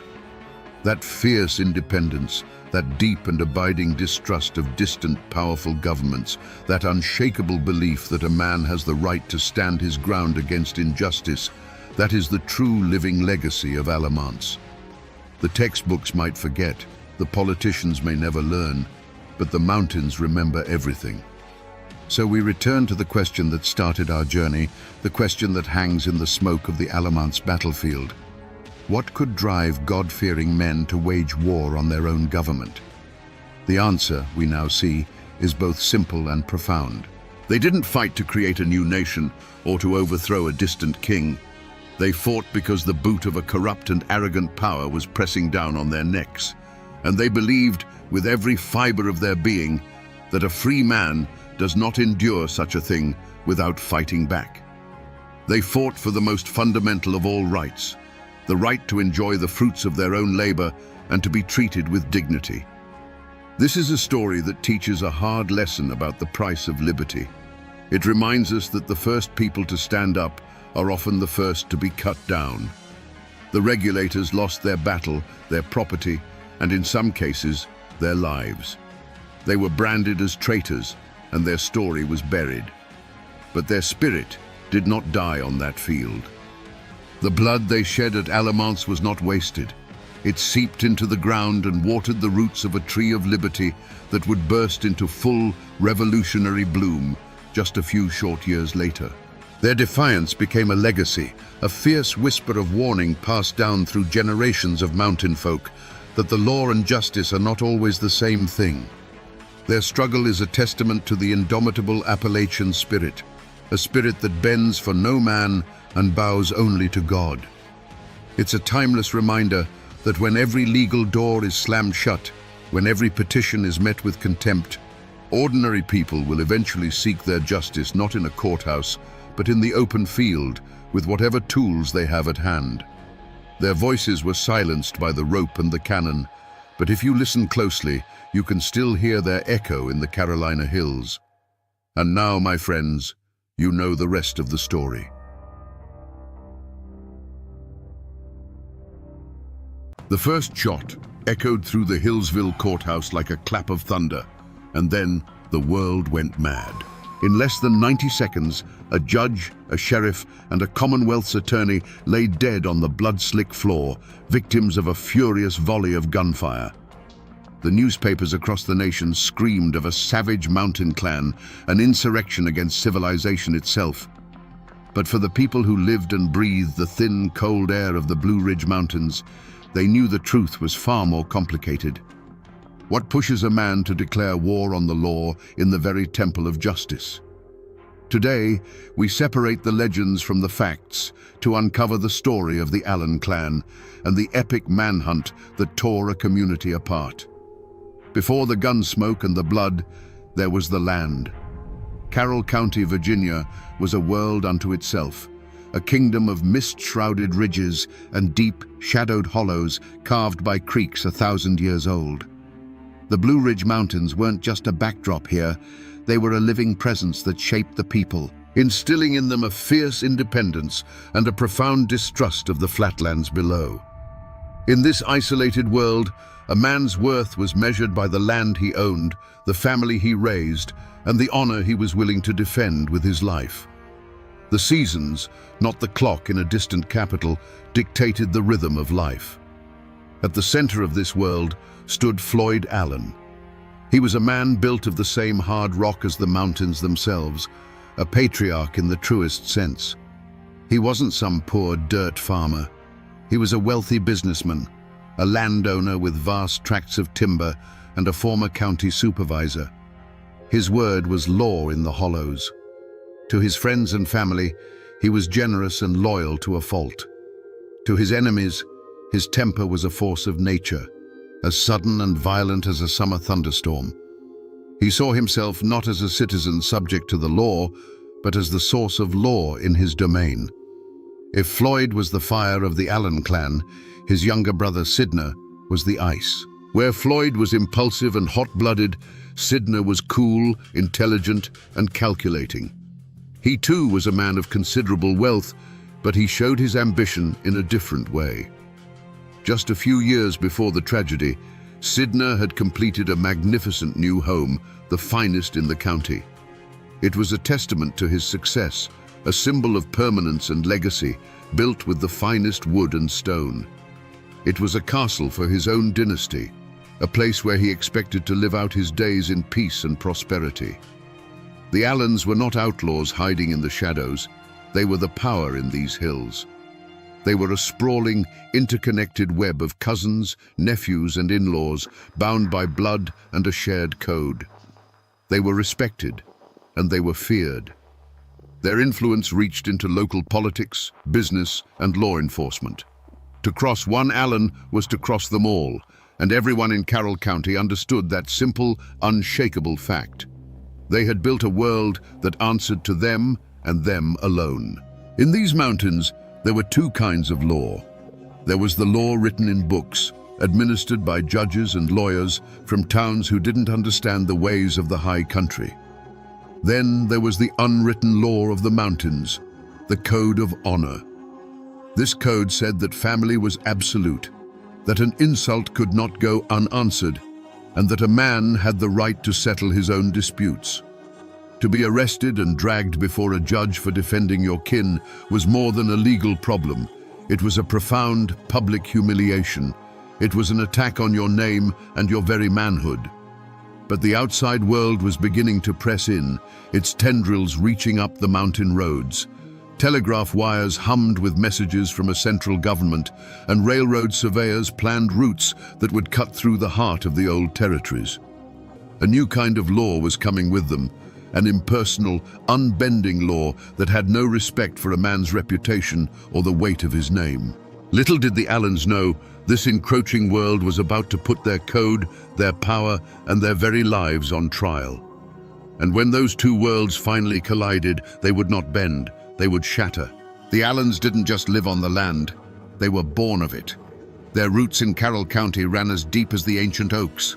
Generations before, their Scots-Irish ancestors had pushed into this unforgiving wilderness, looking not for easy living, but for a place where they would be beholden to no king and no landlord.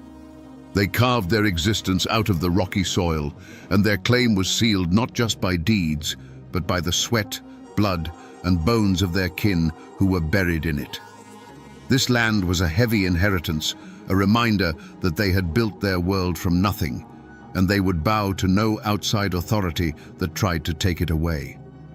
This deep-seated distrust of distant power was a wound that had never truly healed since the Civil War. The mountains had been a house divided, a place where loyalty to Richmond or Washington could get a man killed by his own cousin. The war left behind a bitter legacy, a deep-seated suspicion that the laws passed in far-off capitals were designed to control and suppress the mountain people, not to protect them.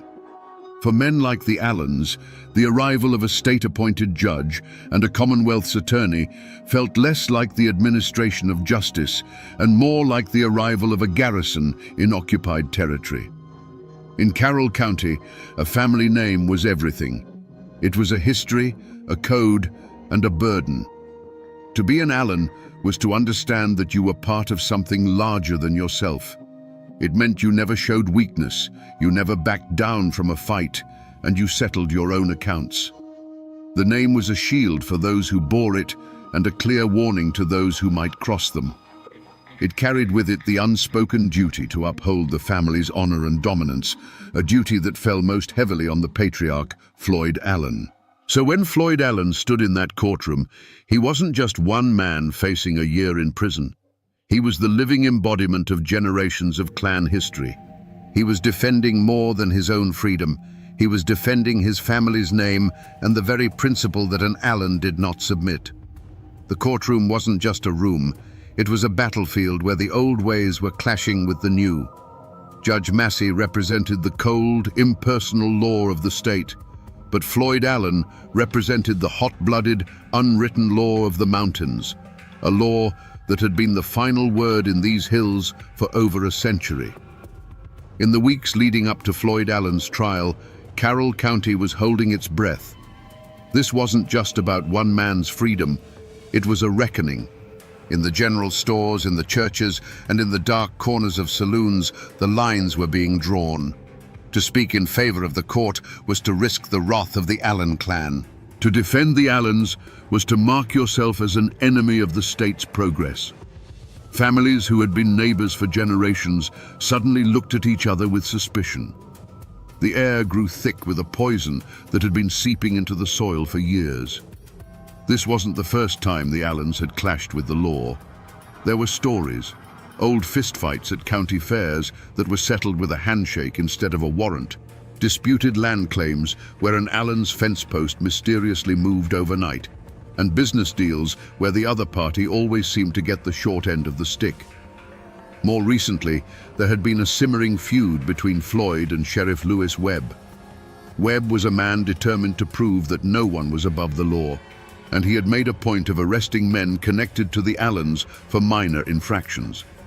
Each arrest was a small poke at the bear, a test of power that Floyd saw as a direct personal challenge to his authority. Whispers spread through the hollows like wildfire in a dry season. People said Floyd Allen had sworn an oath that he would never spend a single night in a penitentiary cell. Others claimed that Judge Massey had been warned not to even come to Hillsville, that the Allens had already passed their own sentence on him. Rumors flew that Allen men were buying up every box of cartridges they could find, and that friends of the family were quietly making their way toward the county seat, their rifles cleaned and ready.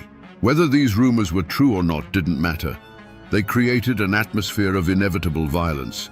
The trial became less about the law and more about a final, decisive confrontation. Everyone in the county, from the lowest tenant farmer to the wealthiest merchant, felt it coming. They knew that the feud between the old mountain code and the new state law was about to be settled, and it would be settled not with gavels and law books, but with lead and blood. In the mountains, people listened to the whispers of the woods, and in the weeks before the trial, the woods were sending out warnings. Old-timers later swore that the winter of 1912 felt different, holding on with a bitter, unnatural cold. On the high ridges, hunters claimed to hear a sound that hadn't been heard in decades, the chilling, woman-like scream of a painter, a mountain lion. To the mountain folk, it was a terrible omen, a cry from the land itself that blood was about to be spilled on its soil. It was as if nature was already mourning for the men who were about to die. The human omen arrived in Hillsville with polished shoes and leather briefcases. Judge Thornton Massey and Commonwealth's attorney William Foster were not mountain men. They were agents of a distant government, men who saw the world in the black and white text of law books. They walked into Carroll County with the confidence of men who believed they held all the power, that their authority was absolute and backed by the full might of the state. They could not understand that in these hills, They were the outsiders.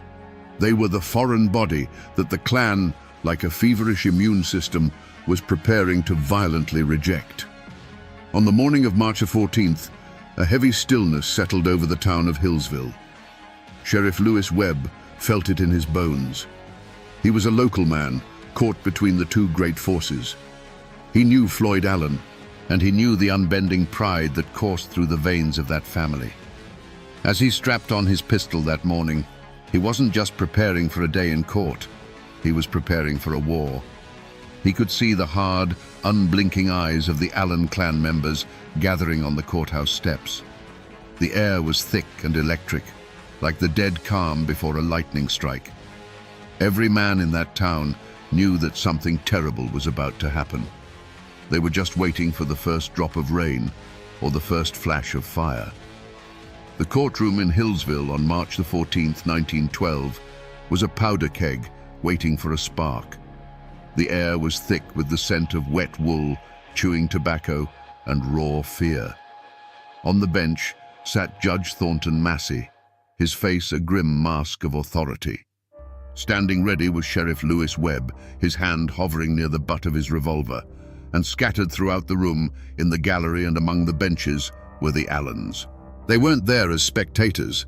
They were there as soldiers, their eyes cold and watchful, their coats hanging heavy with the weight of concealed pistols. The jury filed back in, their faces pale. The foreman refused to look at Floyd Allen as he read the verdict. Guilty. A low murmur rippled through the crowd, a sound like a distant rock slide. Then came the sentence. 1 year in the state penitentiary. For a man like Floyd Allen, a patriarch who had ruled his corner of the world with an iron will, this was an unimaginable disgrace. It wasn't the loss of a year of freedom. It was the public destruction of his honor, a declaration that his power meant nothing here. In that moment, something inside Floyd Allen broke. He rose slowly to his feet, his wounded pride radiating from him like heat. He looked not at the judge, but at the men of the court, the men of his county. And then he spoke the words that would ignite a war, a sentence that would be carved into the memory of those mountains forever. "Gentlemen," he said, his voice calm but edged with steel, "I ain't a-goin'." It was a declaration of independence. It was a final, absolute rejection of the court's authority. Judge Massey, stunned by the defiance, quickly ordered the sheriff, "Get your man." As Sheriff Webb took a step forward, the world seemed to slow down. Hands went to guns. Every man in that room held his breath, balanced on the knife's edge between law and anarchy. And then it happened. A single deafening crack of a pistol shot shattered the silence. To this day, no one knows for sure who fired it. Was it Floyd Allen making good on his promise? Was it Sheriff Webb trying to enforce the judge's order? Or was it Floyd's son, Claude, firing from the gallery to protect his father? It doesn't matter. That first drop of blood was all it took. In that instant, the trial of Floyd Allen was over, and the war of the Allen clan had begun. The courtroom was no longer a place of law. It had become an execution ground. That first gunshot did not begin a duel. It detonated the world. The courtroom erupted into a volcano of sound and fury. It was not a chaotic panic. It was a coordinated, devastating volley. From the gallery, from behind benches, from the doorways, the Allens unleashed a storm of lead. The sharp cracks of pistols blended into a single continuous roar, a deafening thunder that shook the very foundations of the building and the law it represented. Through the eyes of a terrified witness huddled on the floor, the scene was a nightmare of flickering shadows and brilliant flashes of fire. Judge Thornton Massey was slammed back into his high-backed chair as if struck by an invisible fist. For a moment he sat upright, his face a mask of shock, before sliding silently from the bench. His gavel clattered onto the wooden planks, the last sound of order in a world now ruled by chaos. The symbol of the law was the first to fall. Sheriff Lewis Webb, caught in the open as he moved toward Floyd, never had a chance to draw his weapon. He crumpled to the floor, his life extinguished in an instant. Commonwealth's attorney William Foster staggered back, a look of disbelief on his face, before collapsing amongst the very law books and papers he had used to condemn Floyd Allen. Men who had moments before been arguing points of law were now diving for their lives under tables and behind railings. The air grew thick and heavy with gun smoke, so dense it choked the lungs and burned the eyes. The constant splintering of wood and shattering of glass was punctuated by the screams of the wounded and the terrified. Augustus Fowler, a juror who had simply done his civic duty, was caught in the crossfire and fell, a random victim in a war he had no part in. For 90 seconds, the Hillsville courthouse was the heart of a maelstrom, a place where the only authority was the muzzle of a gun. And then, as suddenly as it began, it was over. A deafening silence fell over the room, broken only by the groans of the wounded and the soft flutter of legal papers drifting down through the hazy, acrid air. When the smoke began to clear, the walls and the judge's bench were pockmarked with dozens of dark, ugly holes, silent witnesses to the carnage. The law of the state had been tried, judged, and executed in its own sanctuary. Through the haze, the surviving Allens moved with a chilling purpose. They were not panicked. They were a clan of soldiers retrieving their wounded leader. They scooped up the bleeding Floyd Allen, and before anyone could fully comprehend what had just happened, they were gone. They melted out of the courthouse and vanished into the misty streets of Hillsville, leaving behind a scene of unimaginable slaughter. The war had been declared, the first battle had been won, and the Allens were now retreating into the mountains that would become both their fortress and their prison. To understand what happened in that courtroom, you have to try, just for a moment, to look at the world through Floyd Allen's eyes. In his mind, he was not the criminal. He was the victim of a conspiracy. These men, Judge Massey, Attorney Foster, they were outsiders, invaders who had come into his territory, his kingdom, to strip him of his authority and his honor. The trial wasn't a search for truth. It was a public ritual of humiliation designed to break him and, through him, the power of the Allen clan forever. When the jury foreman spoke the word guilty, it wasn't just a verdict. It was the deepest possible insult. When the judge pronounced the sentence of 1 year in a cage, it was a death sentence for Floyd's pride. In that moment, the switch flipped. The courtroom was no longer a place of law. It became a battlefield. The judge was not an arbiter of justice. He was the enemy commander who had just ordered his execution. The sheriff was not an officer of the court. He was the enemy soldier sent to capture him. The primal, unwritten law of the mountains, the law of survival and violent defense of one's own, instantly overrode the written law of the state. There was no room for hesitation. The moment the attack on his honor became a physical threat, the moment Sheriff Webb moved to lay hands on him, the time for words was over. For the Allens, this was self-defense. They were not murdering men. They were eliminating threats. In the cold calculus of clan survival, a judge who would cage their patriarch was an existential danger that had to be neutralized. The volley of gunfire was not an act of chaotic rage. It was the brutal, logical conclusion of their code. It was a preemptive strike to prevent the destruction of their world.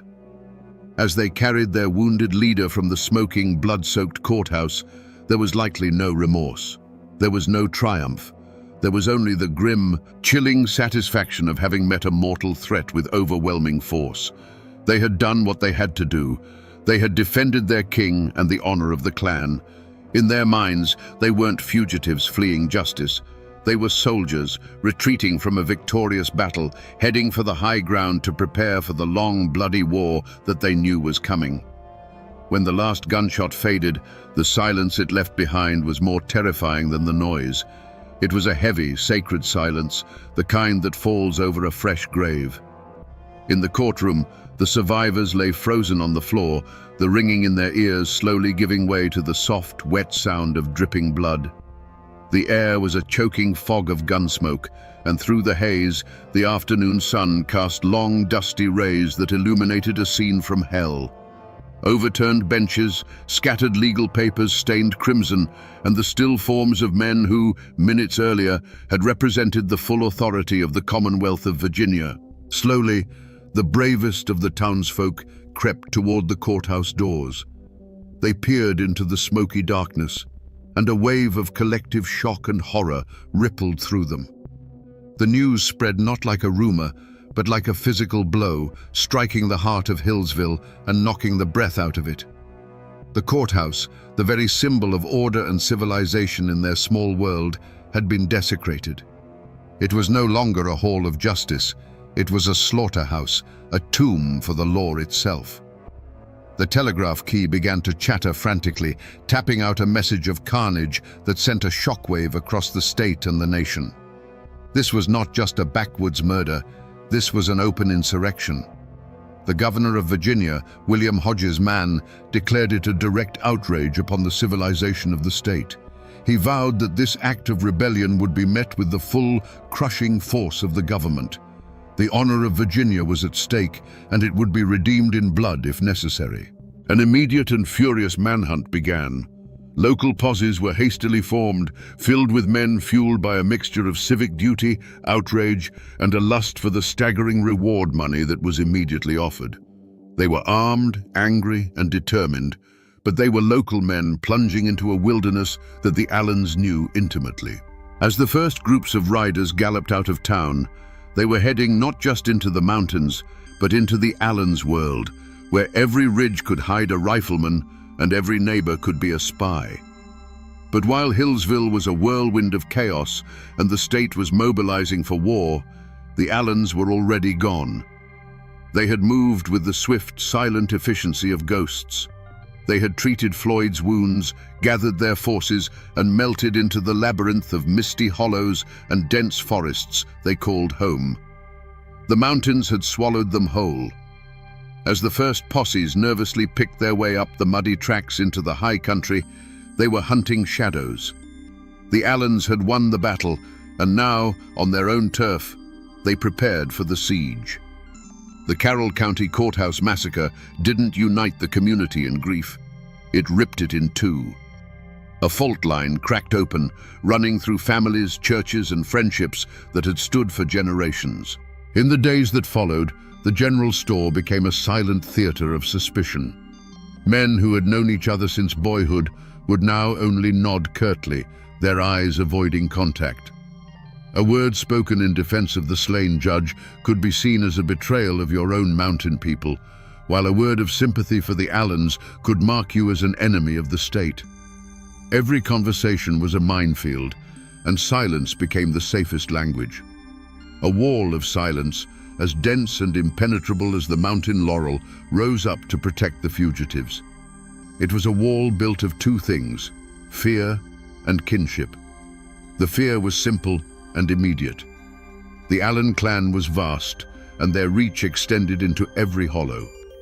To be seen talking to a lawman could mean a burned barn, a dead milk cow, or worse. The posses might be in town today, but the Allens would be your neighbors forever.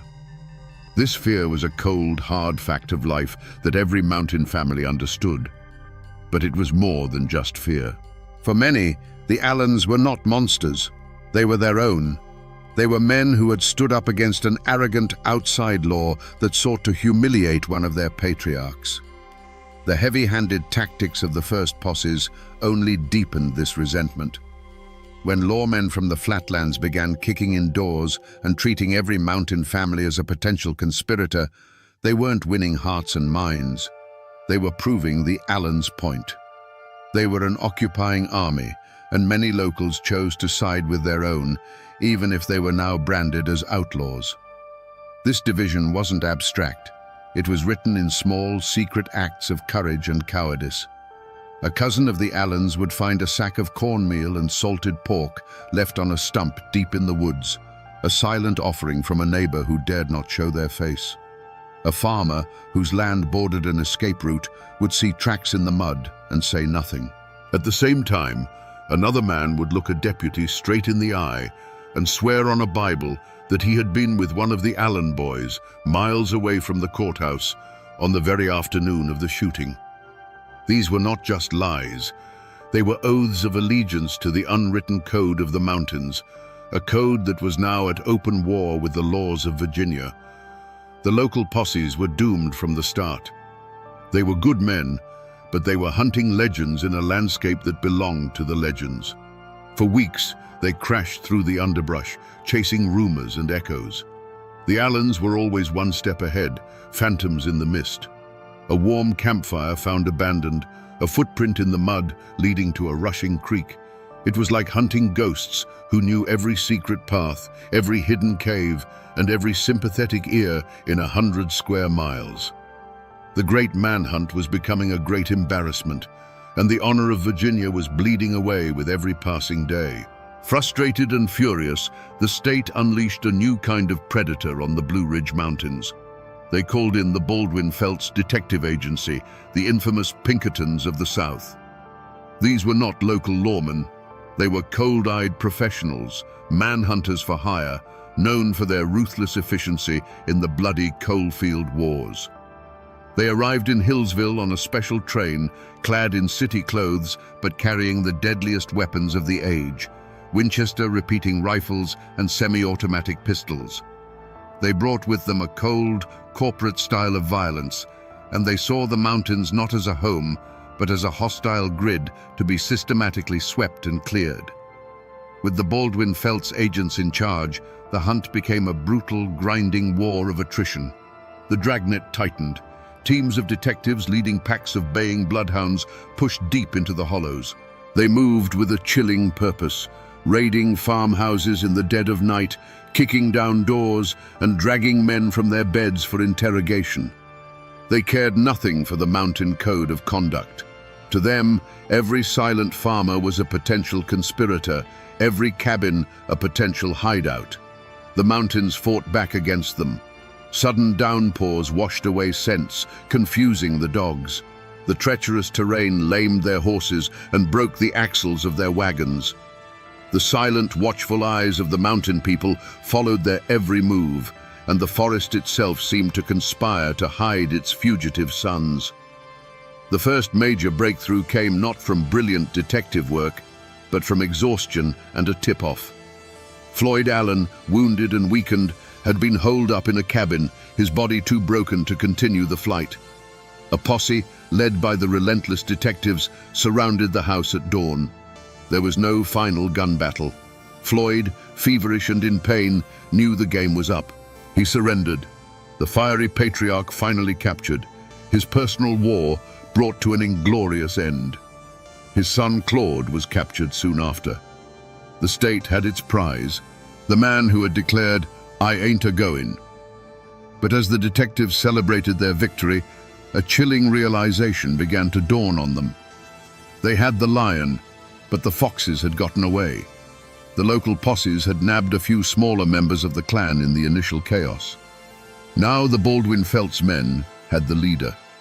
But Sidney Allen, the cool-headed strategist, and his fiercely loyal nephew Wesley Edwards, the men many believed were the true masterminds of the courtroom escape, were nowhere to be found. The massive, expensive, and brutal hunt that had terrorized an entire county had failed in its most crucial objective. The shadows of the Blue Ridge had been searched, but the cleverest of the fugitives had simply vanished, as if the earth had opened up and swallowed them whole. The trial of Floyd and Claude Allen could never have been held in Hillsville. The ghost of Judge Massey still haunted that blood-stained room, and the town was a tinderbox of raw nerves and divided loyalties. Instead, the proceedings were moved to Wytheville, and the trial began under the watch of armed militia. Sharpshooters were posted on the courthouse roof, their rifles glinting in the sun. Inside, every spectator was searched for weapons. This was not a simple trial. It was a show of force, a demonstration by the state that its authority, once shattered, had been restored with steel and gunpowder. Floyd Allen was carried into the courtroom each day, a wounded lion in a cage. His body was broken, but his eyes still burned with the same defiant fire that had lit the fuse of the massacre. He showed no remorse, no fear. He sat there as a captured king, listening to the legal arguments of a system he had never recognized as his own. Beside him, his son Claude was a study in stoic loyalty, his face a hard mask, ready to share his father's fate. They were not begging for mercy. They were facing the consequences of their war, their silence a final act of defiance. The trial itself was a theater of conflicting truths. The prosecution, backed by the full power of the state, painted the Allens as savage anarchists, a clan of killers who had declared war on civilization. Their lawyers, in turn, fought back fiercely, arguing that the first shot had come from Sheriff Webb, that the Allens had been caught in a trap and had only fired to defend their patriarch's life. Witnesses took the stand, their hands trembling, their testimony often shifting like shadows depending on which lawyer was asking the questions. The truth of those 90 seconds was buried under an avalanche of fear, loyalty, and intimidation. But in the end, the outcome was never truly in doubt. The state needed a conviction. It needed to prove that its laws were supreme. The jury, after deliberating under immense pressure, returned with the inevitable verdict. Guilty. Guilty of murder in the first degree.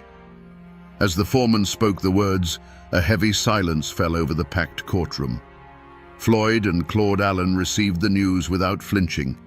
They had gambled everything on their code, and they had lost. The sentence was death. Not by the rope, the old way of the mountains, but by the new, clean terror of the electric chair. It was the final, modern symbol of the state's power. But as the verdict was celebrated in the state capitol, a deep and troubling question hung in the mountain air. Was this justice for the men who died in the courthouse? Or was it a calculated act of state vengeance, an execution designed to break the spirit of the mountains and make a terrifying example of the Allen clan? Was the state simply answering one massacre with another, more methodical one? The law of men had won its victory, but many felt it was a victory that left the scales of true justice unbalanced. The state of Virginia was not content with a verdict. It required a final, undeniable demonstration of its power. On a cold spring morning in 1913, Floyd and Claude Allen were led from their cells. They walked to the electric chair not as broken criminals begging for mercy, but as defeated soldiers facing a firing squad. They met their end with the same stoic defiance they had shown in the courtroom. With the pull of a switch, the fire of the Allen clan's rebellion was brutally and officially extinguished. The state had made its point. The old code of the mountains was dead, and this was its public execution. But while the state was executing its prisoners, two ghosts still haunted the law. Sidney Allen and Wesley Edwards had vanished. The great manhunt had failed. For 6 months, they were whispers in the wind, their escape feeding the growing legend of the clan's cunning. But they weren't in the mountains. They had slipped through the net and made their way hundreds of miles west to Des Moines, Iowa. Shaving their mustaches and taking on new names, they lived a quiet life, working as carpenters. Their fatal mistake was not a slip of the tongue, but a longing for home. A letter, forwarded from a relative, was traced by a patient postal inspector. There was no grand shootout. On a quiet September morning, Baldwin Felts detectives and local police burst into their rented house and captured the two most wanted men in Virginia without a single shot fired. Their trial was a foregone conclusion. With Floyd and Claude already executed, the public's thirst for vengeance was largely slaked. Sidney Allen and Wesley Edwards were spared the electric chair, but were sentenced to long, hard years in the state penitentiary, a living death in a stone cage. They were sent away, and the state of Virginia closed the book on the Carroll County massacre. The Allens were finally, completely broken. And here, my friends, the story takes its final, tragic turn. In prison, Sidney Allen, the cool-headed strategist, became a model prisoner. The fire that had fueled the feud seemed to have been quenched, replaced by a quiet, weary resignation. Years turned into a decade, and his health began to fail. In 1926, the governor, seeing a broken old man, granted him a pardon. Sidney Allen returned to Carroll County a free man, but he came back a ghost. He returned not to his magnificent home, which stood as a monument to a life that no longer existed, but as a shadow of his former self. He had outlived his world. 1 year later, Sidney Allen died, his freedom a brief, bitter epilogue to a life of power and ruin. With the leaders of the clan dead or in chains, a heavy, deliberate silence settled over Carroll County. The story of the courthouse massacre was not something to be discussed. It was a wound too deep, a memory too divisive. People had to go on living together, had to trade at the same stores and attend the same churches. And so, the story was buried. It was locked away in the attic of the community's memory, an unspoken horror that everyone knew was there, but no one dared to mention. They tried to move on, to plow over the blood-soaked ground and plant anew, but some scars are too deep to ever truly fade. And what is left of this epic war today, more than a century later? The names are still there. Drive the winding roads of Carroll County, and you will still find the names Allen, Webb, and Edwards on mailboxes. The descendants of the clan and their victims still walk the same land. For them, it is a heavy inheritance, a legacy of both fierce pride and terrible violence. The story isn't told with the old fire anymore. It is a quiet history, a family secret shared in hushed tones, a reminder of a time when the blood ran hot and the law of the mountains met the law of the state in a fatal collision. If you go to Hillsville today, you won't find the old courthouse. It was torn down decades ago, and a new one stands in its place, a symbol of a more orderly world.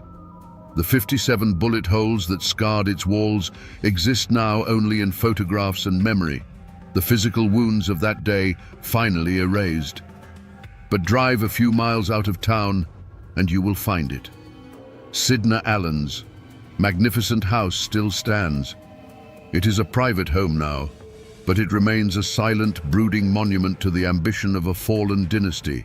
Its sturdy walls and grand design, a testament to a future that was burned away in a few minutes of gunfire. In the local cemetery, the final chapter is written in stone.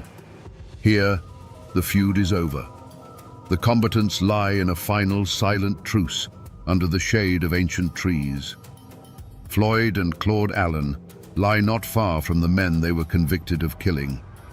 The simple dates carved on their tombstones give no hint of the 90 seconds of chaos that forever bound their fates together. Here, they are all equal, their passions cooled, their war finally over.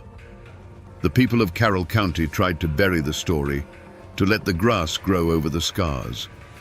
But the mountains don't forget. They were here long before the Allens arrived, and they will be here long after the last stone on their graves has crumbled to dust. The wind that whispers through the pines on the Blue Ridge still carries the echo of those gunshots. The dark hollows where Sidney and Wesley hid still hold the memory of their flight. The land itself is the final witness, the keeper of a story that is now part of the very soul of this place. So we return to the question that echoed from that bloody courtroom. What pushes a man to declare war on the law in its own temple?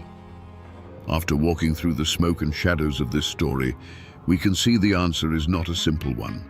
The slaughter in Hillsville wasn't just the act of a cornered criminal, it was the last, desperate roar of a dying world.